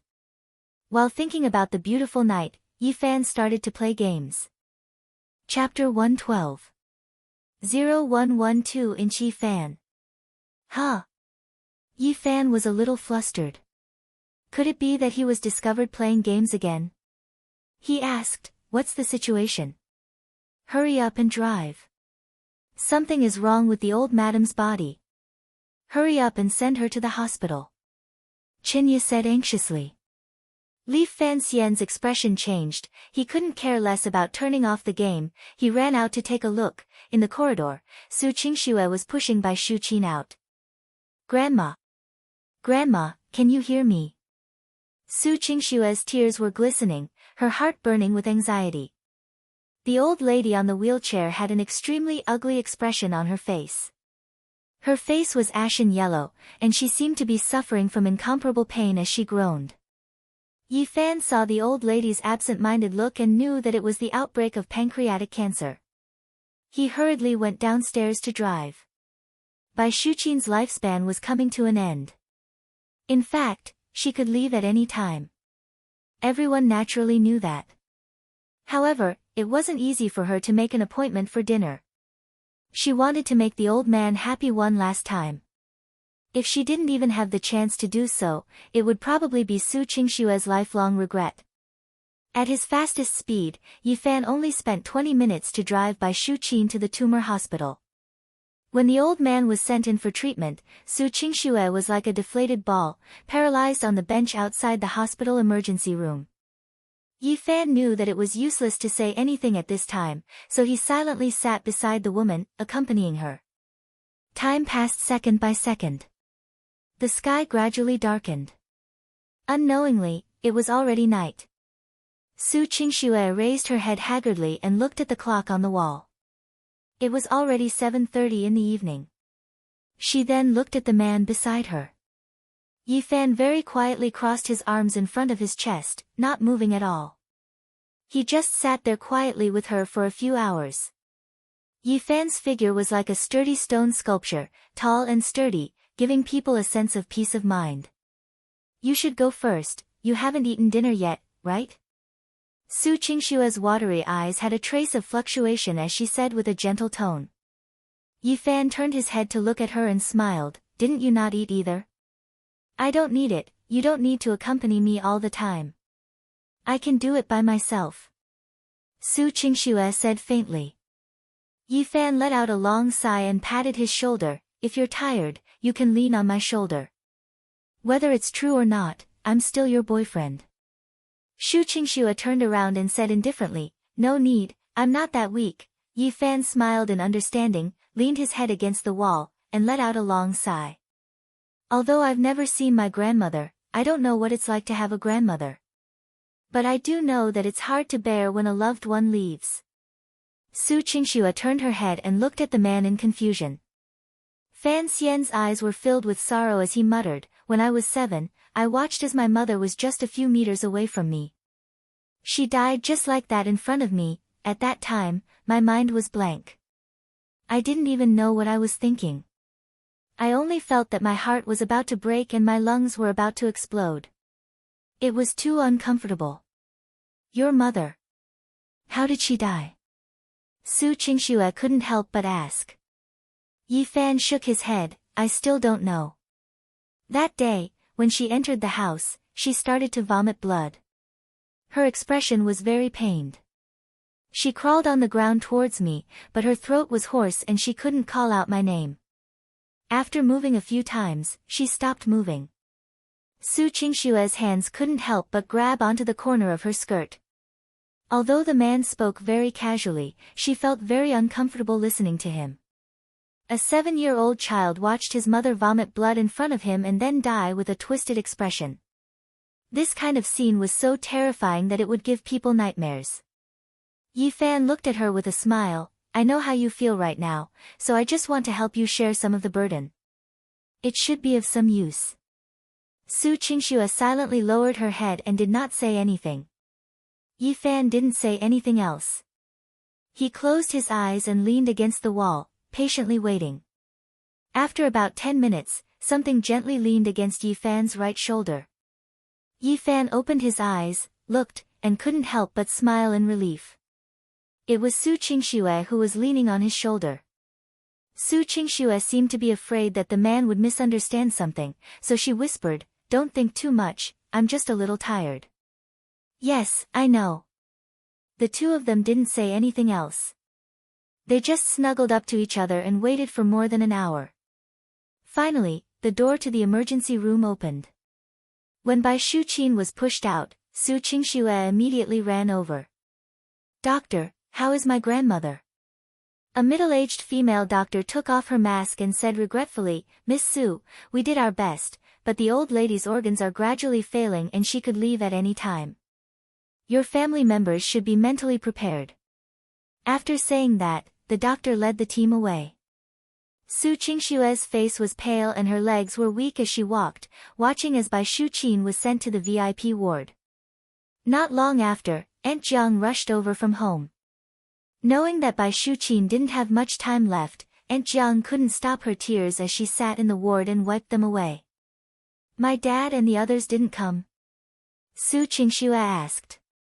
Aunt Jiang said helplessly, "They went back to Madam's home and didn't have time to rush back." "Oh." Su Qingxue seemed to have expected this and didn't have much hope. "Miss, I'll stay in the hospital for the next few days and let the nurse take care of the old madam. I'm worried about you. You'll have to be tired at home for 2 days," Aunt Jiang said. Su Qingxue naturally didn't have any objections. She had the huge embroidery group to manage and couldn't leave to accompany Bai Shuqin. At this moment, Bai Shuqin, who was still connected to an oxygen tank on the bed, opened her eyes sleepily. Her turbid eyes looked at the 3 people beside the bed. "Xiao Shui, Grandma." Hearing the old man's call, Su Qingxue immediately ran over and bent over to hold Bai Shuqin's cold and skinny palm with her warm hands. "Grandma, I'm here. Speak." Su Qingxue pursed her lips and smiled. Bai Shuqin pleaded with a trembling hand, "Child, promise me one thing." Yi Fan and Aunt Jiang both frowned. Hearing the old lady's tone, what was she going to entrust her with before she died? This kind of entrustment was extremely heavy. No one would have the heart to reject it. Su Qingxue hesitated for a moment and said with a complicated look in her eyes, "I'm listening." "Grandma, please speak. Promise me first that you will definitely do it." Bai Shuqin said stubbornly. Su Qingxue nodded her head solemnly, "I have always kept my promise. Grandma, don't worry. All right. I want you to marry Yi Fan." As soon as she said that, Su Qingxue's watery eyes widened and her face was filled with disbelief, as if her soul had left her body. Aunt Jiang, on the other hand, seemed to be deep in thought.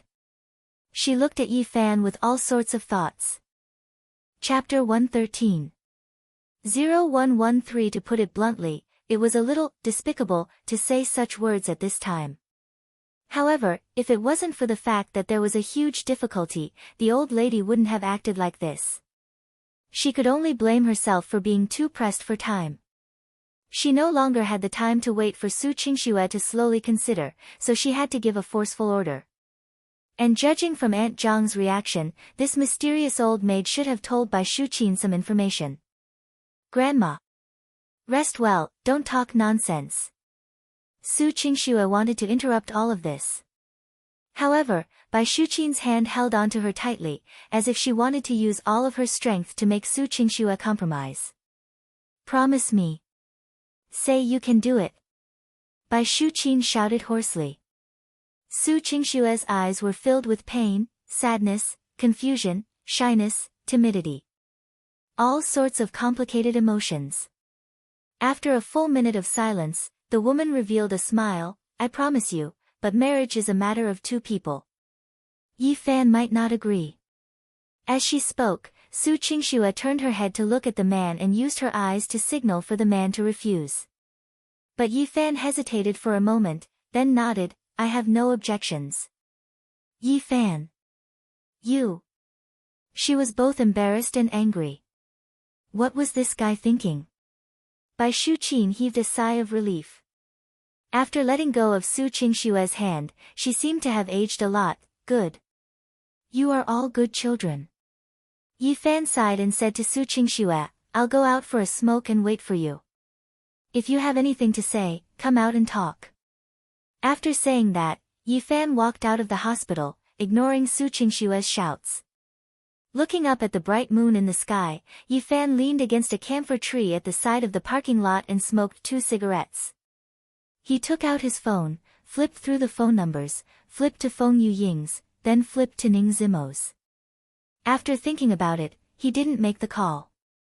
He had just thought about it and asked himself, if Su Qingxue wanted to marry him and be his wife, would he be willing to accept it?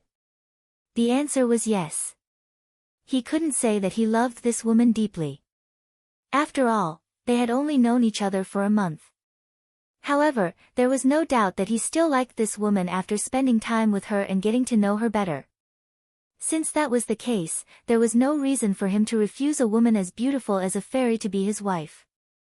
Moreover, it was an old man's dying wish. And once they got married, he obviously couldn't hide it from Feng Yueying and Ning Zimo. He had to make it clear. If he didn't say it face to face, they would probably be even angrier, Yi Fan thought. Why did you agree to Grandma's request just now? Su Qingxue aggressively walked out of the hospital. She was clearly in a very irritated mood. In the night wind, the woman's black hair fluttered in the wind. She wore a white shirt and a dark blue one-piece dress with a slanted hem. Her 2 snow-white calves were exposed in the air. The combination of capability and fashion was perfect.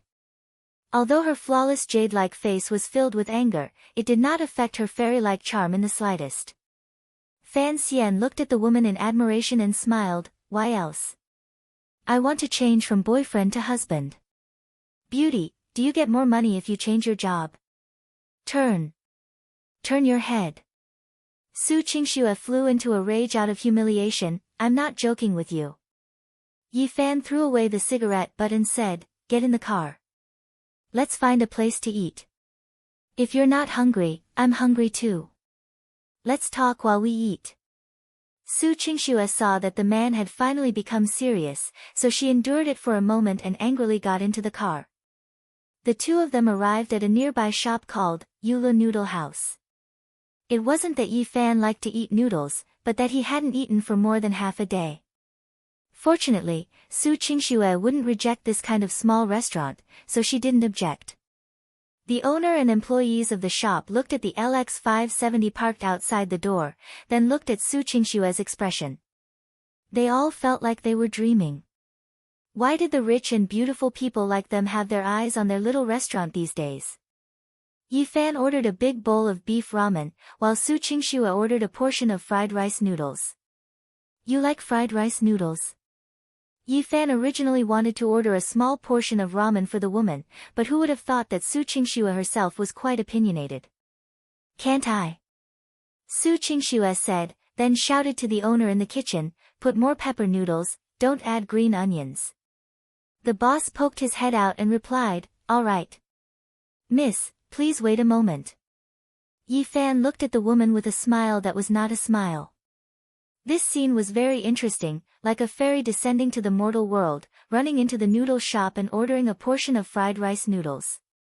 Otherwise, why would he say that he liked this girl? Su Qingxue saw the man staring at her and blushed. What are you looking at? Nothing, I just feel that sometimes you're like a fairy, but sometimes you're quite down to earth. Yi Fan said. Nonsense. Su Qingxue coldly snorted and couldn't be bothered to pay attention to him. Not long after, the ramen and rice noodles were served. Both of them were hungry, so they didn't have time to talk about anything else and started eating first. When she was almost done eating, Su Qingxue felt that it was a little greasy. Just as she was about to find a napkin to wipe her mouth, Yi Fan had already handed the napkin to her. Su Qingxue glanced at the man, took the napkin, wiped her mouth, and said, you can tell me now, what do you mean? Yi Fan finished drinking the noodle soup, put down the bowl, and said with a smile, what else can I mean? While Grandma is still awake, let's go get the certificate tomorrow. Don't even think about it. Su Qingxue said resolutely, when did I agree to marry you? You just said in front of Grandma that as long as I agree, we'll get married. Yi Fan said. Su Qingxue was speechless. She bit her lips and asked, don't you have a girlfriend? It should be said that I'm pursuing a girl, but I will take care of it, it won't affect me, Yi Fan said. Su Qingxue took a deep breath, her expression was extremely cold. Let me tell you the truth, I don't believe in the so-called marriage at all. I've decided since I was young that I will never get married in this life. Why? Yi Fan was puzzled, could it be because of your father? Su Qingxue frowned, as if she had tacitly agreed. Yi Fan sighed in his heart. He could understand why Su Qingxue had never fallen in love with another man since she was young. It turned out that she really didn't plan to get married and have children. For an illegitimate daughter like Su Qingxue, her mother was a third party. This meant that her father had betrayed his original wife to have her. Su Qingxue herself was the product of an unfortunate marriage, so of course she wouldn't have any good impression of marriage. Not only my dad, you men. None of them are good people. Su Qingxue disdainfully said, just like you say that you like other girls, but you want to marry me. Do you think? Is this interesting? Chapter 114. 0114 Su Qingxue thought that the man was convinced, so she sneered and said, do you understand now? Don't dream of marrying me, I don't plan to marry anyone at all. The career that a woman built with her own hands, the dream that she achieved, is far more meaningful than a boring marriage. Yi Fan suddenly raised his head and said, you're lying. What? Su Qingxue was stunned, how did I lie to you? Yi Fan shook his head, you're not lying to me, you're lying to yourself. Su Qingxue was stunned. If you really don't care about the so-called marriage, that means that you can marry anyone you want. Not only me, you can also marry Jing Junfeng, or find a man richer than Jing Junfeng to marry. The more you care, the more you will resist. On the other hand, if you really marry someone you don't like at all for the sake of your so-called career, it means that you don't care about marriage. Nonsense. I didn't. Su Qingxue argued. Yi Fan's eyes were sharp, as if he could see through a woman's heart. He continued, then let me ask you, why did you start putting on makeup recently? Why did you start wearing dresses? Why do you have to be cold and hot to me? Su Qingxue's beautiful face was dyed red, what does this have to do with you? I can do whatever I want. Yi Fan smiled lightly, why do you care if I spend the night outside? Why am I angry when I lost the clothes you gave me? Why did I spank you and quickly forgive me? Why are you willing to rely on me when I let you rely on me? How could I? Su Qingshua's pretty face was burning hot, and her heart was beating like a deer. Yi Fan's series of why made her mind go blank, and she had nowhere to hide in panic. Su Qingxue. Yi Fan looked at the woman aggressively and said earnestly, "You cannot have any expectations for marriage, because a marriage certificate is just a piece of paper. It means that a man and a woman are husband and wife, but it doesn't mean that they will be happy. Tong Huizhen and your father are legally married, but do you think they are really happy? Your mother is not married, but she is willing to give birth to you, which means that she does not regret being with your father, nor does she regret having that relationship. Why? Does she really think she's unfortunate?" Su Qingshue's eyes were sparkling with tears, and she was speechless. The sail moved closer to the woman, and their eyes met. People's hearts are made of flesh. Even if you don't want to get a certificate, it doesn't mean that you can't have love. Because it's not the marriage that's wrong, it's the people themselves, isn't it? Love. Love? Are you so narcissistic that you think I'm in love with you? You narcissist. Are you crazy? Su Qingxue cursed as her breathing quickened. Fan Xian didn't mind, and looked at the woman with a deep gaze. "All right, just treat me as a lunatic. Then for the sake of Grandma's dying wish and the employees of the embroidery group, you have to get a certificate from me, right? According to your logic, you don't care about marriage anyway. Getting a certificate won't affect you at all. Instead, it will solve all the problems. I won't get married." Su Qingshue's shout alarmed the other people in the noodle shop. Everyone looked at this great beauty in puzzlement. They didn't know why she suddenly flipped out. Was it because a nouveau riche's proposal was rejected? Su Qingshuo picked up her bag and ran out of the noodle shop with red eyes. Seeing this, Yi Fan hurriedly threw down a $50 bill and chased after him. Sigh. Qingshuo. Don't run. I'll drive. But Su Qingshuo didn't want to see him at all. She pushed Yi Fan away and sat in the driver's seat. Get lost. I don't want to see you. Go. Su Qingshuo felt that her mind was in a mess. Her grandmother's matter, her parents' matter, her own life, and the various words that Yi Fan had said, had directly disturbed her calm inner world. She was flustered, terrified, and scared. It was as if the man had seen all the weak parts of her heart. This made her want to run away. Yi Fan was speechless. "Oh my God. Your car keys are still in my pocket, can you drive? Give me the keys." Su Qingshuo realized that the car keys weren't in her hands. Her brain was about to turn into paste. Seeing this situation, Yi Fan shamelessly sat in the front passenger seat, and then handed the car keys to the woman. "You. Get out of the car. I'm not getting off, I still have to go with you tomorrow to get my license." Yi Fan shamelessly said. "You bully me. I will bully you. I will always bully you and let you be my wife." Yi Fan chuckled. Su Qingshue's face flushed red and she felt a burst of discouragement. What kind of stinking scoundrel had she met? She could only start the car and drive back to Egret County. On the way, Yi Fan giggled and said, "Xiao Shui, actually, I'm not a bad person. At least I saved your life before. A hero saving a beauty, how romantic. Don't you feel like you've fallen in love with me in an instant?" Su Qingshuo coldly glared at him, and even had the intention to kill. "In front of us is the Hua Hai Bridge. Do you believe that I won't drive into the river and we'll perish together? Damn. Don't scare me like this, I won't say anything." Yi Fan waved his hand, but he was secretly laughing in his heart. Although the woman kept saying that she denied marriage and love, it was clear that she was afraid of these things, which was why she deliberately sealed herself in ice. Yi Fan believed that as long as he continued to work hard, sooner or later, he would be able to let her walk out of that small world. Otherwise, wouldn't it be too regretful for such a great beauty not to get married or fall in love for the rest of her life? "Don't stare at me, turn your head around."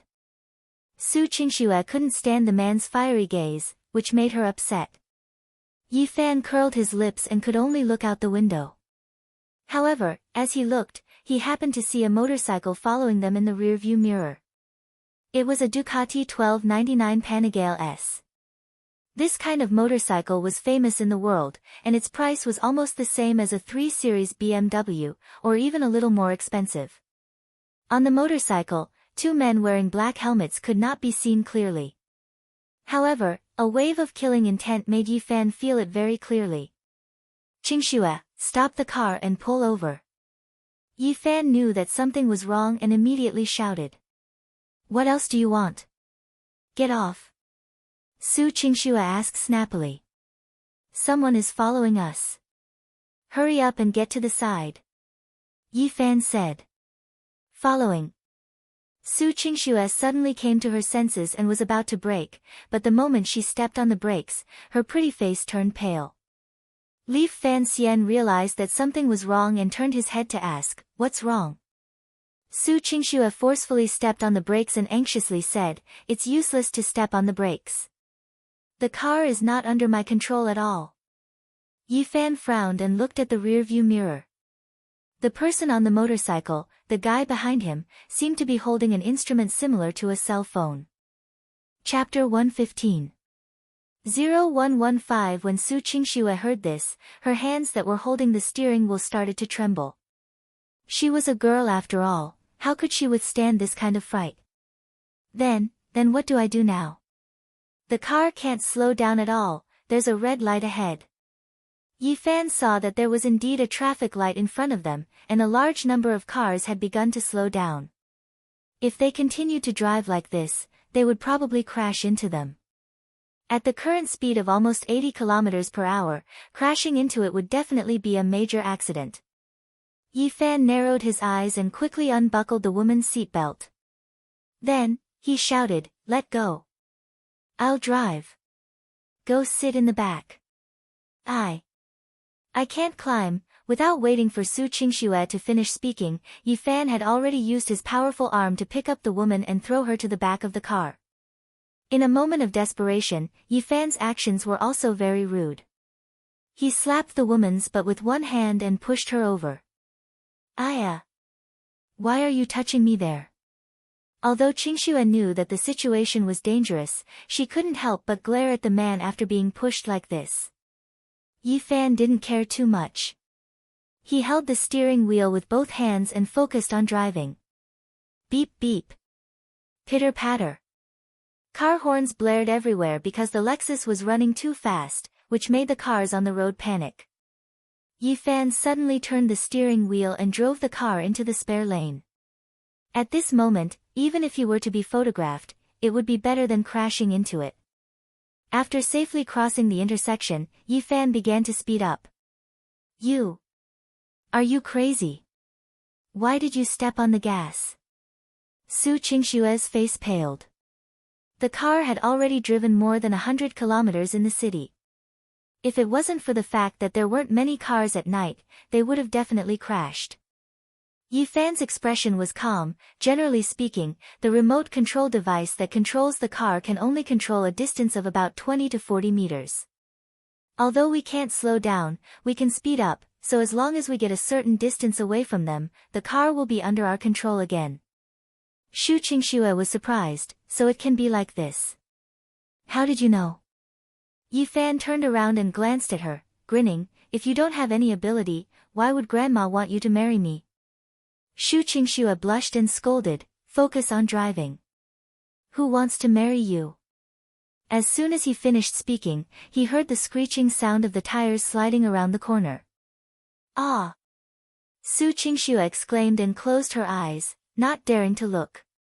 This was the first time she had experienced what it felt like to drive an SUV out of a race car. After the sail forcefully used the handbrake to control the balance of the car, it did not overturn and continued to speed along a straight road along the river. Yi Fan managed to shake off the other party's motorcycle by more than 20 meters by relying on the speed of driving without slowing down. Yi Fan fiercely stepped on the brakes and the car suddenly slowed down. It was a success. Chirp. The wheels left 2 black tire marks on the ground, and white smoke rose. Relying on the emergency brake, the SUV successfully stopped by the roadside. This gorgeous continuous rotation made Su Qingxue want to vomit. Although the entire process was only a few seconds, it was truly soul-stirring. Seeing that the situation was not good, the motorcycle behind turned around and planned to escape. How could Fan Xian let them go? He pushed open the door and got off the car. His figure was like a bolt of black lightning, and in the blink of an eye, he had already covered a distance of more than 20 meters. He leaped up and kicked the man on the bicycle to the ground. The motorcycle lost control and flipped to the ground. With another punch, the sail knocked over the other man who was holding the remote control. It took the remote control from his hand and crushed it into a pile of scrap metal. Who sent you? Yi Fan's eyes were gloomy as he stared at the two men. At this moment, Su Qingxue also ran out of the car and hid behind Yi Fan, not daring to rashly approach. The two men in black leather clothes and helmets did not say a word. They endured the pain on their bodies and pulled out 2 tranquilizer pistols from their pockets, shooting at Yi Fan. However, Yi Fan was already prepared. With a sidestep, he dodged the anesthetic and then fiercely kicked the arms of the two men. Ah! The two of them screamed. Their arms were shattered by Yi Fan's kick, and the tranquilizer pistol also fell to the ground. Seeing that the two of them did not say anything, Yi Fan sneered, "Even if you don't tell me, I can still find out for myself." As he spoke, Yi Fan took off the two's peeping Tom, revealing 2 men with dyed yellow hair. It seemed that they were both from China. When he saw that the 2 of them had gold and black earrings on their ears, Yi Fan immediately recognized them. The killer of the golden kite? Yi Fan narrowed his eyes. It seems that someone can't wait for us to die. The 2 assassins were astonished. They didn't expect Yi Fan to recognize them so quickly. Su Qingxue hurriedly asked, "What is a golden kite?" An assassin organization from the south of China. It can barely be considered a C-rank organization in the world. The assassin's individual strength is not strong, but there are many ways to kill people. Yi Fan gave a simple explanation. Although she didn't know what a C-rank organization was, Su Qingxue knew that the situation was dangerous. She couldn't help but ask with a cold face, "Did the Zheng family send you here?" The 2 assassins remained silent, only looking at the 2 of them with sinister eyes. Don't ask. Although he is only an assassin from a C-rank organization, he still has basic professional ethics. He won't betray his employer. Yi Fan grinned. Then what should we do? Are we going to let them go? Su Qingxue asked. Yi Fan originally wanted to directly kill these 2 fellows and end it all. However, Su Qingxue was present, so it wasn't convenient for her to dispose of the corpses. After hesitating for a moment, Yi Fan said, "Call the police and let the people from the Defense Bureau take them away." Su Qingxue also agreed with this method and took out her phone to call the police. However, the 2 assassins revealed determined expressions. Both of them bit the poisonous pills in their mouths at the same time. Yi Fan noticed this scene, but did not stop it, because this was also a way to solve the problem. Very quickly, the 2 assassins spat out black blood and died on the spot. Su Qingxue had just called the police, and when she saw this scene, she let out a startled cry. Ah! The policeman on the other end of the phone hurriedly asked, "Madam, what happened?" "There are 2 killers here, they committed suicide," Su Qingxue said in a hurried tone. "Killer?" The police officer was also shocked and quickly asked where it was. After the alarm ended, Yi Fan walked over and reached out his hand to pat the woman's back to comfort her. "I'm fine." However, Su Qingxue's face was pale. With a woo sound, she felt nauseous. She covered her mouth, turned around, and ran to the riverside. Just now, he had raced at high speed, forced all kinds of turns, plus his violent heartbeat, tense nerves, and personally witnessed 2 people committing suicide in front of him. Chapter 116. 0116 Yi Fan watched the woman vomit by the river for a long time. When she was done, he took a few tissues from the car and walked over to hand them to her. "Come, wipe it," Su Qingxue wiped the corner of her mouth and took a few deep breaths. Her eyes were red as she looked at Yi Fan. Thank you. How is it? I told you that Grandma had foresight. I saved you again. Yi Fan smiled and said, so, it's definitely not wrong for you to marry me. The one who saved my life can be a bodyguard, there's no rule that it has to be a husband. Su Qingxue coldly replied.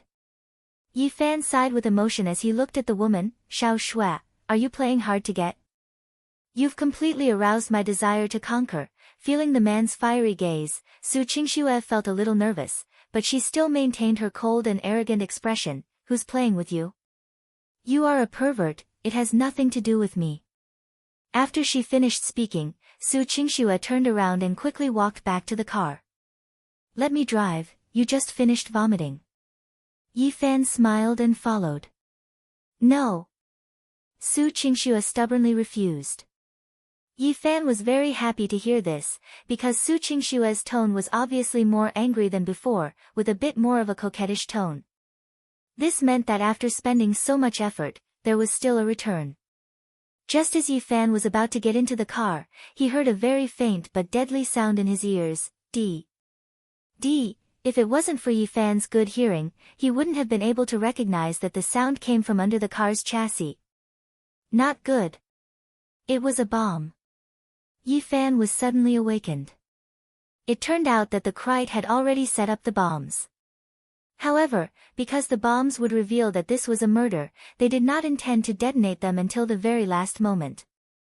Now that their two assassins had failed, the remaining hidden assassins would have to use their last resort.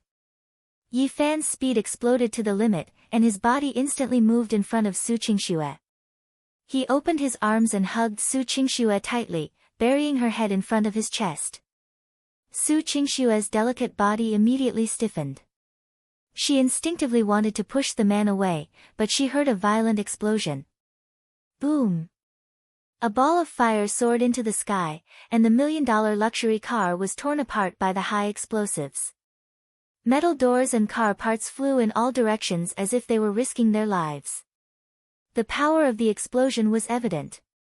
The moment Yi Fan jumped away with Su Qingxue in his arms, the shockwave and blazing flames of the bomb almost engulfed them. Su Qingxue only felt that her body was surrounded by scorching hot air. The man's two hands tightly hugged her, and his strong chest was as hard as steel. The two of them landed in the green belt by the river. Although Su Qingxue landed first, Yi Fan's two hands took a part of the impact of the fall for her, so Su Qingxue was not injured. This explosion caused Su Qingxue's ears to go deaf. The ringing in her ears made Su Qingxue dizzy, and it took her a long time to come back to her senses. Su Qingxue's delicate body trembled, and all the hairs on her body stood up. She finally understood why the man suddenly rushed over to hug her, and why he hugged her tightly.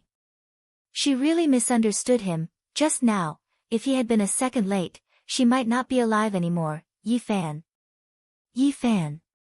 Su Qingxue called out a few times, but the man lying on top of her did not react at all. Su Qingxue swallowed her saliva and struggled to crawl out from under the man's body. When she saw Yi Fan's back, hot tears gushed out from the woman's eyes. On the other hand, her body was almost completely unharmed. It could be seen that Yi Fan had used his own body to bear all of the explosive power. This man, in such a short period of time, did not hesitate to use his own flesh and blood to protect her life. Was she really that important in his heart? Thinking of this, Su Qingxue didn't care too much. She forcefully turned the man over and patted Yi Fan's face. She cried out anxiously, Yi Fan. Yi Fan, wake up. What's wrong with you? Say something. No matter how Su Qingxue slapped Yi Fan or shook the man didn't react at all. He closed his eyes. Su Qingxue's face was pale. Her trembling little hand reached out to the man's nose. After a few seconds, 2 streams of tears flowed down Su Qingxue's face. The man's breathing was so weak that it was almost undetectable. Yi Fan. Don't die. I beg of you, open your eyes. Su Qingxue choked with sobs as she quickly took out her phone and said in a panic, I'll call an ambulance. Just you wait. You'll be fine. At this moment, Yi Fan's dry lips moved, and his eyes blurred as he opened them. Little snow. Su Qingshua's entire body quivered, and she bent over in surprise, grabbing Yi Fan's hand. I'm here. How are you? Are you seriously injured? I can't take it anymore. Yi Fan weakly murmured. Su Qingshua's tears fell like rain as she shook her head vigorously. No, you won't die. I'll call an ambulance for you. No need. There's no need anymore. Yi Fan's eyes dimmed. Su Qingxue buried her head in the man's body, her shoulders twitching as she cried bitterly. Don't say any more. You must be scaring me.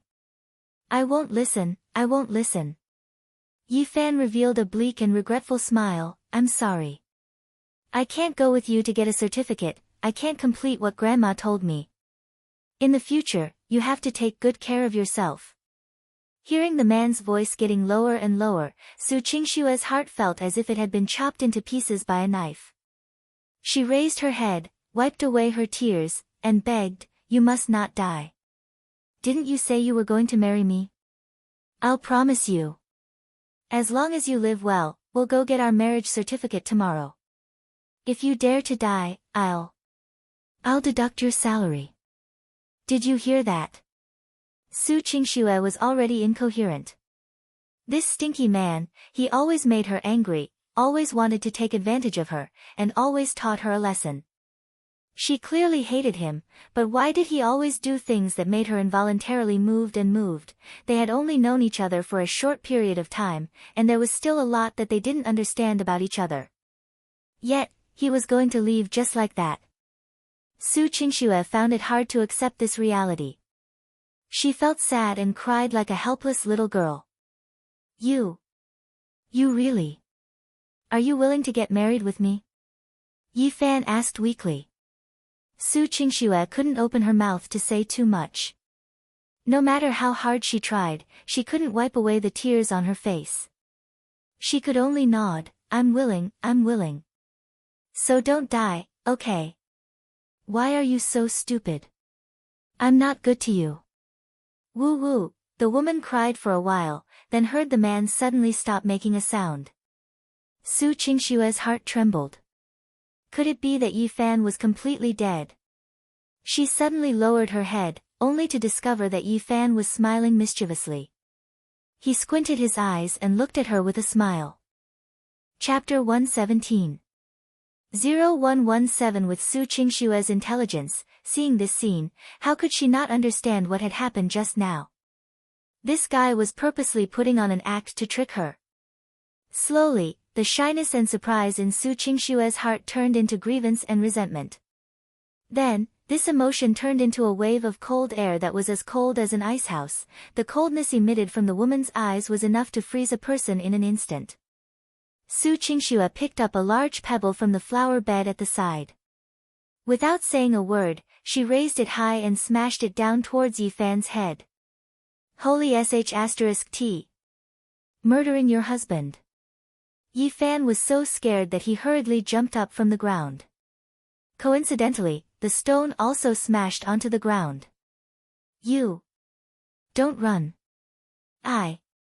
I'm going to kill you. Su Qingsue stood up shakily and pounced towards Yi Fan with the stone in her hand. With a flash, the sail dodged the woman's attack, and then, from behind, it directly hugged Su Qingsue. This hug was fine, but the key point was that his hand accidentally landed on the woman's chest. Hiss. Yi Fan felt the fullness and softness coming from his arm and couldn't help but say, Xiao Shui, so you're so capable? Normally, he wouldn't be able to tell, but with this touch, he realized that Su Qingsue wasn't much younger than Su Lingshan. Bastard! Let go of me. Su Qingshue's face was so red that it burned to her ears. She even had the heart to jump into the river. Let go, I didn't do it on purpose. After Yi Fan reluctantly let go of the woman, he hurriedly retreated and said with a smile, Anyway, you'll be my wife tomorrow, it doesn't matter if you touch me. Go to hell. I'm not. Su Qingxue threw the stone over. Yi Fan dodged to the side and waved his finger. You promised me more than once just now. As long as I'm alive, you'll come with me to get your certificate. You're the dignified CEO of the embroidery group, you can't go back on your word. That's because you lied to me. I thought you were going to die. Su Qingxue said unconvinced. Yi Fan said happily, if you're willing to marry me when I'm about to die, wouldn't I be happier if I'm alive? Alright, I already know your intentions. There's no need to explain any further. You. Su Qingxue was so angry that her head was about to explode. She stomped her feet and turned around to leave. Yi Fan caught up and asked, Wife, where are you going? Do you even need to ask? Go home. Su Qingxue glared at the man. She also knew that she wouldn't be able to kill this guy, so she left the rest of the car to the people from the Defense Bureau and the insurance company to deal with. Yi Fan was overjoyed. Hee, you don't mind me calling you my wife? You really want to marry me? Su Qingxue was just about to use the app to call a car, but when she heard this, she gritted her teeth and said, Do you believe that I won't jump into the river and commit suicide right now? I know how to swim. I will save you. Don't worry. Wife. Yi Fan said seriously. Su Qingxue took a deep breath and glanced at him. Next week, it will be the day you receive your salary and basketball bonus. Yi Fan was stunned. He quickly stood up and said, Director Su, I was wrong. Seeing the man like this, Su Qingxue didn't know whether to laugh or cry. In the end, she could only roll her eyes at him and say, There's something wrong with you. Half an hour later, the two of them returned to their home in Egret County. Walking into the living room, Su Qingxue realized that Aunt Jiang would be in the hospital for the next 2 days, and there were only the two of them at home. Su Qingxue couldn't help but feel that the atmosphere was a little strange. She vigilantly looked at the man behind her, only to discover that Yi Fan was sitting on the stairs outside the door and did not come in. What are you thinking about? Su Qingxue was puzzled and walked out to ask. Yi Fan took out a cigarette and lit one for himself. He puffed out the smoke and said, I want to think about how to deal with the problem of the killer. It's not a big deal to be called up so often. Just a moment ago, he was still a shameless stinky man by the river, but now he was suddenly so serious. This change caught Su Qingxue off guard. If we make money, of course there will be people who won't be able to make money. It's normal to be hated. I've already mentally prepared myself. Doing business is what you have to consider, but protecting you is what I have to consider. Yi Fan smiled and said. Su Qingxue pursed her red lips and asked, Then what do you plan to do? Yi Fan turned his head to look at the woman. Xiao Shui, do you think that assassin was sent by the Zheng family or the White Shark Gang? Or some other enemy? Is there a difference? Ever since the Zheng family funded the White Shark Gang, these two have been jackals of the same tribe. As for the other enemies, how would I know? Su Qingxue said. Yi Fan nodded. The woman's words made sense. In his heart, he probably had a plan. Su Qingxue hesitated for a moment and said, You. Don't be too impulsive. After all, they are an entire gang. No matter how powerful you are, you won't be able to defeat so many of them. From the woman's point of view, Yi Fan being able to survive the explosion tonight was already a fluke. Yi Fan said in enjoyment, You're starting to feel sorry for your husband so soon. Did you get into the role of a wife very quickly? Su Qingxue knew that the man was being frivolous again. She rolled her eyes at him and ignored him. She turned around and ran upstairs. Huff, Yi Fan finished his last puff of cigarette and stamped out the cigarette butt. He looked at the dark forest not far away and grinned. Officer, you've been standing there for so long. Aren't you tired? After more than 10 seconds, two figures walked out from behind the tree. It was Black Hawk and his team member, Xiao Bai.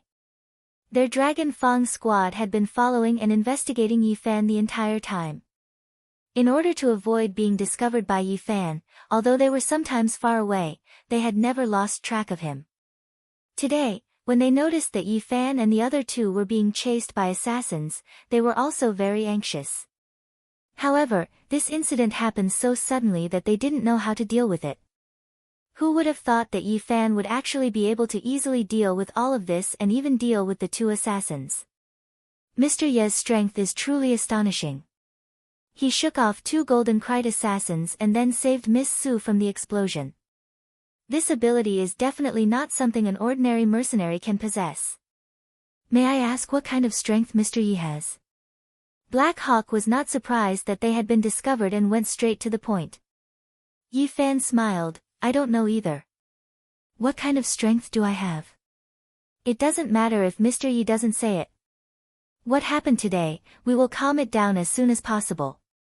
We will also give a warning to the group that hired the assassins this time. Next time, we will not let them openly destroy public order like this, Black Hawk said. Warning. Yi Fan sneered, if warning is useful, how can the killer organization Golden Krite exist? You are also clear that the business of killing cannot be stopped. Why should they listen to you just because you warned them? Black Hawk's face darkened as he said, regardless of whether Mr. Yi believes it or not, we will do our best. China is a country with a legal system, so we can't let them do whatever they want. But Mr. Yi, please don't mess around. If you disrupt our work and cause an even bigger conflict, then our Chinese dragon soul will definitely not allow it. Yi Fan looked at him with a smile that was not a smile and said, first of all, you are not the dragon soul. You are just a subordinate unit of the dragon soul and cannot be considered an official member of the dragon soul. Don't think that I don't know anything just because I've returned to China. Secondly, even if the members of the Dragon Soul personally came to Huahai to deal with this matter, they wouldn't dare to say that they would put an end to the activities of assassins, because the assassins of the underground world are people that no country or organization would dare to easily offend. Chapter 118. 0118 Yi Fan's eyes flashed, he got up and walked back into the house. It's so late, what are you doing? Go to sleep. When Yi Fan entered the house and closed the door, the two of them did not leave. Xiao Bai asked suspiciously, Captain, what does this Yi Fan mean? Did he admit defeat? I'm not sure. I can't tell what he's thinking from his every move. We have to be careful so that he doesn't cause any trouble. It's all because of that damned White Shark gang. They've provoked Su Qingshuev's splendid brocade again and again. It seems like if we don't teach them a lesson, they'll really think that we don't dare to discipline them. Lil White said. Black Hawk frowned, if we touch the White Shark's gang, it will implicate the Zheng family. If we touch the Zheng family's influence in Huahai's business and political world is not small, so we can only warn them first. Sigh. It's no wonder that Yi Fan looks down on me. Lil White said in distress. Black Hawk said, we are soldiers of China, not outlaws. We have to abide by the rules and regulations. Otherwise, what's the difference between us and the mercenaries and killers of the underground world? Don't complain, at least, on the whole, the three big gangs in Huahai are quite stable.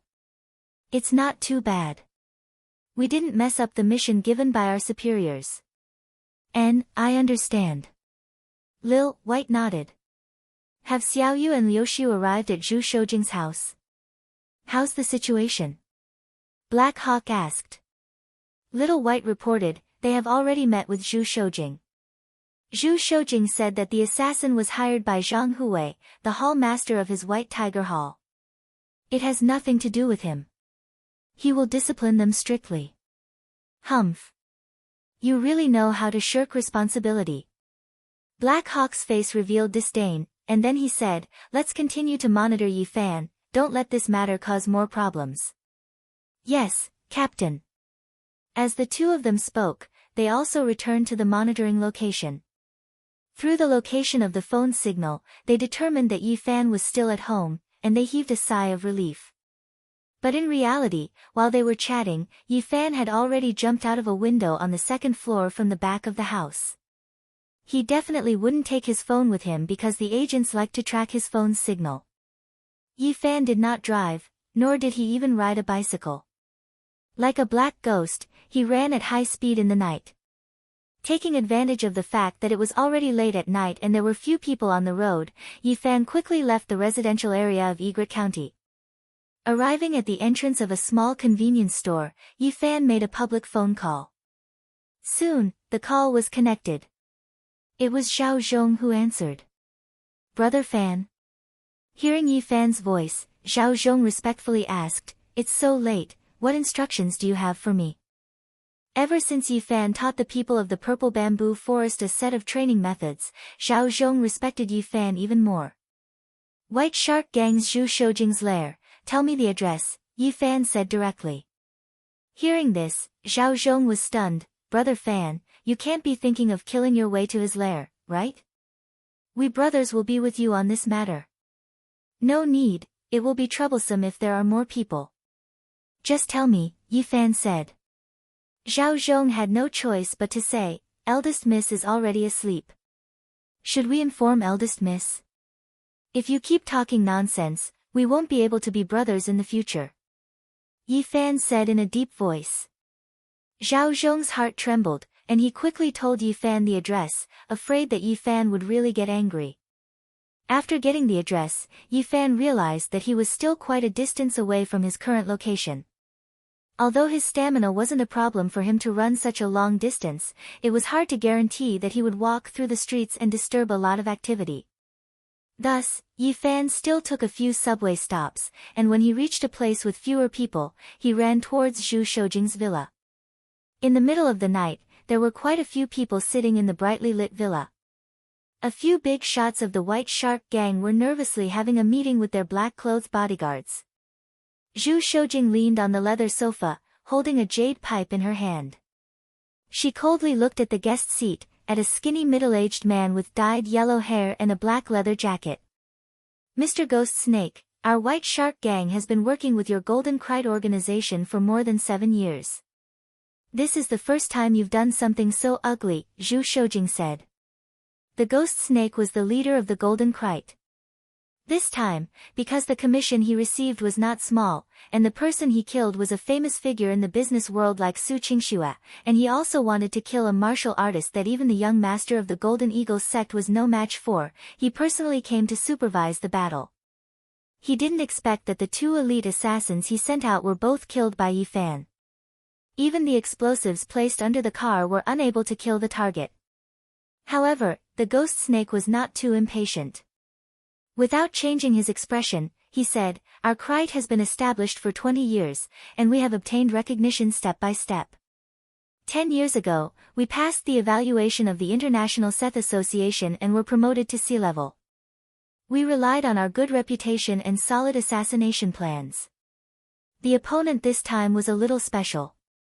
He should have received very strict training. Based on his initial estimation, he might have had some experience as a mercenary, so he was very vigilant. However, we have met such an opponent before. Chief Zhu, you don't need to be too anxious. We have received the money, so we will naturally complete the task." "Humph. Don't talk nonsense.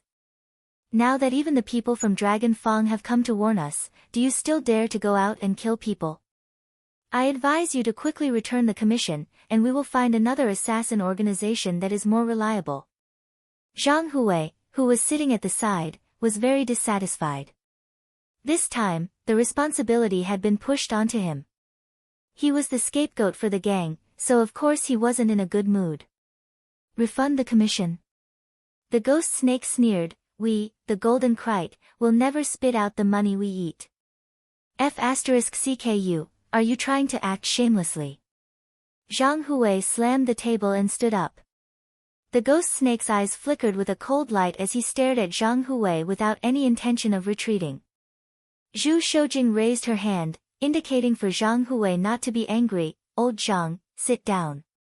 Let's hear what Mr. Ghost Snake's plan first." It was unknown when a slender dagger with a blood groove had appeared in the Ghost Snake's hand. It was as long as a middle finger, small and exquisite. He calmly used the dagger to trim his fingernails and lightly said, "I wonder if you have heard of something called Origin Strike." "What nonsense are you talking about?" Explain it clearly. Zhang Hui shouted. The ghost snake glanced at him and said with some disdain, in the world of mercenaries, once they are attacked, they will immediately search for the origin of the attack. Attacking the most primitive attackers without taking a detour or wasting time was the most effective way to resolve the battle.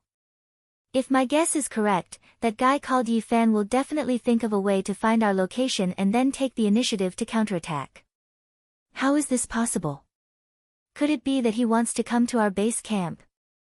Wang Jiao's face was full of disbelief. He's not an idiot.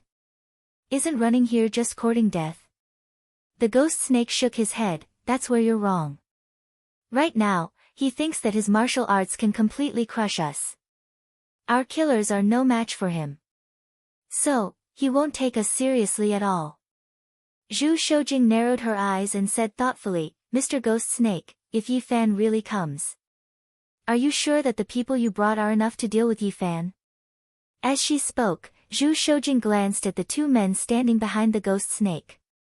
They were both tall and sturdy men with dyed blonde hair.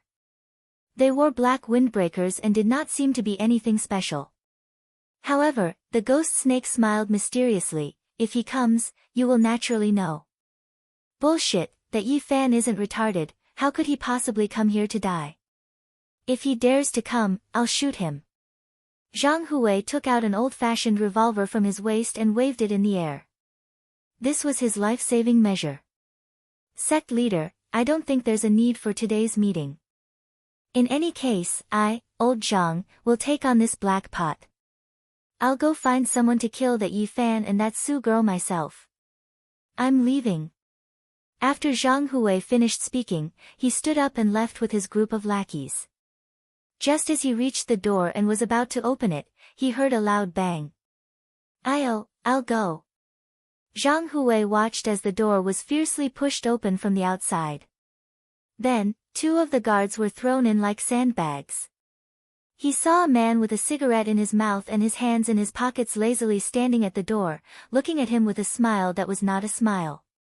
Behind him was a courtyard full of bodyguards who had fallen to the ground. They were all knocked down. You. Who are you? Zhang Hui swallowed his saliva and subconsciously placed his hand on his waist. Chapter 119. 0119. When Zhang Hui heard this, his mind went blank for a moment. He then turned around to look at Zhu Shoujing, Ghost Snake and the others sitting in the living room. At this moment, Zhu Shoujing had already stood up, her gaze fluctuating. He didn't expect that Yi Fan would really dare to come over. The ghost snake smiled proudly. Good courage. As expected of an expert. Yi Fan leisurely walked into the house, as if there was no one else around, and walked to the middle of the living room. Originally, I was just guessing. Yi Fan glanced at the ghost snake beside him, but seeing them proves that you hired the killer. Zhu Shoujing's face showed a trace of panic. She retreated and let her bodyguards stand in front of her. Zhang Hui, Wang Jiao, and the other hall masters also brought their subordinates to surround them. For a moment, the entire hall was filled with a tense atmosphere. You don't have to be nervous. Yi Fan finished smoking a cigarette, took out another one, and slowly lit it up. He said, I didn't come here today to kill anyone. If I kill someone, it will be quite troublesome for me. I still have to deal with those officials. Humph. Aren't you here to kill someone? Are you here to visit? Zhu Shoujing questioned. Yi Fan grinned, visit? That's not a bad phrase, but... I'm actually here to give you a warning. Warning? Yi Fan nodded, his gaze gradually becoming ice-cold and emotionless. A terrifying pressure filled the entire hall. Even though these White Sharks gang members were born in the wilderness and their hands were more or less stained with blood, they still had goosebumps when they encountered this intimidating aura. This man. How terrifying. I'll only give you one chance.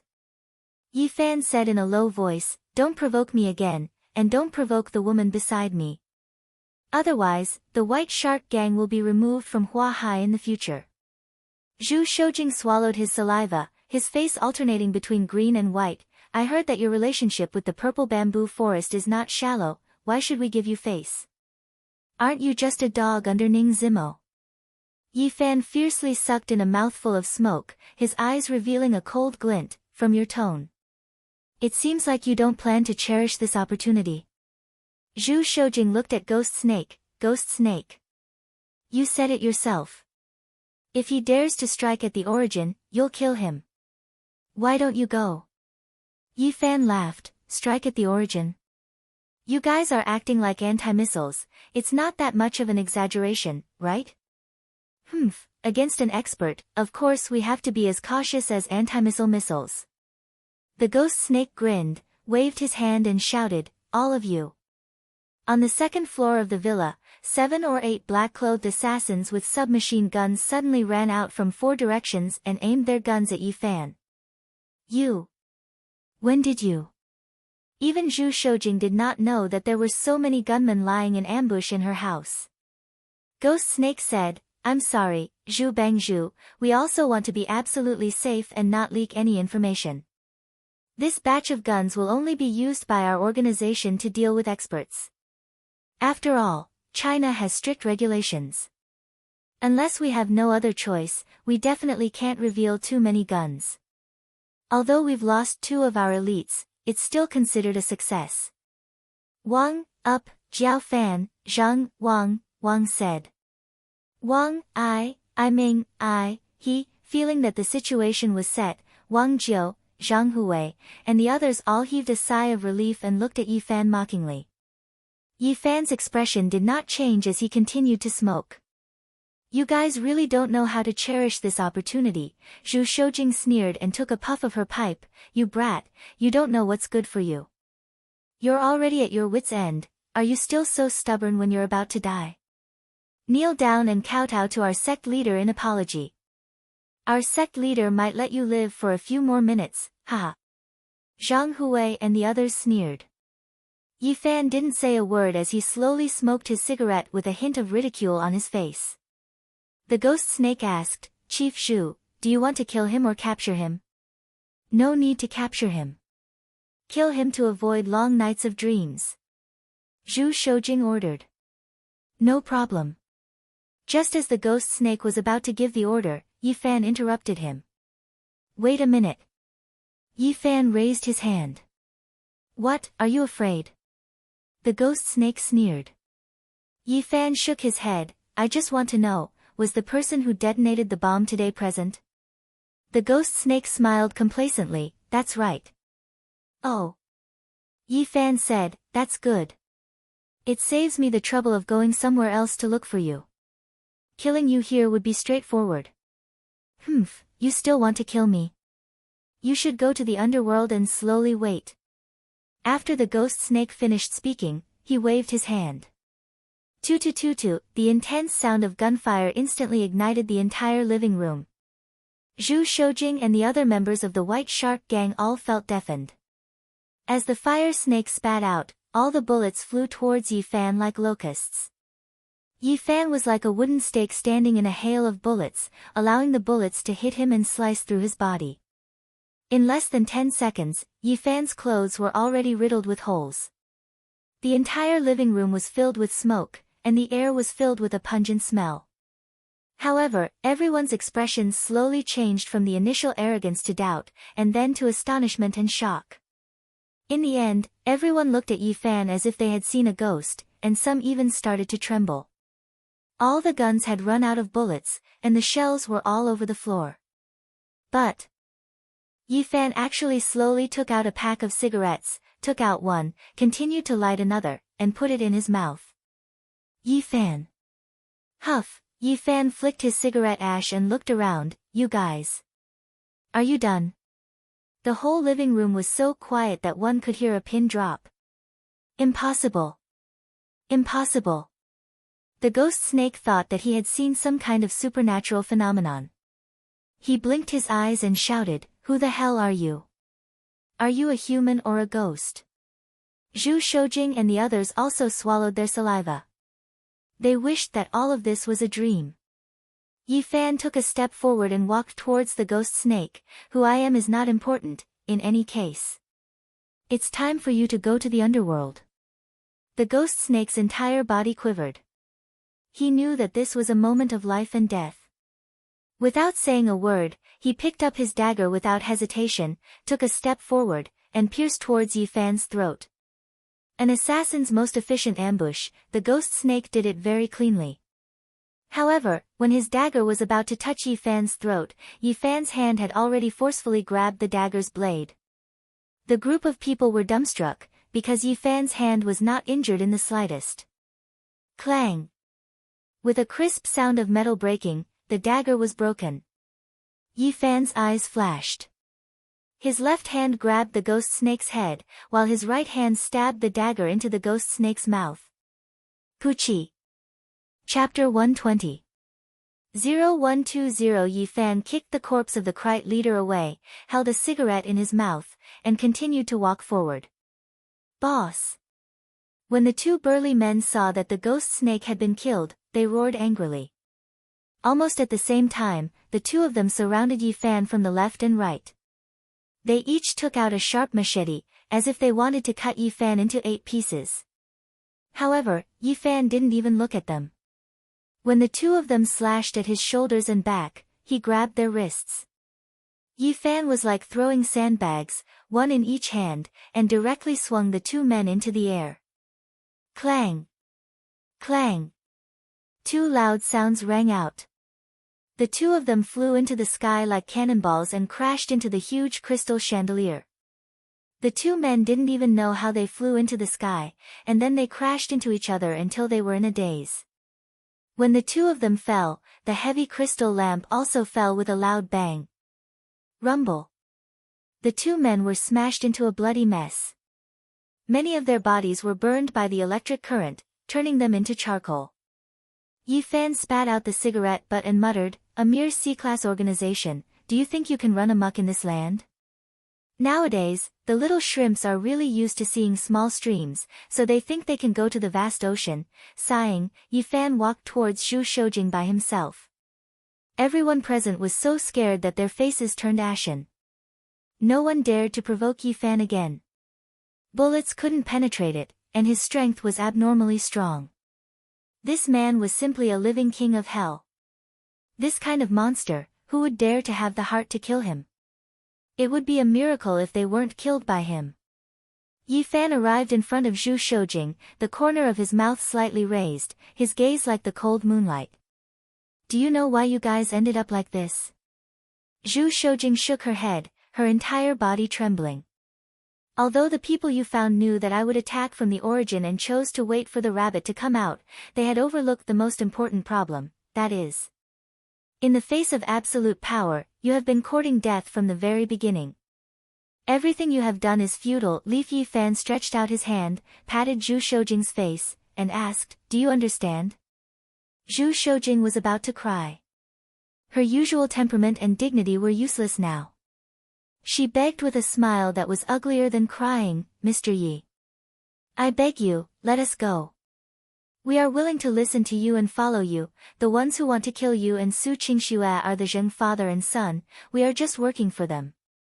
Yi Fan ignored him and turned around to wave at Zhang Hui. "You, come here." Zhang Hui was startled, but he could only nod and bow as he walked over.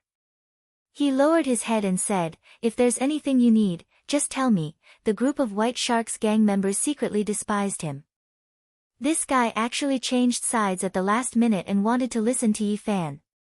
"Give me the pistol." "Ah. You won't give it to me?" Here. Zhang Hui hurriedly handed the gun to Yi Fan. In any case, bullets were useless against Yi Fan. Yi Fan picked up the gun, unlocked the safety, and casually fired a shot with a bang. A hole appeared on Zhang Hui's head and he fell to the ground dead. The White Shark's gang members were so scared that they peed their pants. How could he kill someone without even saying a word?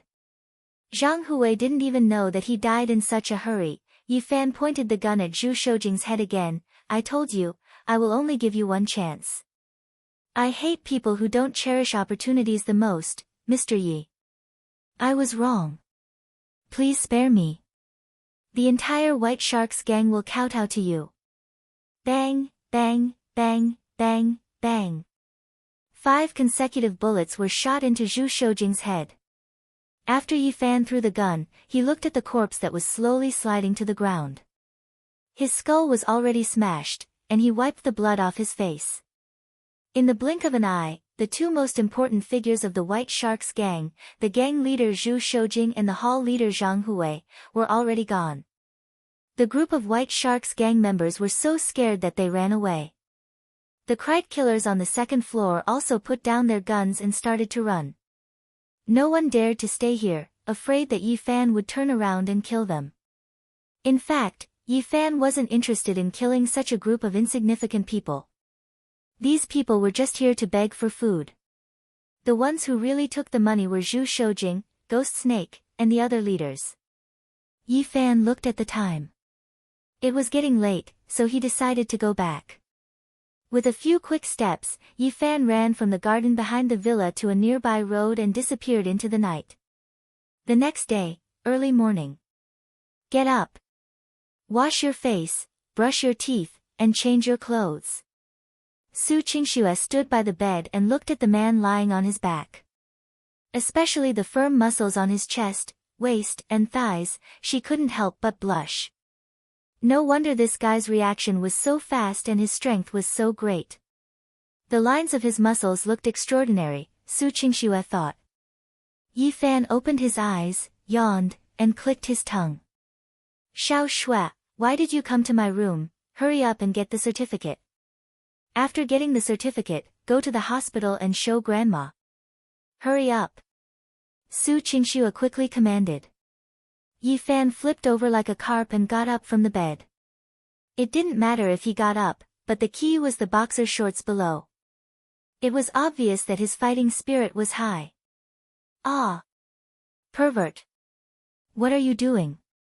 Su Qingxue hurriedly turned around, her heart beating faster. Yi Fan scratched his head. This is a physiological phenomenon, why are you so excited? This means that your husband, I, am healthy. You're not. Shameless. Su Qingxue scolded.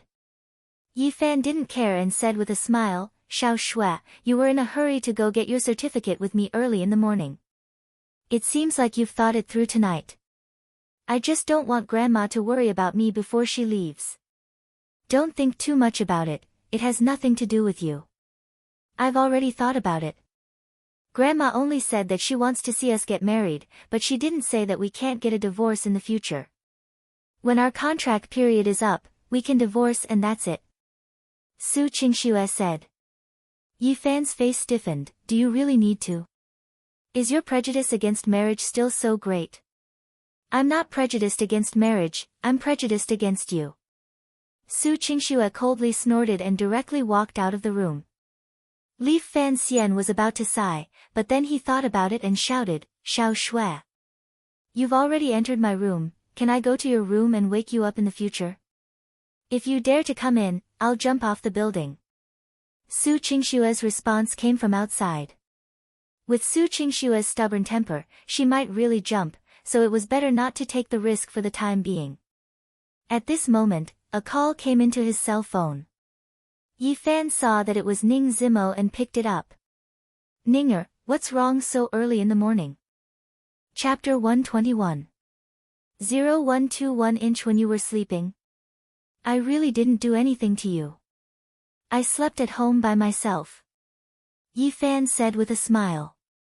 Only then did Ning Zmo realize that her words were easily misunderstood and said snappily, You're still joking? Did you know that early in the morning, Wang Jiu actually brought a group of people to our Purple Leaf Tea House and said that he wants to join us? Huh? Yi Fan couldn't help but laugh, this guy is quite smart, he even knows to change his backing. You. Ning Zmo heard the man's casual tone and was speechless, what kind of scary thing did you do? I think Wang Jiu was scared to the point of having a heart attack. When he talks about you, it's like he's seeing a living king of hell. It's nothing much, I solved a small problem. Since he wants to join us, let him join us. With his help, the Purple Bamboo Forest can also take in the White Shark Gang stragglers. Yi Fan said. Ning Zmo felt helpless on the other end of the phone. Her grandfather had been fighting in Hua Hai all his life and was suppressed by the White Shark Gang.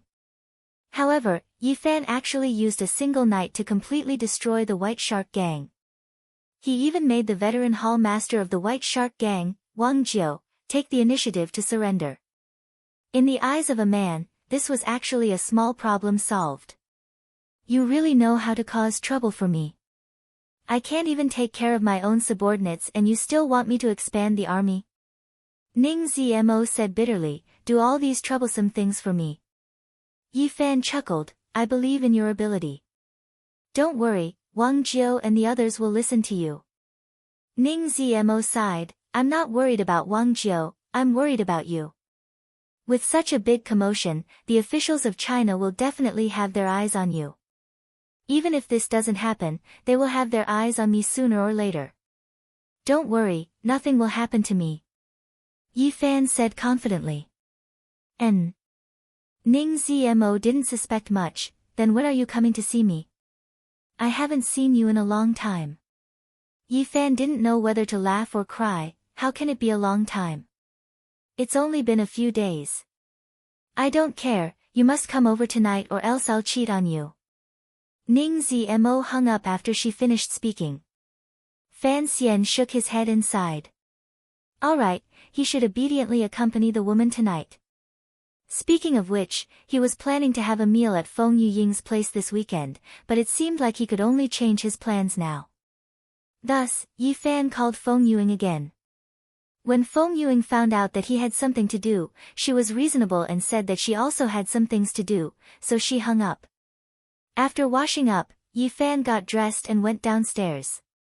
Discovering that Su Qingxue was using a toaster to bake toast, Yifan said happily, Xiao Shui, are you going to make a sandwich? Or just plain toast? It's none of your business. You settle your own breakfast. She even took out a piece of cheese, some lettuce, and ham slices from the fridge. It was obvious that she was planning to make a ham sandwich. Aunt Jiang was not at home, but Su Qingxue personally went into battle. He still remembered that Aunt Jiang had mentioned that Su Qingxue's cooking skills were amazing, so Yifan didn't expect a woman to cook for him. Yifan opened the fridge and saw that there were still leftovers, so he took a few eggs and planned to fry some egg fried rice. Su Qingxue sneaked a peek and saw that the man was frying the oil. What are you going to do? Don't make a mess in the kitchen. Yifan chuckled, I won't, I'll wash it clean later. Eating isn't healthy at all. Su Qingxue said. Yifan shrugged and started to heat up the oil, it doesn't matter, I don't expect to live to 100 years old. If a person can't even eat what they like to eat, then what's the point? Your way of thinking is too low level. Could it be that eating is the only pursuit in life? Su Qingxue said disdainfully. Yifan was too lazy to argue with the woman. He smiled and started to beat the eggs. At this time, the toaster popped out 2 pieces of bread with a bang, yeah. Su Qingxue exclaimed, her eyebrows tightly knitted. What's wrong? Yifan turned around and immediately laughed, haha. Xiao Shui, is this bread? This is coal, right? He saw 2 pieces of bread, both black and burnt. What are you laughing at? What does this have to do with me? It was the toaster that roasted it too much. Su Qingxue said angrily. Yifan walked over to take a look and shook his head, this kind of bread, a normal English toaster only needs 1 to 3 degrees of heat. It would be strange if you didn't burn it with the highest temperature of 6. Su Qingxue blinked her eyes and looked at the adjustment button at the side. Her face turned red, I saw wrongly. Is that so? Yifan turned around and smiled, I thought this was your first time using it. Su Qingxue's face turned even redder. This guy was too despicable. This was indeed her first time using a toaster. I've seen Aunt Jiang use it before, but it doesn't seem to be this complicated. Go away. I can roast it now. Su Qingxue pushed Yifan away, took out the bread, and started to bake it. After a few minutes, Yi Fan made the golden egg fried rice, and Su Qingxue also made a ham sandwich. Yi Fan saw that there was a lot of fried rice and asked, "Xiao Shui, do you want to eat some? I made a little too much." "I'm not eating, you can eat it yourself." Su Qingxue proudly picked up her sandwich and took a bite. As soon as she finished biting, Su Qingxue frowned and quickly spat out the sandwich in her mouth into the trash can. "Pa pa." Su Qingxue gloomily said, "This ham is rotten." Yi Fan was speechless. "Didn't you look at the expiration date? Don't you want to smell it first?" Su Qingxue was stunned. How could she think so much?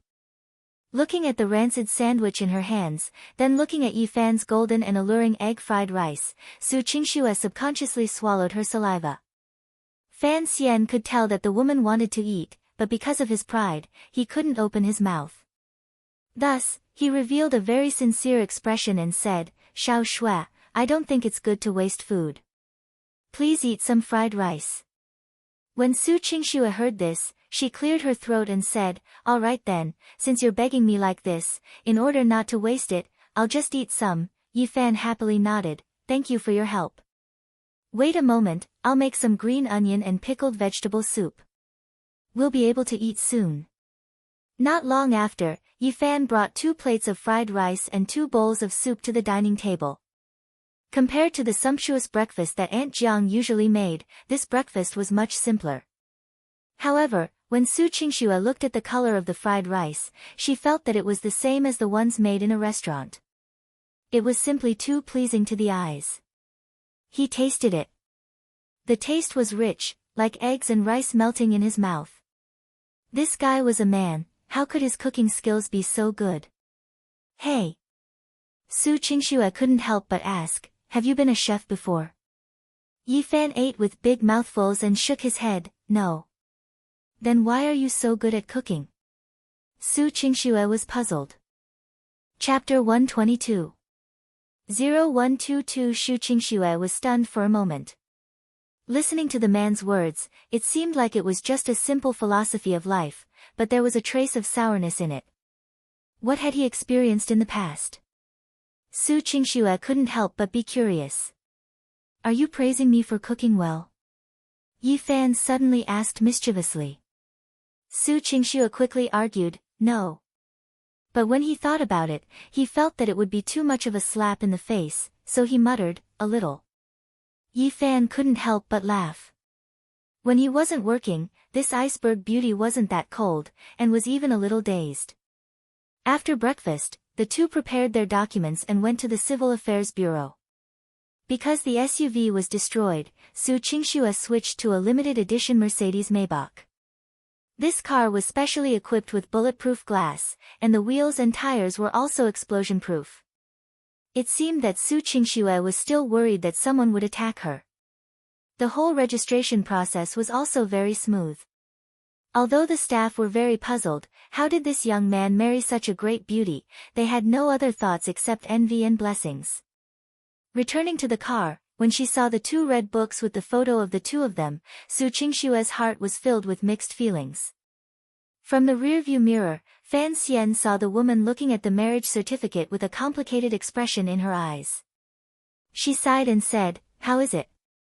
You really got married? It's still very different from what you imagined, right?" Su Qingxue immediately regained her cold expression and said indifferently, "There's nothing special about it. This is just a procedure that must be followed to make Grandma feel at ease and hand over the shares to me." "Is that so?" However, Yi Fan smiled and said, "I'm actually quite happy, because when I returned home, I was considering whether or not I should find a woman to marry. Now, this wish has come true." She turned her head and said, "You can marry another woman. Aren't you chasing after another woman? After a while, I can divorce you. I don't care about this anyway." Yi Fan frowned, and said with a serious expression, "Don't talk about divorce in the future. Since I married you, I don't plan to divorce." This sentence stunned Su Qingxue, and she couldn't react for a long time. When she came back to her senses, Su Qingxue was a little unhappy. Why did she have to listen to him? Just as he was about to refute, he saw Yi Fan's eyes in the rearview mirror. They were incomparably solemn and respectful, carrying with them a powerful deterrent force. Su Qingshue's heart trembled. She was actually a little afraid. Thinking back to that day in the office, the scene of Yi Fan spanking her butt, she felt that if she were to talk about divorce, she would probably be beaten up by him again. She could only silently look out the window and let out a humph to express her emotions. Seeing that the woman had become obedient, Yi Fan also returned to his usual appearance. He giggled and said, "Wife, should we go take a simple wedding photo for Grandma to see?" "Slap your head. Go to the hospital now." Su Qingxue felt wronged in her heart. One moment he was scaring her, and the next moment he was smiling mischievously. What did this guy want? Fan Xian clicked his tongue. He was just giving an opinion. Was there a need to be so excited? Without further ado, he drove to the tumor hospital. An hour later, the two arrived at the entrance of the hospital. Just as he was about to enter, he saw a few men and women in police uniforms standing at the entrance. The one leading them was Black Hawk. "Mr. Yi, please help us investigate a case." Black Hawk's expression was extremely ugly. Last night, he actually received information that the leader of the White Shark Gang, Zhu Shoujing, and the Hall Master, Zhang Huwei, were both killed at the headquarters. The leader of the Golden Kite, the Ghost Snake, had also been killed. The Golden Kite was a C-rank organization, and the White Shark Gang was an old gang in Huahai. It didn't matter if people died, but this was equivalent to a group of gang members and a group of killers. No one would be able to manage them, and it was very likely that they would cause more harm to society. The higher-ups were already very dissatisfied with Black Hawk and the others' work. They believed that this was a major mistake and sternly ordered that if they didn't close the case, Black Hawk and the others would be punished. As a result, Black Hawk and his team members naturally didn't sleep for the whole night and immediately went to investigate. But in the end, it was actually Yi Fan again. He ran away from under their noses and even went to the White Shark Gang to kill someone. Yi Fan had already expected that they would find out about him. He smiled and said, "Sure, but I don't want to go to the Defense Bureau. Let's chat in the hospital. This is not up to Mr. Yi." Black Hawk said in a deep voice. Seeing this scene, Su Qingshue's heart tightened. She stepped forward and said, "What did Yi Fan do? What right do you have to interrogate him?" "Miss Su, please step aside." A female team member stood in front of Su Qingxue. "I want to hire a lawyer." "You are violating the personal freedom of a citizen," Su Qingxue said coldly. "Humph, he's a murderer, what right does he have to be free?" The huge cannon behind him said disdainfully. Su Qingshue's face paled. She had already guessed that Yi Fan's background had a hint of darkness in it. Hearing this, she became even more terrified. Kill. Murderer. To an ordinary woman, Su Qingshuo was naturally very afraid of murder. Li Fan Xian sighed. His own past was still too heavy for Su Qingshuo. "Xiao Shui, go to Grandma's place. I'll deal with this place," Yi Fan said. Su Qingshuo clenched her hands tightly and looked at him coldly. "They said you killed someone, is that true?" "This. I'll explain it to you later." Yi Fan smiled gently. "Why? If it's not, then it's not. Why do you have to explain it later?" Su Qingshuo was very anxious, she wanted to hear a denial answer. Although she felt that Yi Fan was not good in many ways, no matter what, after receiving the certificate, the two of them would be husband and wife. Even if they might not always be together, she still couldn't accept that her other half was a murderer. It wasn't any other crime, it was murder. Yi Fan took out a cigarette and lit one for himself. A complicated look flashed across his eyes. He had actually always been on guard. The two of them were in different worlds, but because they had been living too comfortably recently, these thoughts had faded away. Because he was moved by Su Qingshuo, and he didn't want her to lose the embroidery group and get married to a woman. In the face of the cruel reality, he had to consider one thing, and that was whether a woman could accept his past and the world he lived in. As matters stood, Yi Fan knew that it was wrong to hide it. After taking a puff of his cigarette and pondering for a moment, Yi Fan felt that he still had to confess. Yes, I kill. Yi Fan's reply was straightforward and efficient. The eyes of Black Hawk and the other members of the Dragon Fang group were filled with anger. Su Qingxue felt her mind go blank. She staggered a step back and coldly looked at the man with a fearful gaze. Chapter 123. 0123 Inch 4. Why? She wanted to know the reason. Even if he had the identity of a tutor, a repairman, a substitute, and all sorts of other identities, she could tolerate it. But how could she treat the killer with a normal heart? Yi Fan didn't beat around the bush and said straightforwardly, because they deserve to die. Humph. Those who deserve to die should also be handed over to the law. Do you think you're God? Black Hawk questioned. Yi Fan was too lazy to bother with them. He just looked at Su Qingxue and said earnestly, I admit that I've killed quite a few people in the past. I won't deny it, but I can promise you that I won't easily kill people in the future, unless someone wants to kill me or endanger someone I care about. You mean? You killed a lot of people? Su Qingxue's eyes trembled. Yi Fan nodded, yes, I killed him. This is why you won't tell me what you did before? Su Qingxue asked again. Yi Fan was silent. He didn't know how to answer, because some of the things he had done were far more serious than killing people. More than one reason. Yi Fan said. You big liar. Su Qingxue didn't want to listen any further. She turned around and ran into the hospital, wiping her eyes as she ran. Yi Fan looked at the woman's sad back as she ran away. He felt a wave of irritation, uneasiness, anger, but even more guilt. Mr. Yi, let me formally introduce ourselves. We are the first team of the Dragon Fang organization under the Dragon Soul. I am the leader of the Black Hawk, and I am responsible for investigating the recent terrorist incidents and murders in Huahai. Your actions have been seriously suspected and are directly related to many cases. Now, we will officially arrest you.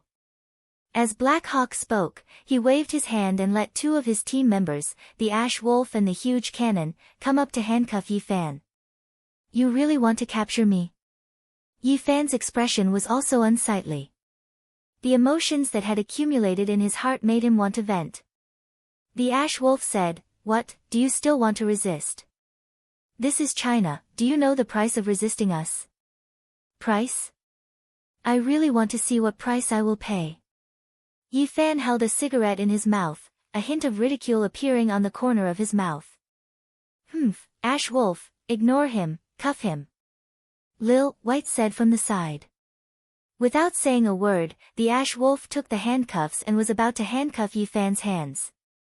The Ash Wolf stretched out its hand to grab Yi Fan's wrist. Just as it was about to make its move, it saw a blur in front of its eyes. Yi Fan's hand somehow disappeared. Then, with two clicks, a pair of handcuffs appeared on Sung Lang's hands. This. Sung Lang was horrified. He actually handcuffed himself. Fan Xian spat out a mouthful of smoke on the Ash Wolf's face, I say. An expert from Dragon Fang, are you trying to catch me or yourself? F***CKU. Seeing his brother being insulted, the Huge Cannon kicked towards Yi Fan. However, Yi Fan took a step forward and used his shoulder to squeeze the Ash Wolf beside him. Sung Lang's body leaned forward and was kicked by Giant Pow's kick. Lone Wolf. Giant Cannon saw his comrade being kicked to the ground and exclaimed, Why the hell are you blocking me? F***CK you're immortal. Cannon, are your eyes F***King crooked?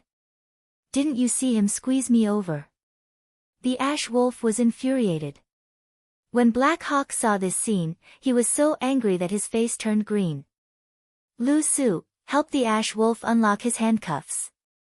Xiao Yu, Xiao Bai, Chang Feng, attack together. Yes sir. A group of members of the Dragon Fang group surrounded Yi Fan. Punching and kicking, every move was vigorous, fast, and precise. Unfortunately, the attacks of these people couldn't really cause any trouble for Yi Fan.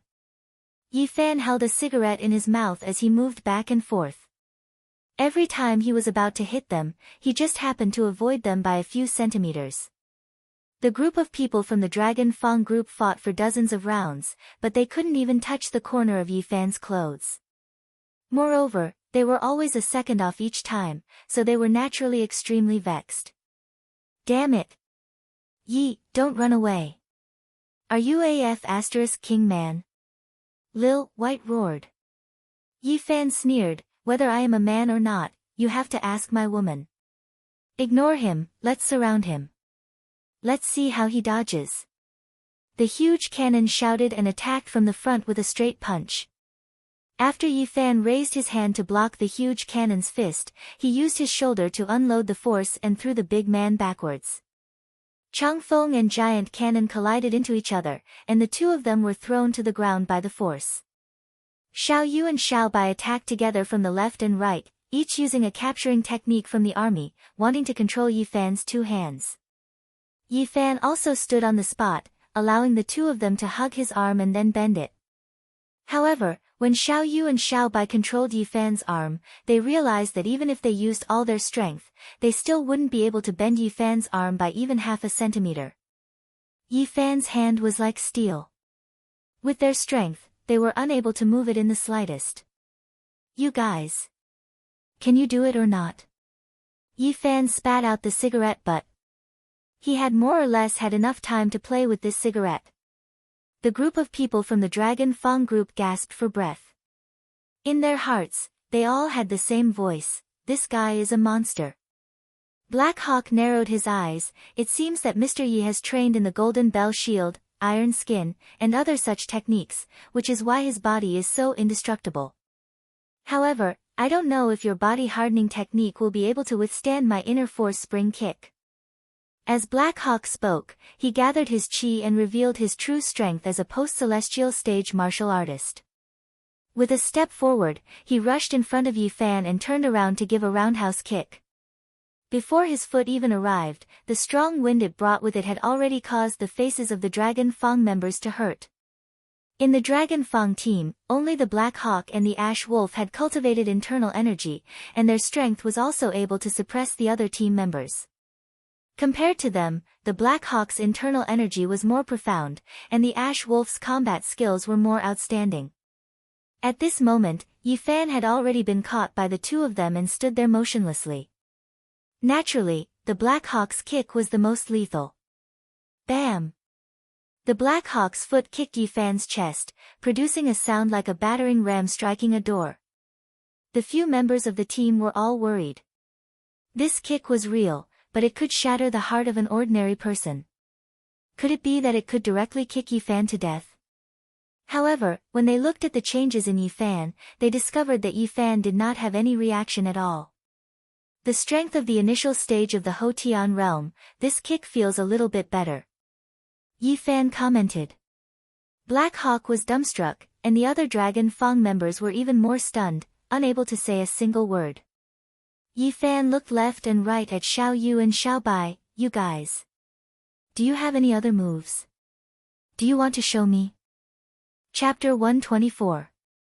0124 Yi Fan, on the other hand, took a step forward and walked in front of the Black Hawk. His eyes became cold and indifferent, with just you guys, you don't have the ability to capture me. You don't even deserve to talk to me. So, while I'm not planning to make a big deal out of this, scram. Black Hawk felt a powerful pressure coming towards him, causing his heart to start beating faster. However, his face twitched as he gritted his teeth and retaliated, this is China, you dare, bam. One of Yi Fan's hands suddenly slapped the Black Hawk's chest, and the Black Hawk's body flew out like a cannonball. Black Hawk's entire body crashed into a cement pillar and he spat out a mouthful of blood. Captain. The group of team members were so scared that their faces turned pale. The female team member, Lu Su, ran over to take a look and discovered that 6 or 7 ribs had been broken in the Black Hawk's chest. If he had been a little more heavy-handed, the Black Hawk's lungs and heart would have been pierced by now. Yi Fan looked at them indifferently, put his hands in his pants pockets, and slowly walked into the hospital. He no longer wanted to waste time playing house with a small fry of this level. The group of members of the Dragon Fang squad watched Yi Fan leave with anger and unwillingness in their eyes, but more than that, they were still afraid. When they arrived at the ward, Su Qingxue was holding the marriage certificate and showing it to Bai Shuqin. There were no traces of crying on the woman's face.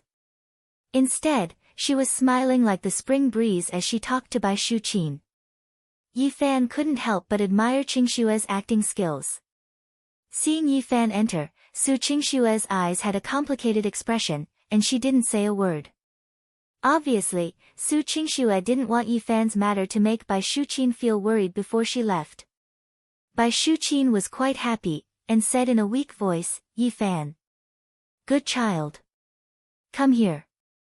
Yi Fan also revealed a smile, walked to the bedside, and let Bai Shuqin hold his hand. "Grandma, if you have anything to say, just tell me." Bai Shuqin said, "Hurry up and have a child with Xiao Shui. This way, the family will be lively, Grandma."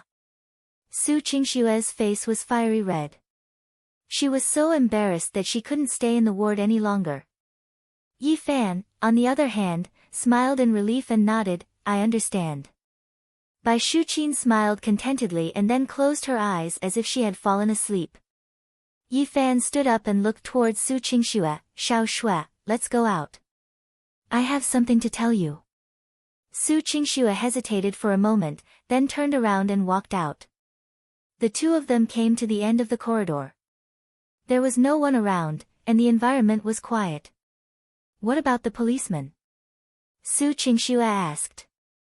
Yi Fan sighed, "They should all be gone. Why didn't they take you away?"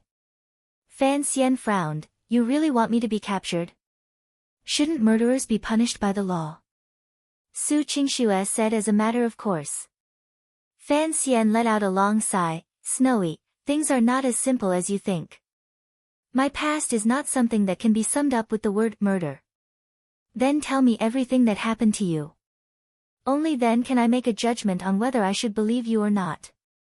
Su Qingxue looked at the man coldly. Yi Fan was at a loss for words. How could he possibly tell her about his past? Not to mention whether he could or not, would Su Qingxue believe him after listening to him? Moreover, his experience involved too many secrets. If a woman knew about it, it would only be harmful to her. After thinking for a moment, Yi Fan sincerely said, "I can only tell you that you can know about it." "Humph," Su Qingxue sneered, "then does the things that I can't know include your murder, arson, and crimes? Or could it be that those policemen were right, and you are the serial killer that appeared in our Hua Hai?" Su Qingxue. Yi Fan's tone became a bit heavier, and he said seriously, "You can say that I killed people, but I'm not some perverted serial killer, and I'm not a member of any terrorist organization. I've never done those heartless things. You're not willing to tell me everything, so why should I believe you?" Su Qingxue questioned without backing down. "I won't tell you because there are some details that will bring you danger. I want to protect you." Yi Fan said. "No need. I haven't known you for long, there's no need for you to protect me like this. You are my wife, we are already married, how could I not care about you?" Yi Fan asked loudly. Su Qingxue picked up the marriage certificate in her hand and shook it. "That's it? Then let me ask you. Is there a woman in this world who doesn't even know that her husband has killed people before they get married?" Yi Fan was silent. He wanted to say that there was. In this world, there would always be a man and a woman like this. However, such a retort was weak and powerless. A marriage full of secrets and lies. Was it really what he was looking forward to when he returned home? He didn't know how to explain all of this to Su Qingxue, because he had no way to explain it. Whether it was the organization he once belonged to, the secrets he had experienced, or the secrets he had grasped, he couldn't easily reveal them. Seeing that Yi Fan still had no intention of speaking, Su Qingxue couldn't hide the disappointment in her eyes. Before I take over the embroidery group, I won't divorce you, but I also don't want you to spread the news of our marriage to others. You can continue to find the woman you like. When I completely control the company in the future, if you want to find another woman to marry, I will fully support you. Su Qingxue, what do you mean by this? This was the first time Yi Fan had heard that a wife supported her husband in having an affair. Don't you understand what I mean? I don't want to be your wife at all. Also, you should go back to the company first. I want to spend more time with Grandma. You don't have to wait for me. After Su Qingxue finished speaking with a cold face, she turned around and walked back to the sick room. Yi Fan wanted to get angry at first, but just as the fire started, it was extinguished. Getting angry couldn't solve the problem at all. He stood in the corridor, feeling lost. He cursed himself for being an idiot. Why did things turn out like this? In the past, there were only two ways to solve problems: one, kill, and the other, continue to kill. But now, it seemed that no matter who he killed, he wouldn't be able to resolve the misunderstanding and conflict between him and Su Qingxue. He took out a pack of cigarettes and realized that he had already finished smoking them. Yi Fan gloomily walked out of the hospital. Arriving at a small shop nearby, Yi Fan bought a pack of cigarettes and changed his lighter. Thinking about it, if he returned to the hospital now, he would definitely be stuck with a cold butt. With Su Qingxue's temper, she would definitely give him an expressionless face. Back at the company, he wasn't in the mood to work. Considering that since he still had to go to Ning Zimo's place at night, he might as well go during the day. He could accompany more women and at the same time, his mood would probably be a little better. Chapter 125. 0125 Hua Hai Military Hospital. In a ward, Black Hawk, who had just finished his treatment, was lying on a hospital bed with a pale face. The Ash Wolf, Giant Cannon, and the other team members were surrounding the ward, all of them looking dejected. Captain, how about we give up on this mission? This guy's strength is not something we can deal with, the Ash Wolf said. Black Hawk lay on the bed and said in a low voice, the stronger Yi Fan is, the more dangerous it is. How can we just ignore it? All of you, don't stay here and guard me. I'm not here. Giant Cannon will be the captain and continue to keep a close eye on Yi Fan. The group of Dragon Fang members helplessly agreed. Just at this moment, a rather arrogant voice was heard. Captain Black Hawk, you don't need to monitor that Yi Fan anymore. A tall, cold-looking man in a silver-gray shirt and jeans walked into the ward with a sturdy man with a crew cut.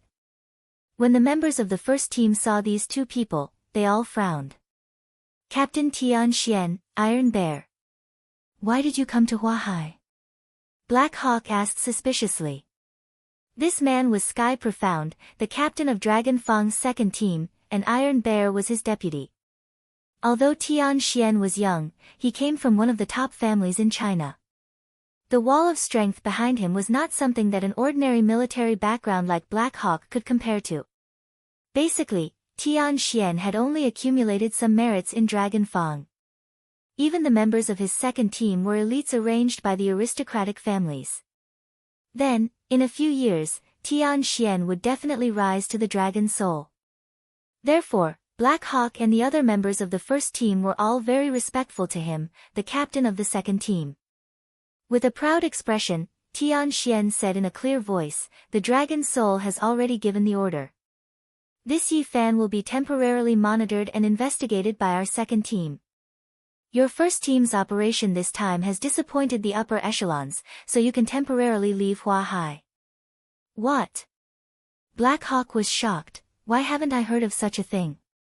Iron Bear took out a document and brought it in front of Black Hawk. With an arrogant expression, he said, Captain Black Hawk, look carefully. There is a dragon soul seal on it. When Black Hawk saw that there was indeed a golden dragon seal on the document, he believed that it was true. Why did you suddenly want us to withdraw? Although we didn't catch Yi Fan, at least we didn't intensify the situation, right? Black Hawk asked. Tian Xian said coldly and arrogantly, Captain Black Hawk, you're mistaken about one thing. The reason why Hua Hai did not fall into chaos when the White Shark's gang was in trouble is not your credit.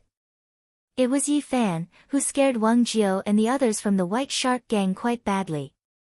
They all obediently submitted to the purple bamboo forest, so there was no fight.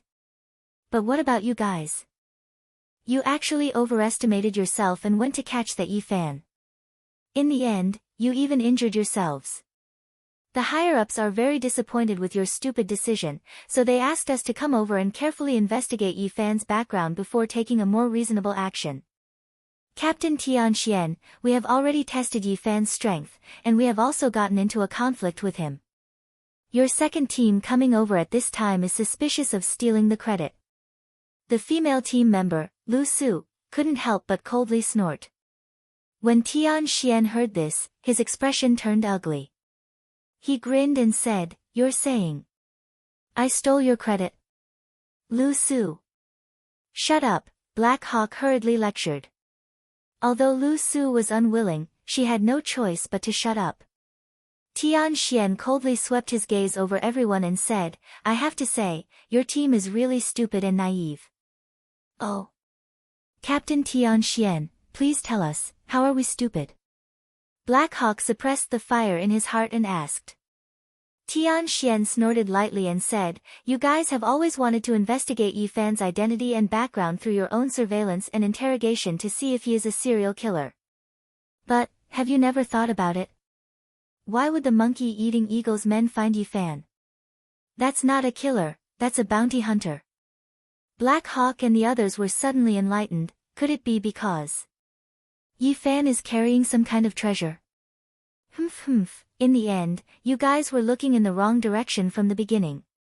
But don't worry, with me, Tianxian, making a move, that Yi Fan will be found out sooner or later, and no one will hurt themselves. With that, Tianxian turned around and left with Iron Bear. Purple Leaf Tea House. Just as Yi Fan arrived, he found a Mercedes-Benz S600 parked at the door. It was Ning Zimo's car. Zhao Zhong was standing guard by the car. When he saw Yi Fan getting out of a taxi, he was both happy and surprised. "Brother Fan, you're here so early. Why didn't you say anything? I'll pick you up." Yi Fan smiled. "What, Ninger is going out?" Hearing Yi Fan start to call Ning Zimo, Ninger, Zhao Zhong's smile became even more profound. "That's right, the young miss is going to participate in a club event. It's mainly for some of the upper echelons of Hua Hai. It can be considered a monthly routine. Actually, the young miss doesn't like these activities, but for the sake of daily business, she can only participate," Zhao Zhong said. Just as he was speaking, Ning Zimo, who was wearing a black sports jacket and tight jeans, walked out with her long hair fluttering in the wind. Seeing Yi Fan, Ning Zimo was also overjoyed. "Why are you here? Didn't you say it was at night?" This was the first time Yi Fan saw Ning Zimo wearing such casual clothes. She looked quite young and energetic. "I'm not in a good mood. I don't want to go to work, so I directly came to find you," Yi Fan said with a smile. Hearing that Yi Fan was in a bad mood, Ning Zimo immediately asked with concern, "What happened? Tell me. It's a long story. Aren't you going to the club?" "I'll wait for you to come back," Yi Fan said.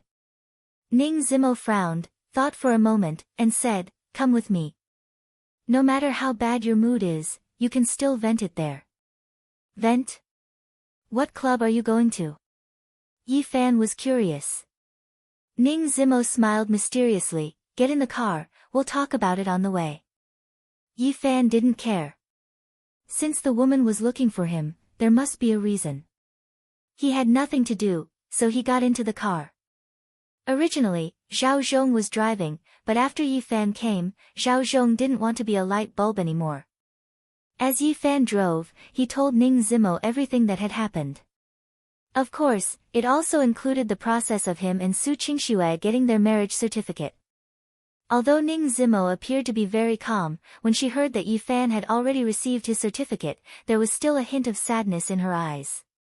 She knew that it was impossible for her to marry Yi Fan. Her identity was very sensitive, and she wasn't suitable to be a wife. I can't even drink the wedding wine, and I still have to be on guard against the main wife in the future. I really owed you in my previous life. Ning Zimo snorted. Yi Fan didn't know whether to laugh or cry. You're wrong. When she came out just now, she even said that she wanted me to come outside and find a woman. She planned to divorce me at any time after she finished taking the shares of the embroidery group and consolidated her position. Chapter 126. 0126-inch Ninger, you can't say that. She's not like us, she's used to killing and death. To her, killing is a huge matter. No matter what the reason is, killing is not good. So, it was also because of my lack of consideration. This certificate was too hasty, even though. It was also because of these things that happened, coupled with my grandmother's critical illness, that all of this happened. Yi Fan sighed with emotion. You just think too simply about a lot of things. Ning Zimo sighed and then faintly said, I can see that you still like Su Qingxue. Is that woman really that charming? Yi Fan could hear the sourness in her words and grinned. He freed a hand and touched Ning Zimo's face. Don't let your imagination run wild. You are different from her. To me, you are an indispensable person. I haven't known her for long. Perhaps one day, I really won't be with her, but at least, I will definitely be by your side. Ning Zimo pursed her lips into a smile and said, all right, let's not think about those troublesome things.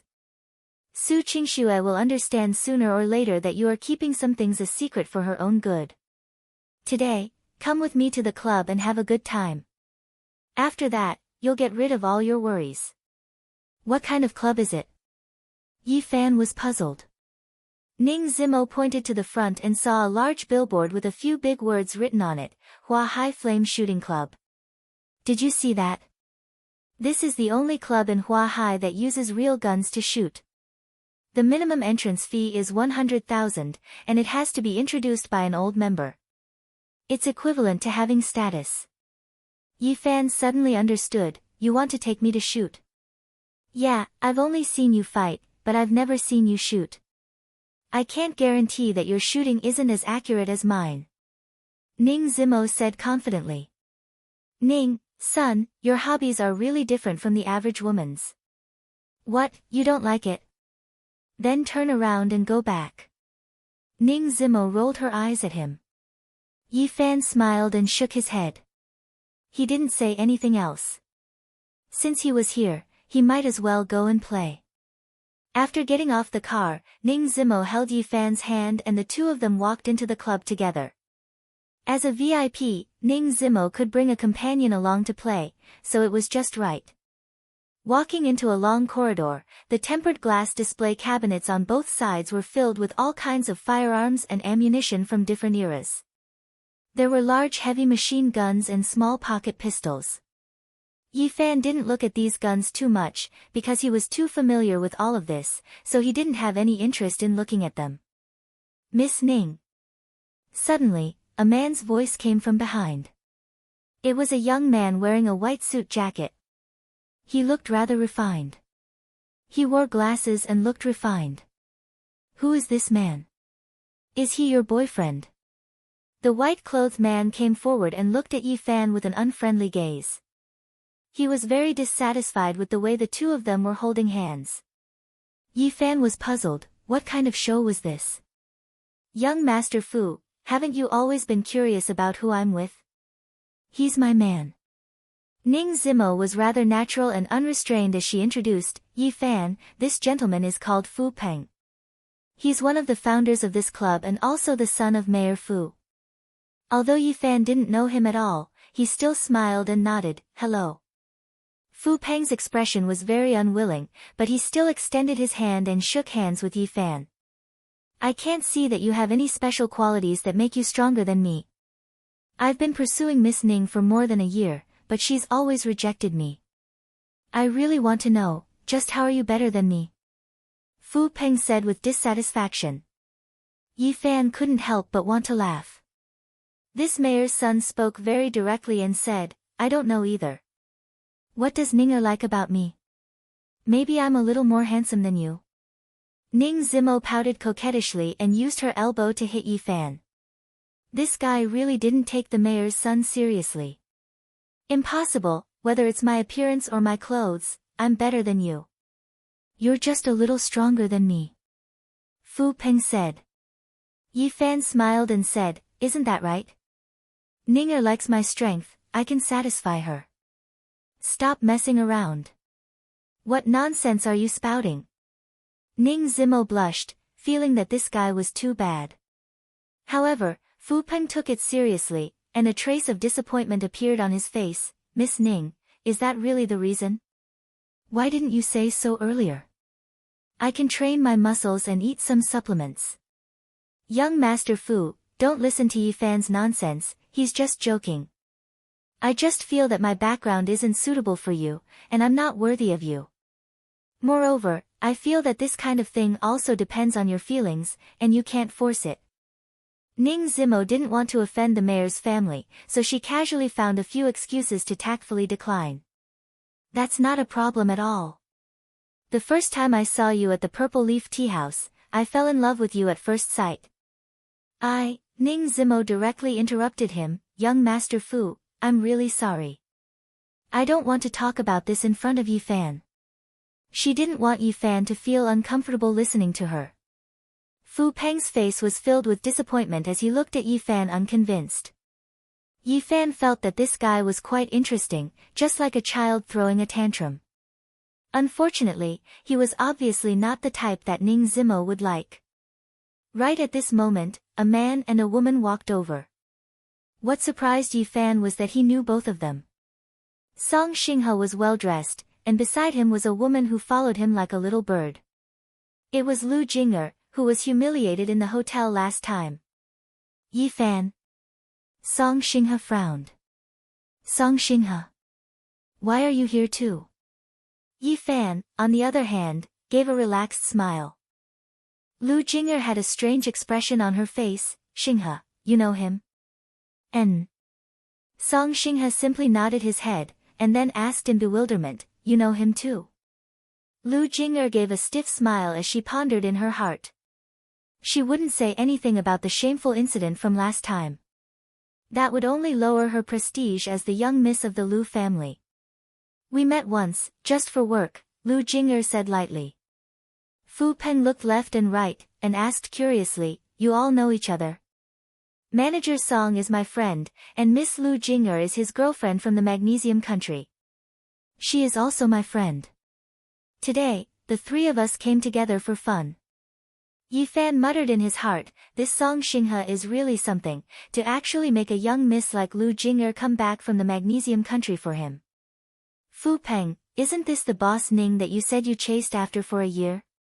What, was he robbed by this guy? Lu Jinger seemed to be quite familiar with Fu Peng. Song Xinghe also noticed the intimacy between Yi Fan and Ning Zimo. A strange look flashed across his eyes as his emotions fluctuated. Lu Jinger, don't come to a conclusion so easily. I won't admit defeat so easily. Fu Peng said, I want to prove that I'm stronger than him.